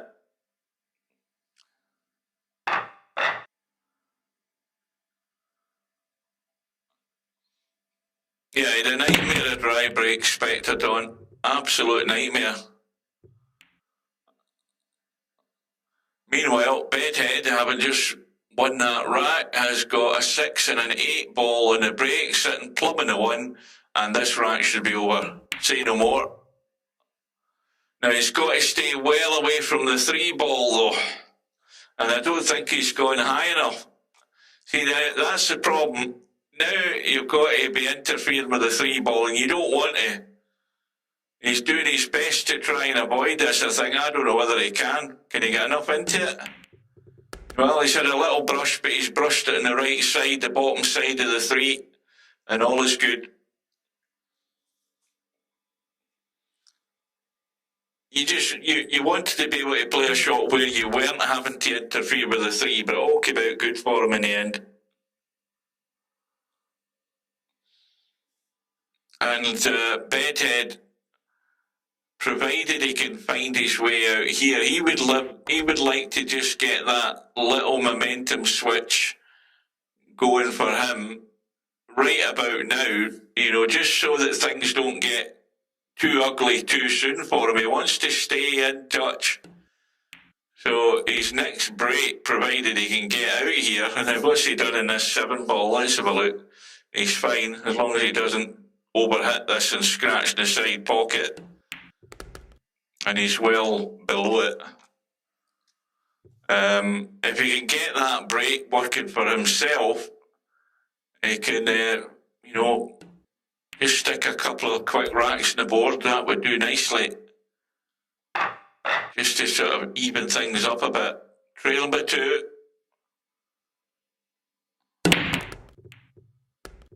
Well, he's done the first thing, got 2-3 balls in the break. He's not got a great shot in the 1. Oh, he has, my bad, it's that time of night. Again, I've mistaken the 9-ball for the cue ball. He's perfect in the 1. Just got to get high enough into the table for the 3. I should be in bed by now.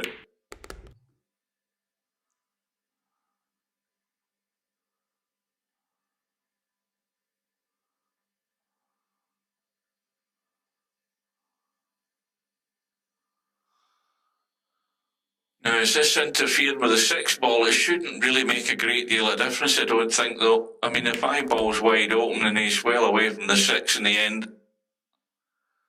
So, right now, this is exactly what the doctor prescribed for Bedhead. Just get a rack in the board and get the break doing you a favour or two. and making the most of it. And that's exactly what was required. Just to sort of steady the ship early on.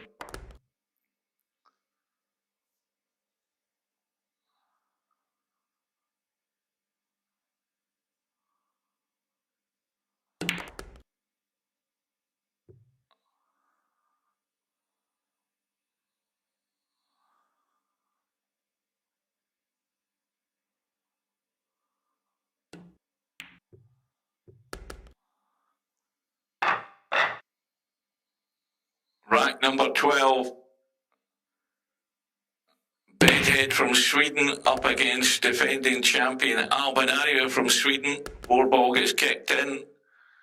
Cutting the 1. It's going to be a 2-5 combo. Which is, again, provided you can get a decent line in the 2, you're not missing the 2-5 combo.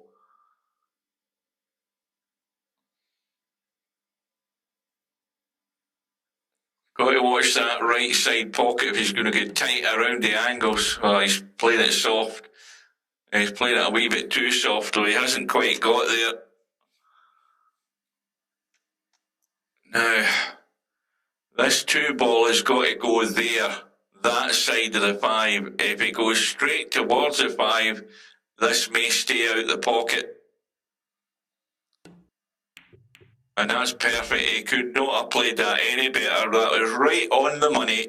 Perfect line. How's that 6 ball? Because that looks tight. It's well off the rail. A good margin there off the rail.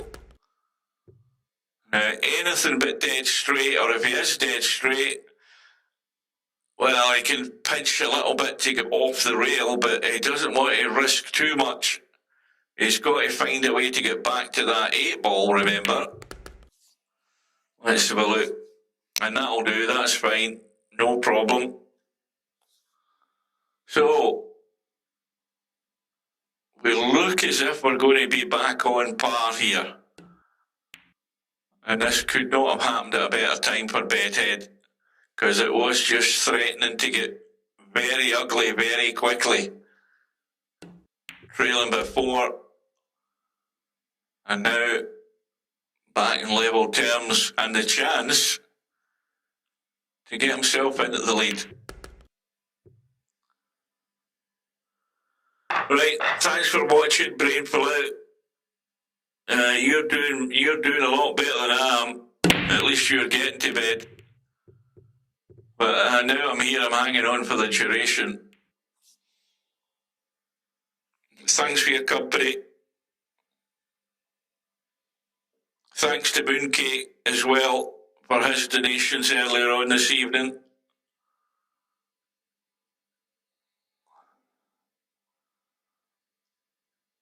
Well, Bedhead, his momentum has been stifled by a dry break. That cue ball got plenty of cover. And, well, the gap's there though to get the kick on this one. It's an easy hit. And if he gets lucky enough, he might kick it in.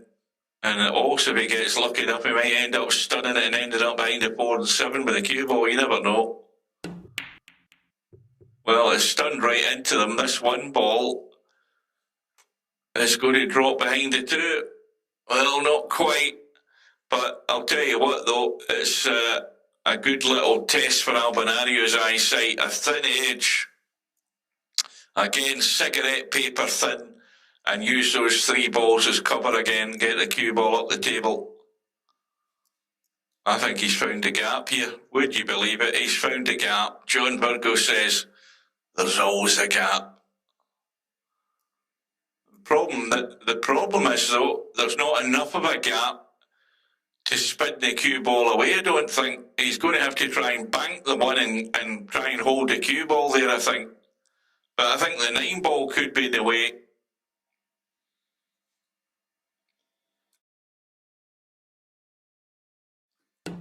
Oh, he's going for the kick, and he's missed it completely. Well, I don't know why he didn't play my shot. Because he could see enough of the 2 where he could have he could have banked it and held the cue ball there. The only thing is that the one ball might have headed towards the 9, but I think my idea was better than what he came up with because he missed the one completely.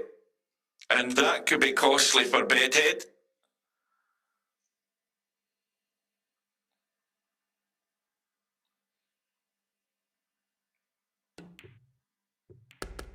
Oh, well, the cue ball's leaked away a lot further than they thought there. I think he thought he was going to get a lot more of that 6 ball. The cut's still on.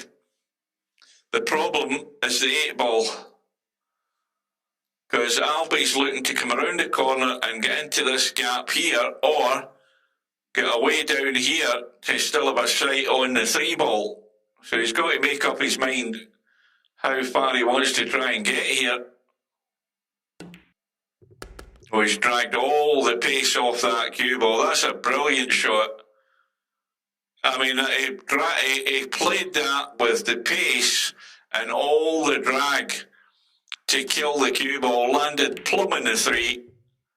That's a brilliant shot. Brilliant technique, that is. And now he's in prime position with the angle in this 4. Again, the concern is how adjacent the 9 ball and the 8 ball are into the line of sight here. Now, he knows the gaps there. He's got to trust in his control to get into that gap on the 6, and there was never a doubt on it. He's right smack bang in the middle of that line. Well, he could have done with it not being so straight,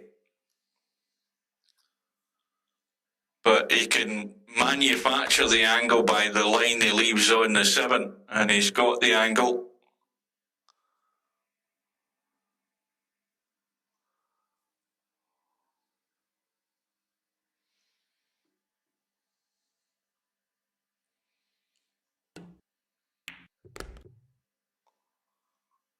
It's looking like Bedhead's going to have to start chasing again.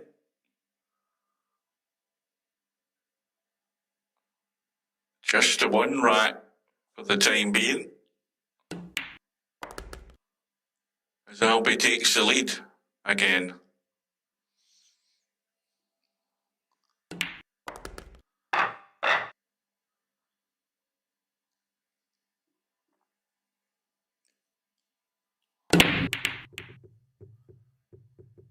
Three ball is tracking. Oh, no, it's dry. And the 1 ball is in play, as is the 2.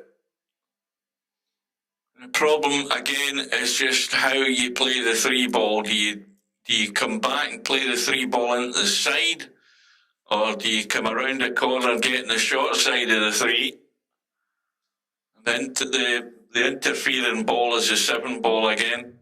Oh, that's a terrible shot by Bedhead. I think the idea is that he wanted to get in the short side of the 2, but I don't know that was he trying to come up and bump the 7, but he's forgot the most important thing of all, is you got to pot the object ball first of all. And that little frailty there by Bedhead is not a good sign. Again, we've got to remember it's late at night. And it's difficult to keep focus when the brain's shutting down. I know that from full experience. No matter how hard you're trying to concentrate, your mind is wandering. You're thinking about the next shot you're trying to play. Well, he was trying to leave himself with that tight 3 into the side, because obviously Albie's on it. He's not quite got the ideal line. It's very tight, and he's going to catch the point. I thought he was going to catch the point and stay out, but he has nailed it again. And Bedhead is going to have to really try and give himself a wipe down with a cool cloth or something, just to sort of sharpen up the focus. Because it's at this stage in the match, we're almost halfway home here for Albinario. And if things go according to plan for Albie, he could be opening up that gap again. Let's have a quick look. I'm pretty certain there's no problem with the 8 ball. Well, there isn't other than the fact you just have to be careful on it.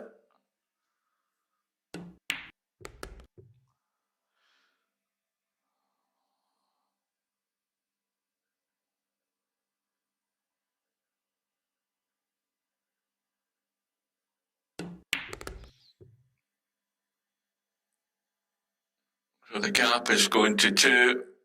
And Bedhead, again, is going to have to just sharpen up. You know, unforced errors are lethal at this stage in any big tournament. Because you're going to end up getting punished for it. It's just a question of how much are you going to get punished. And that might be dry as well from Albie. Yeah, it is dry. Again, Bedhead's got a cut in the 1. He's going to have to try and kill this cue ball as well, I think.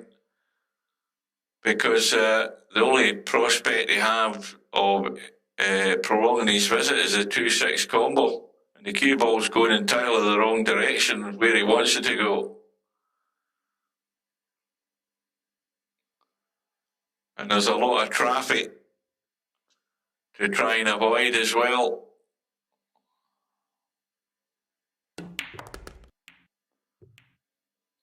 And that was a problem. That was always going to be the issue. He's hooked on the 2. And he knows that if he doesn't get a lucky roll here, he's got a fair idea what's going to happen. And this is how easy it is to start sort of losing your way. We're just asking too much to come out of there clean. Well, it needs to get to the short rail and it's not going to be there. So, 1 good pot in the 2 and shape of some description on that 3 and it'll be good to go. Well, I don't know what the hell Albie's typing. It's all in bloody gobbledygook. It's all Swedish.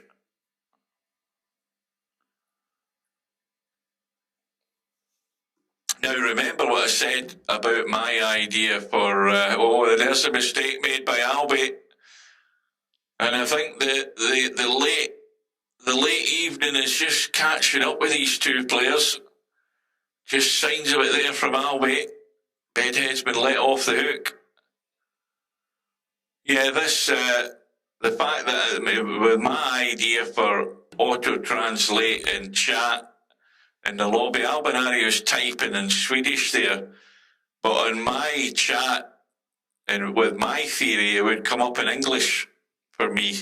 It wouldn't come up in Swedish on my screen, on my end. That's just one of my brilliant ideas.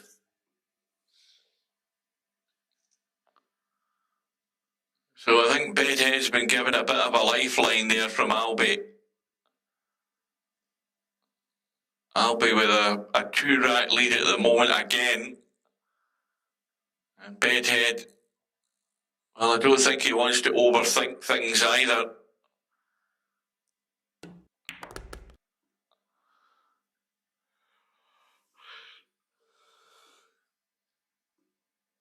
Again, this shot, you really want to stun it in, but the danger in stunning in these pockets, you know, he's just stopped it dead. Didn't want to take the risk.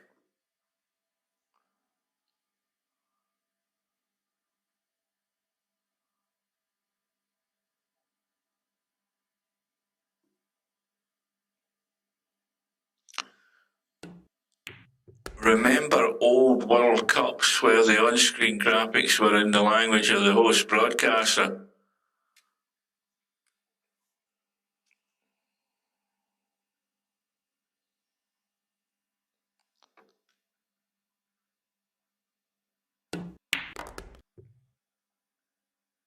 Well, there wasn't a lot to confuse you when you think about it, because, most people knew what that meant anyway, regardless of whether it was in English or not. There's not a lot in watching a football match that's going to confuse you. You can usually have enough to decipher what it is.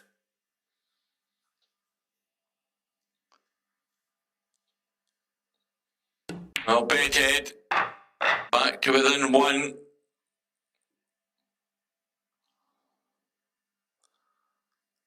Why you me knee? That's United Kingdom. I only learnt that from Eurovision. And there's that pattern of 3 balls for the second time tonight. And again, I think they're all open, are they? Quick look. Yes, they are. I think I'm going to have to just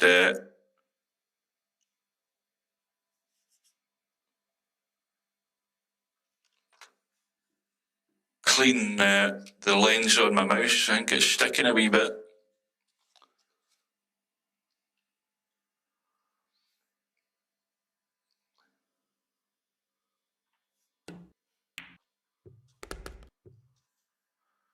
In fact, I'll tell you what, I'm going to have to take this mouse mat downstairs and run it over with a damp rag because it's got crap on it. It's needing a good clean off. Dirt and goodness knows what else, stuff I've been eating is probably sticking on it.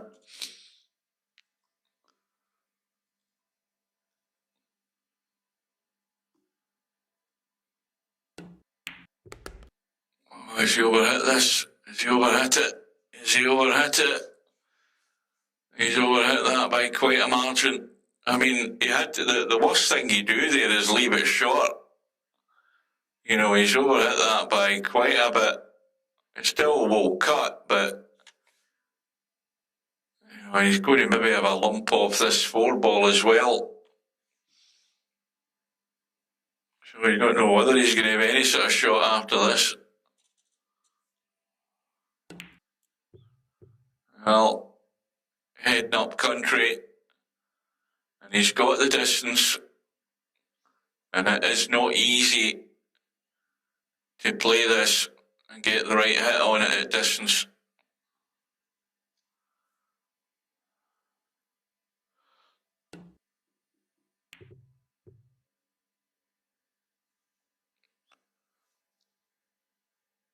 Well, Albinario, he doesn't have the bank.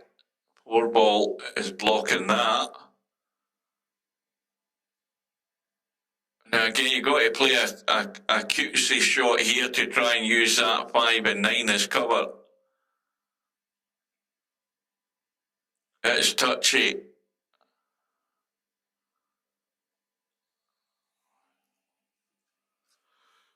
Oh, the yardage started big time. It's really kicked in and gone downhill rapidly. Well, Bedhead has left it on. And we know that the 5 ball does go. He might have to use that 5 and 9 just to get a bump. To maybe have a shot in the 4.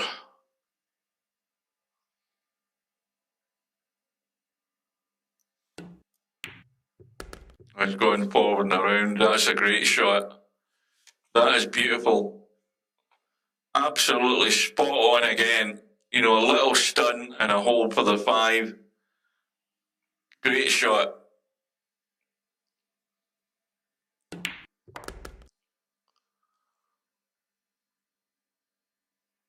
Well, this looks as if it's going to be the 3rd time. I think that Bedhead is going to be trailing by 2. It's looking very much like it.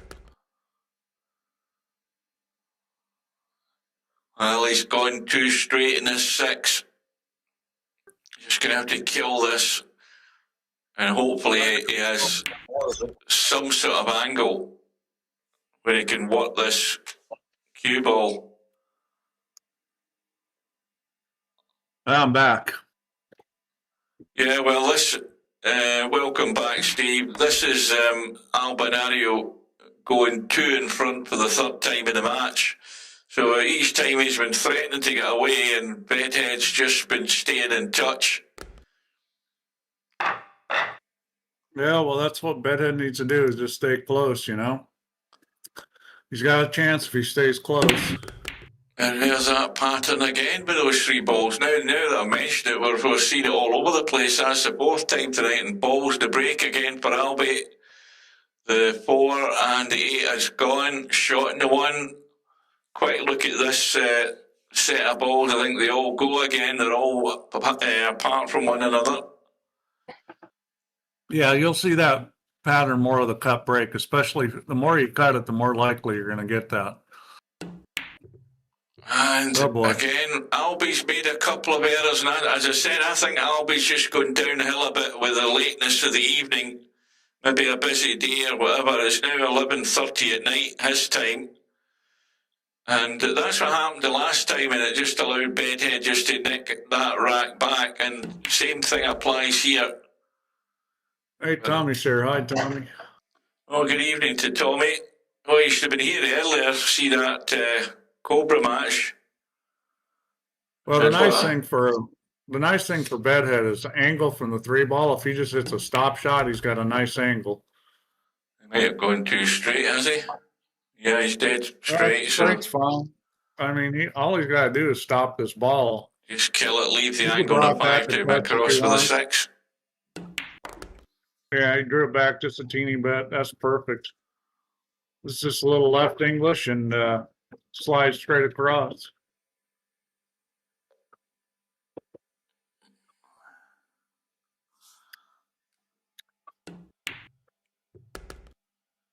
Is Eddie still here? Oh, boy.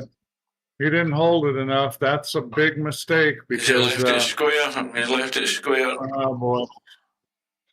Well, if I was him, I'd draw this and go 3 rails. You know, don't hit the 9. Hit a draw with a little left English and go 3 rails and get on the 7. You know, he left a similar shot in this pattern earlier on in the match as well.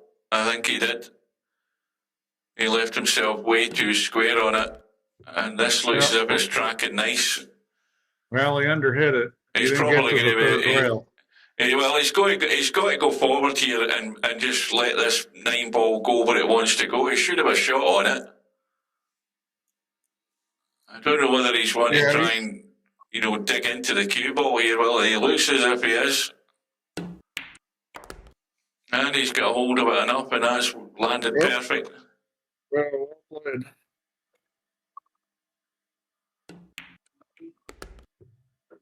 Well played. So, made it a little tough, but he got out. Back to within 1. And the ball has gone. The 6-ball's tracking as well. He's got the bump in the 7. That's blocking the 1. Bad luck. That was bad luck. He makes 2 balls and ends up with nada. I mean, he has a shot in the 1 there. He was going to have the 2-5 combo. He was going to be more or less out, pretty much. But now he's got to come up with something.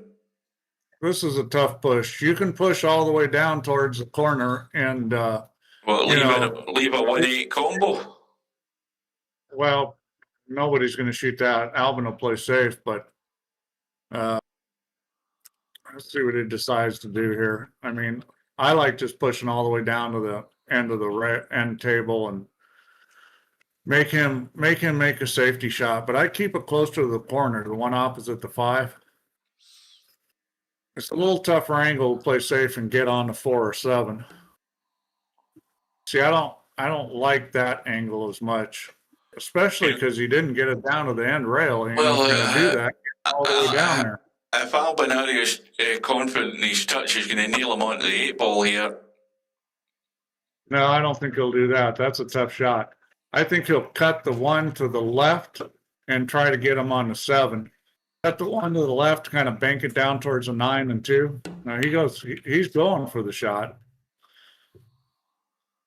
That was an aggressive play. I mean, I'm not saying it was a bad play because it wasn't a bad shot to shoot at, but he didn't come up with it. So, well, one could pot it for Petty. He's going to have to get hold of the cue ball here, and he'll have that 2-5 combo. Yeah, he could go on the other side of the 2 if he wants. Also, he looks like he's digging in. Just don't hit the 9. Well, okay, he got away with it. He could have hit himself with that 9 ball. Just got to be gentle with this, keep the 2-ball there. And now Bedhead's playing well. I mean, before I left on my trip, he was playing well. I think he's got a chance. Well, both of them have just shown signs of the lateness of the hour, and I think the concentration just breaking a little bit for both of them. That's allowed Bedhead to stay in touch. Well, don't forget, Bedhead's a world champion. Yeah, he's a virtual pool 4 champion. What was it, 10-ball? 8-ball. I think he's 2-time 8-ball. I think he's won it twice.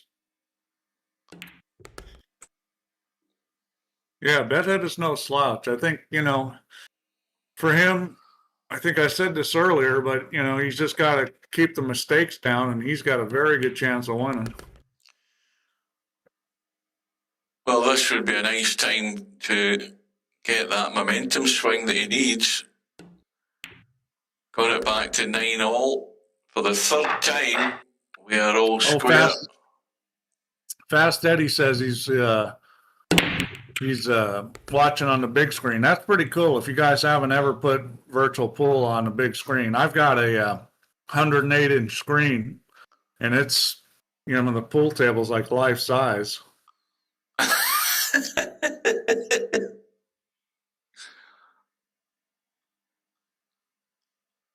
The balls must be like basketballs as well.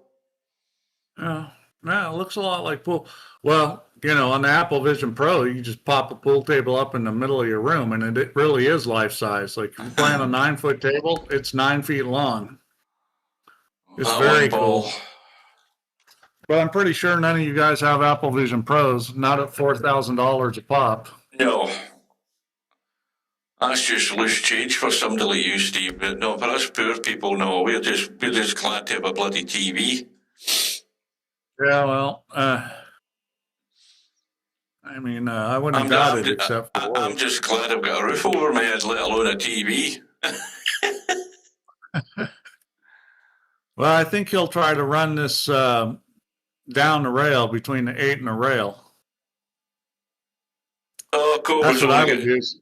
Cobra's only got a 55-inch. That's terrible. Not good. Oh dear, what's he done here? See, that's a terrible mistake. He put English. Well, he put English on it. All he needed was straight top, and he put English on it, and that's why he's there.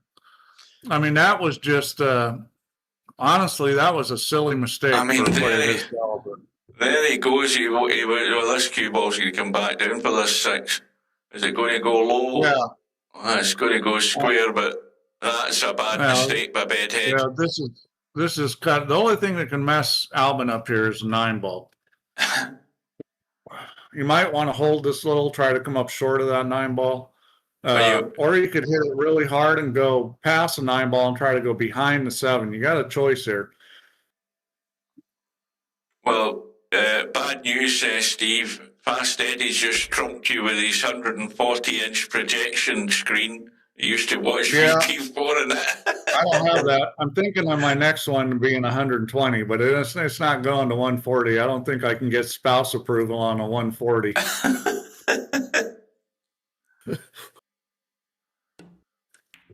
Basically, one wall of the room is a television. That's really what people are saying nowadays. Oh, look who's arrived in the room. Bomb number 1's arrived in the room. That's another stub profile. Another gratis one is created. That was just a terrible mistake Bedhead made. I mean, it really was. Well, because, he should have been out. Well, the thing is, because that's kind of a mind trick. You start thinking, wow, what if I don't get it over enough? And then you put English on it, and next thing you know, you're hooked. That was just a straight top follow shot, and it would have gone right down on the rail. And as a good player, he has to recognize that. And I think what happens to players is maybe he does know that, but he starts kind of thinking about it. You know what I'm saying, Hugh? You start thinking, and next thing you know. Yeah. The little voice that's a good break, but he didn't come up with a lot. Well, Bedhead will be relieved at that. I think he's lining up the combo anyway. He's lining up the combo. Well, the safety's difficult here, so I wouldn't be surprised if he shot it. I don't know what he's looking at now. He may be trying to cut this one, which is kind of crazy. Going the other way. This is tough. This is a very good. I think the combo's easier than this. I just push it to the end rail, down past the 3. I just go to the middle end rail, because this is no good. I mean, you don't want to shoot combo now. And he hung it. He hung it. Gave it every chance to go in. Well, this is where Bedhead has to pounce. Yeah. I think he should have pushed out there. That was, it wasn't a gimme combo. Well, Bedhead's, we'll give him the 1. We'll give him the 3. A roll in the 4. He's on the 5, 6 over the side pocket. So it's from the 8 back up to the 9. And he needs to go off the rail. Yeah, that's okay. He's a little straighter than he'd like to be. I'll put a little left English on this and kind of hold it. And, he can't go to the far side of the 5. Well, he's going to draw it. I'll leave a nice high cut angle in the 5. Yeah, he can just roll this and be good on the 5. Yeah, fast steady. I think my monitor is 43 or 45 or something like that. My computer monitor I use.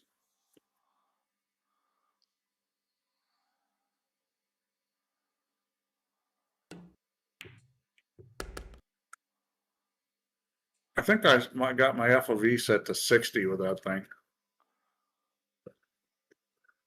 Well, this isn't cut and dried yet, this, right? Well, this is simple. And see how he did that? See how he didn't draw that ball? That's the right way to play it, is go forward on that shot. A lot of players would hit that low. That was the right way to shoot that shot. Over to the donut. Drop that. He's leaving himself a wee bit higher, but that's pretty much on the line that he wanted. Fine. He's got really good touch. I mean, I kind of disappointed in him for making that mistake with the cue ball out of the rack, but these guys are sitting here talking Swedish, and they've been rabbiting. It's all Swedish. 9 balls thought about it. 4 balls thinking about it. At some point, I'm going to put translation in here so that that was everything will translate to your own language. That was my brilliant idea, Steve. Well, I already had that idea. I mean, it's been brought up. It's just and it's just a question of I'm not sure how much it's going to cost. I mean, I know what the cost is, but I don't know what I'll end up spending. In other words, you play a cost per token.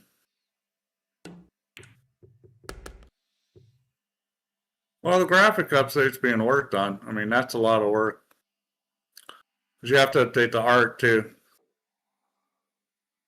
I mean, I've already got the pool game running with the table and the balls and stuff with new graphics. I have to do the art too. Well, Bedhead, so far so good in this, right? Yeah, of course I'm running 4K. I mean, everybody's running 4K now. I ain't. I could show screenshots. I haven't wanted to yet because I've been, tweaking stuff. But it's getting to the point where it's pretty good. Watch that side pocket. Yeah, I mean, that's a huge mistake to hit the tit here. You'd have to way overcut it. I keep telling you, Steve, go what you should be doing is you should be doing what that guy is doing in that bloody spaceship simulator thing. You should be doing what he's doing and showing people what you're up to and what you're doing and livening up your VP4 channel on YouTube. That's what you should be doing. Doesn't cost you anything to do it. Except a lot of time. Well, you're only live streaming what you're working at. That's all you're doing. There's nothing you have to do other than hit a button, get the thing streaming, and away you go. I could do that. Well, Bedhead's doing his best to find himself in front of here. Well, this cue ball needs to keep running. It needs to keep going. It needs to keep going. Well, he's on the 50-yard line. Yeah, he's struggling to get himself out. Well, he's going to cut this in the side, I think. Yeah, looks like he's trying to buy the 9. This is a pretty nasty cut. Oh, that's a great shot. What a cut that was. Nerves of steel there. Right in the heart of the pocket. And suddenly, for the first time in a match, he's in front. This is a huge, that was a huge game. He's breaking, he's got the lead, he needs 4 games. This is a big break. I mean, now the question I'm asking is Cobra still there? Because Cobra's prayers are threatening to be answered here. He's been rooting for Bedhead. Of course. Well, we got some more Swedish going. Is Cobra still awake? Well, Bedhead's got the ball. He's got a ball. Look at where he's sitting in this one ball. This rack's over. This is over. And suddenly a big switch. Is he going to go forward or just hit a little stun? Or I think he should go forward here. He's going to stun it, of course. He's just going to kill it, I think. The problem with stunning is he's killed it too straight, though. Oh, he's got a slight angle. He can post it across. He can squeeze this across, He's going to go forward. I think. Well, he's stunning this too. Romario's probably busy playing in a tournament or something. He's arrived back. Welcome back. Yeah, he's going forward. Nope, he's stunning it. Anything but straight, and that'll do it. He probably ended up just playing this soft and holding it and playing the ball the other side. I don't think he wants to slam this to come out, does he? Is he going to slam this to come out? It looks as if he is. He's going to roll this. You really don't want to be straight, though, and that's what it wants to do. It wants to be straight. See what I'm saying? Is that shot wanted to roll straight? He's absolutely bolt straight in the floor. Well, and that was the problem with that shot is, I mean, I could see if he just rolled it, it was going to end up straight. And he should have seen that too, because this is not what you want. Spectredawn does. Just roll this 4 in, get the cue ball to the donut, and leave the long Bedhead cut in the 7. That's all he should be doing. He should be trying anything more elaborate. Or he can jack up on it. Well, as good as he does Bedhead cuts, you'd think he'd just roll forward. So he's good to go. But you got to be careful about the side pocket here. He's going to have to do something with his cue ball. And he's putting a little left English on it to hold it. He's going back to Bedhead territory again. Oh, he needs a big shot here. That was not a good shot. He should have come on the other side of the 8 ball and shot the 8 in the same corner. I think he was afraid of the scratch. Now this is what we call a have to perform shot. Oh yeah, big shot. And you could scratch in the side pocket. And there you go, and he's not going to get lucky either. And Albie's back in. Almost 12-10, but Bedhead's just struggling to get the job done here. In a couple of these racks. I didn't have a problem with the shot on the 7, but the 7 to the 8, it just wasn't good cue ball.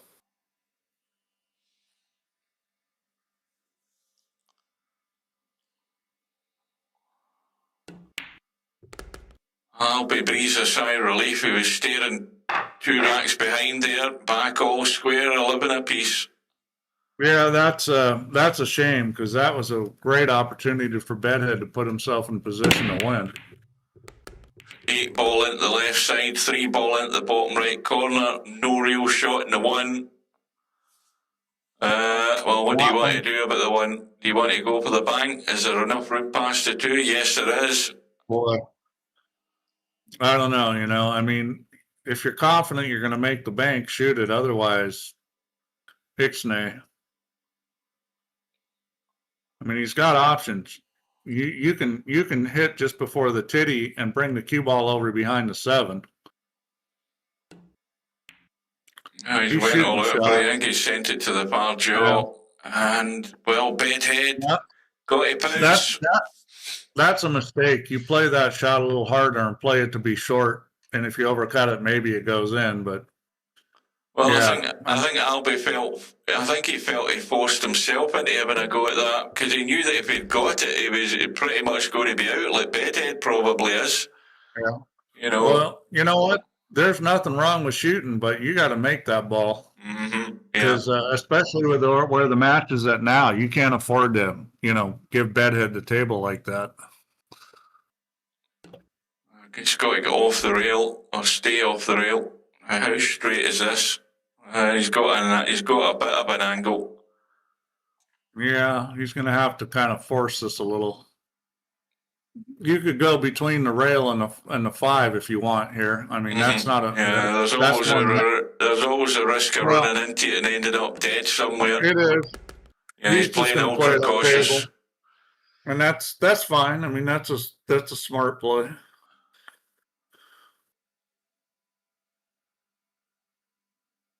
Well, the momentum's threatening to go the other way. Not that there's been a great deal of momentum in it, other than Bedhead's always been trailing by 2 on 3 occasions. Well, so where he is now, just a stop shot.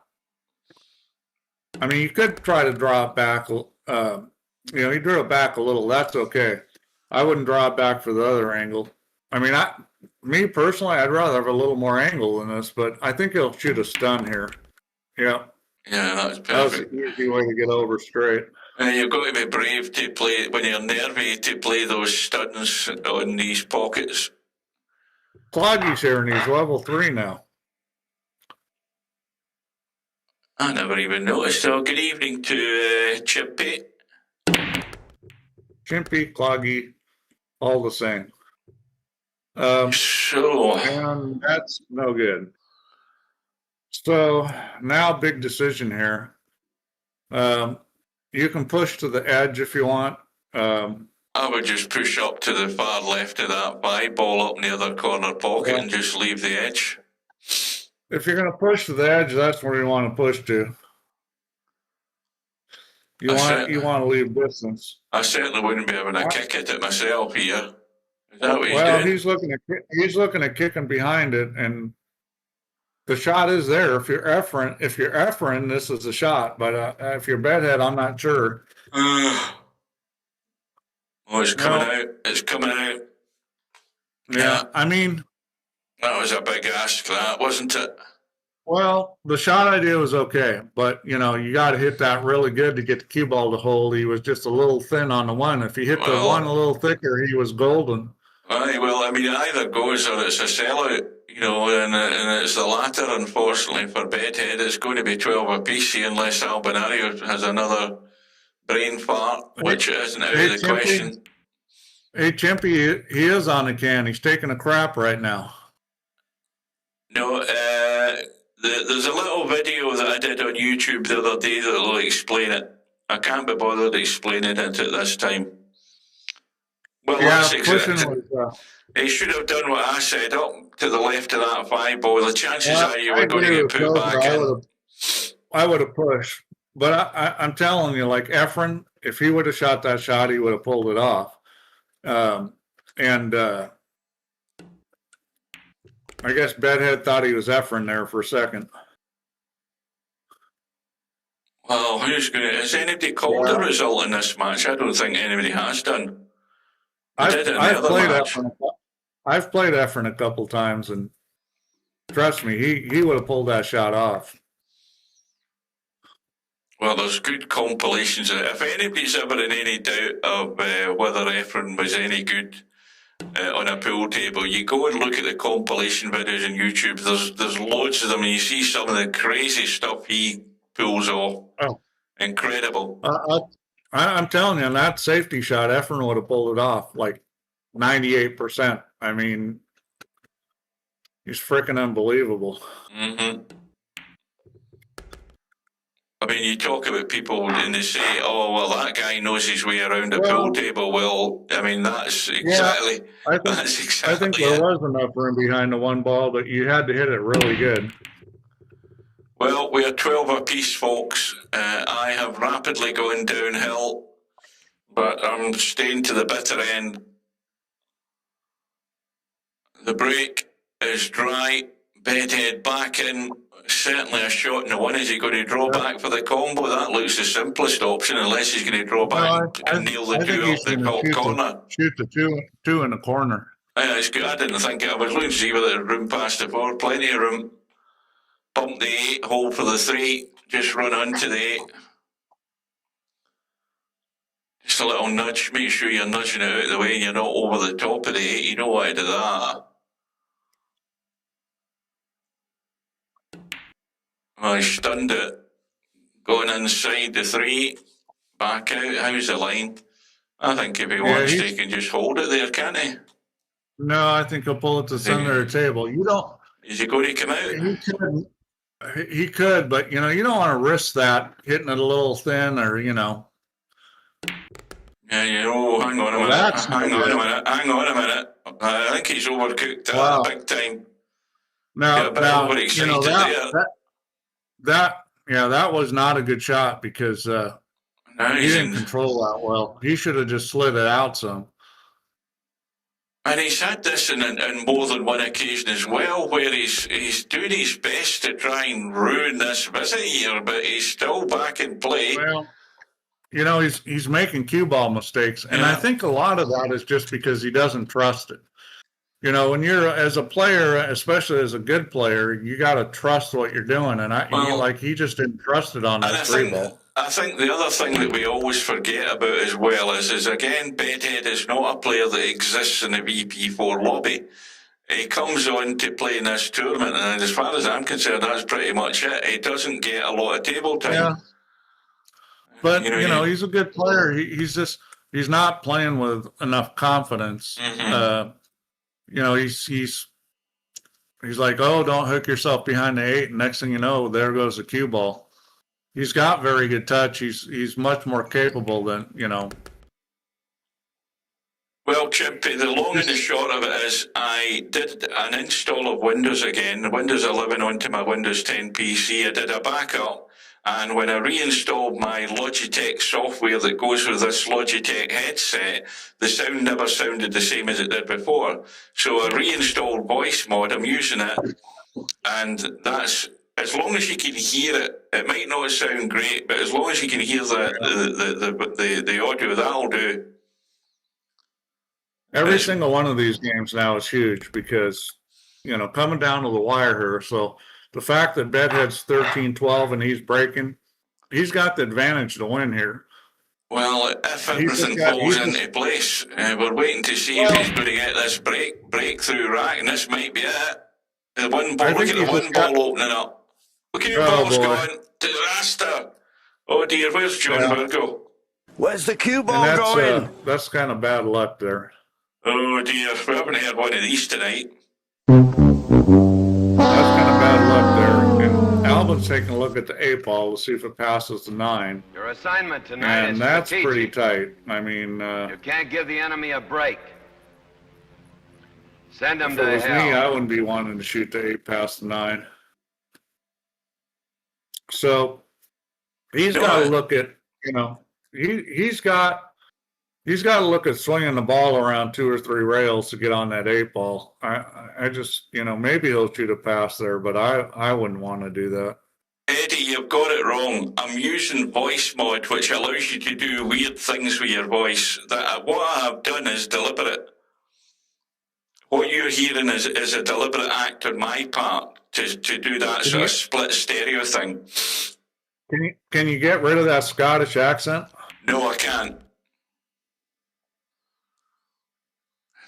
Well, let's see if he decides to bump the 8 ball here because it's a natural. I don't like bumping the 8 ball. I would rather play for the other side of it myself. Romario keeps asking questions. I mean, because the time that I had since reinstalling Windows and getting all my apps and things working right, this is as good as I got, and that's why I did the video. And I said in the video, like it or lump it. Cobra thinks you're an umpty. Yeah, well, we already know that. Tell me something I don't know. I'm trying to focus on this match, by the way. Oh, he's got the bump in. Oh, dear. He decided to bump balls. Well, I didn't like that, but he got away with it. My bloody donut's gone again. Hang on a minute. Quick tab out. You're not going to miss anything with a 5-ball. I think this is going to end up being a combination here. Hang on. I can't see him doing anything else. Where the hell's VP4 went to? Hold on. Right, there we are. I think my donut's back. Let me have a quick check. It must be a And he ran that on a beautiful line. Even I could make this combination. Well, I would have my doubts about that, Steve. Look at the gap between 8 and 9. Yeah, he's going to make this. I think you're getting into the realms of fantasy there, Steve. There we go. Well, I'm in beer right now, dude. I'm in beer mode. That's something that Captain Mannering used to say to Corporal Jones in Dad's Army. Oh, boy. Oh, boy, that 8-ball hit both tits on the side pocket and didn't go in. Yeah, good look. That's a terrible break. Now, the big issue here is going to be the 3-ball. I mean, the 5-6 is doable with a combo. The 3-ball is the tough part here. I think if you get the angle in the 2, you play to bump into the 8 and you'll be on the 3, no problem. I think if you get the right angle in the 2 and you leave the cut across... No doubt. And you can't scratch where that 8-ball is. You just leave an angle and run into it. But, that assumes you got pretty good precise cue ball because you miss the 8-ball and bounce off the rail and now you're behind and hooked. Well, that's no good. You left a bad angle. No, I think I think you can manufacture this. If he plays to draw into the gap, he may hook himself, though. He can. It was a lot more reliable if he left angle where he exactly. He had to leave the higher angle to do that. But if he's going to take the risk, he might as well do it at this stage in the match. This is anything could happen here. If he misses 8-ball, he's in trouble. Well, wrong side of it. He's in trouble. Oh, he's caught the tit. Yeah. See that? Again, that's just a simple pattern thing. All he had to do is leave angle on the 2-ball, and it was a lot easier. It wasn't guaranteed, but having a draw I think what he should have done is check the cue ball to straighten off that short rail when he played the shot. Now I don't think he did. And anyway, this has been evident throughout the match where Bedhead's got himself back to this position on level par and then struggling to find his way out in the next rack. This is a soft kick, and the reason why, you can hook him on the 8, and if you don't hook him on the 8, you get the 3, 5, 6, so you don't want to hit this hard. Now, this is a mistake to go 2 rails, so he didn't. Okay. Oh, hang on a minute. Wow. There's a bonus. Oh, what a shot that's ended up being. And he's got the cheek to apologise in English. He's apologising in English. You know what? He played a good shot there, even if it didn't go in. As long as it got past the side pocket, it was going to be, Alvin was going to have to do something. So how big a break and a roll is that going to be for him? He's going to have to he play the 5-6 combo. He played the right shot. Even if it didn't go in, I think he was going to be, not necessarily selling out. And that's very well done there, too. Very nice line. He's perfect on the 5-ball. I think you should stop installing and removing things. All I did was reinstall Windows, for Christ's sake. I would hit this firm and shoot the 5 in the other corner pocket. I think that's what he's going to do. Albertrino's arrived in the room. Albertrino 2. Oh, fuck. Don't miss it, Betty, he says. Well, the angle's there. It's perfect to get down onto the 7. No excuses. He just doesn't want to land in the 7. He needs a half-ball bump. And he's got it. Oh, I'll tell you, I'm going to find Stubbs going to get fined down to $0. Well, Bedhead put on a sweat there, I'll tell you that, because he thought he was going to land on top of that 7-ball there. At least I thought he was. Yeah, he'll just roll forward here and take whatever. Maybe shoot the 9 on the side. We'll see what he decides. He's going to leave angle. Little straight. He's okay. You just roll down far enough, right? Even if you go right down to the short rail, you just want to get right down as low as you want on this 9 ball. Don't leave it short. Yeah, no chance of that. That'll do rail. it. Beautiful. Well, 14, 13 in front, running out of racks. Is this 14, going to be the 13. big break? He's breaking. This is a huge break. And Cobra's sitting with his fingers crossed, his legs crossed. And the 3 ball gets nudged in. Is he on the 1? Can he get past the 4? Yes, he can. I think he is. Yeah. So well, the 2 ball gets past the 8. This is a little tricky here. This is a real soft draw, or he's going to have to do something. I think you just stop this. You just stop this dead and cut the 2 past 8. No problem. This is difficult when you're nervous. Hit it good. Right. So I think he's going to shoot the 4 in the same pocket he just shot the 1. He's going to have to put a little bit of speed on this. Yeah, he's got to get into it and get out. Got to get and he's done both. He's left it short in the 4 and he's missed it too. And again. Well, he dogged it there. I hate to say it, but he dogged it there. He's struggling to hold it together. Yeah, I mean, that's unfortunate, but he just didn't hold up well there. And well, it's now going midnight in Sweden. It's now 5 past midnight.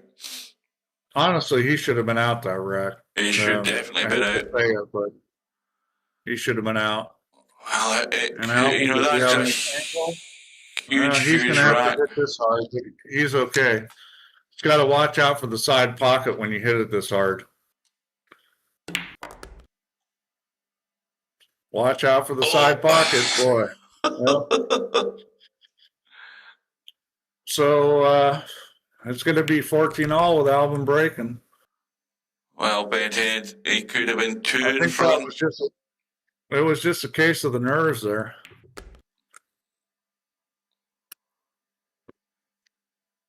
I've been there, done that. Tell a lie, what am I talking about 2 in front? I'm forgetting it's a race to bloody 15. This is Hill. Yep. I forgot all about it. Bennett was on the hill. That was his. That's why I said his destiny's in his hand. All he had to do is run out to win. Oh dear, that makes it even more terrible. He rattled that ball. He should have been home and dry, and he might not get another shot. He shoved it right into the rail. Well, here we go, folks. Now it's advantage Alvin. Lycka till. That must be good luck then in Swedish. Fasten your seatbelts. That's what they were saying in Swedish. Here we go. Huge break here. Oh, nothing's going. Nothing's going. 1 ball's going to go. What was it? Well, he can make this. Oh, that goes in, no problem. And look at the 2 ball. He's just got to come around. Well, yeah, but, this is a speed-sensitive shot. He needs to hit this, it's a 3-railer. He needs to come right back into the middle of the table. Yeah, well, anything can happen now. Is Bedhead going to hold his nerve?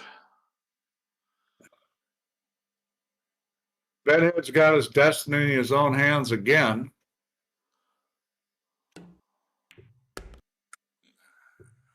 He should keep running. He's got Very well done. Well, that's beautiful because he's got a nice angle to get on the 3. He's going to want to go between the 3 and the 8. And in normal circumstances, that shouldn't be a problem. But right now, maybe. Into this enough, though. Got to get into it enough quick. No, the tendency is to hit the 8. The tendency on the shot is to hit the 8. Is to overdo it. If I was him, I wouldn't put English on it. I'd just do a straight stun. And not a full stun, because it's a full stun will hit the 8. Beautiful. Beautiful shot. Perfect angle. Now this Now is you got all to about decide where you're shooting a 4. I'd probably shoot it in the same pocket. straight up in the short side for the same pocket. Yeah, that's where the cue You ball don't- wants to go. You don't want to get on the wrong side of this 4. You need to be a little short on the angle. He looks like he may be trying to play the 4 in the other pocket. Yeah. Yep. Going in, and again, putting that English on it to tweak the cue ball. Has he got away with it? I'm No, going he to kick didn't. this in.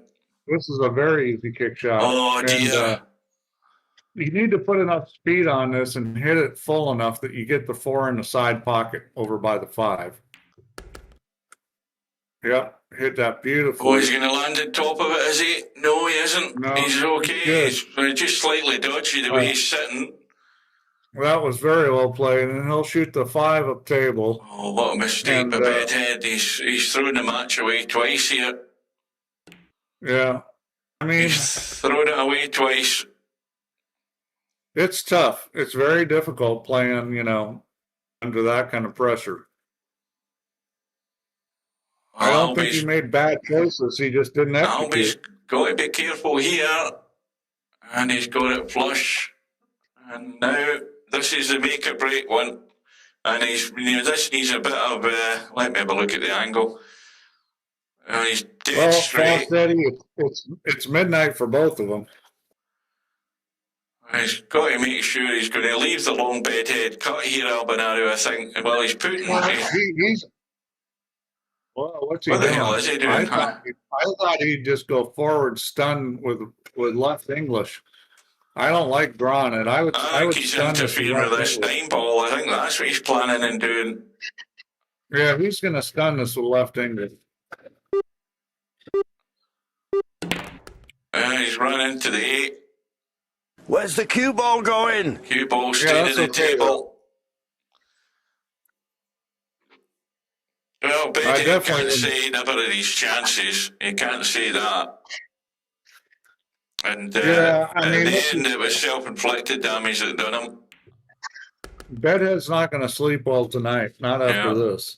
Self-inflicted damage is the worst pain you can get. It's unfortunate. He played a good match, and it's unfortunate he just couldn't finish it at the end.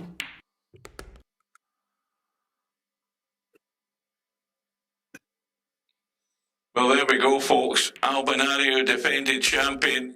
He gets through. He sort of fell over the line, really. Bedhead had it in his hands twice, and twice he bottled it. That's the way to describe it. He had them in the pocket. Couldn't get it there. Bedhead has disappointed Cobra. Yeah. Well, I mean, Cobra saw it for himself. He had 2 chances to win the match, and he couldn't get the job done. And, that's as close as you're ever going to come to scalp Albinario, and he didn't do it. So, yeah, I mean, it's that's a difficult loss. Albinario now has an American in his way to prevent him from that matchup with Spectredawn. It's another exciting match, that's for sure. Oh, 2 good matches. Bedhead's going to... I mean, there's 2 guys tonight that are going to think back if they go and watch the video, or they just think about what chances. Bedhead worst of all, because when you think about what Spectredawn done, all he did was not hit a ball and let Cobra in. Cobra still had to run racks to get back into the match at that stage. Bedhead had the match won twice, and that's probably hurting most of all for him. I mean, Spectredawn, fair enough, he was in such a strong position, even that mistake shouldn't have lost him the match. Cobra still had to perform. I've lost that way a lot of times. 1 pocket slim up against Albinario. We have Spectredawn in the semi-final on that loser side there. The deadline date is August the 6th, so they've got the best part of a week or so to get that arranged and taken care of. And then, of course, we have the semi-final match where the deadline is August the 11th. So those matches will be arranged soon enough. Good luck to them all. Cobra can sit high and dry and relax. until nearer the time. Well, that's it, folks. Thanks to Steve. When are you coming? When are you getting back, Steve? Another few days? I fly on Sunday. Right, well, we'll see you then. I fly Sunday and then I'm back on Monday. Right, guys, thanks for your company. I'm off to bed. Try and get a couple of Z's before I go to work in the morning. We'll see you again very soon. All right. And take care, Good night, Steve. guys. And good night, all.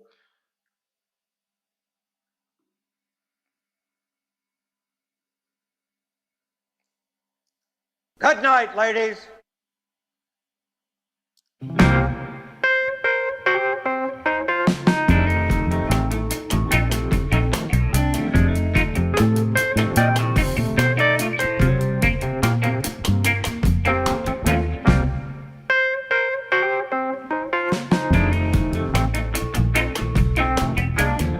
No bar, no pinball machines, no bowling alleys, just pool. Nothing else.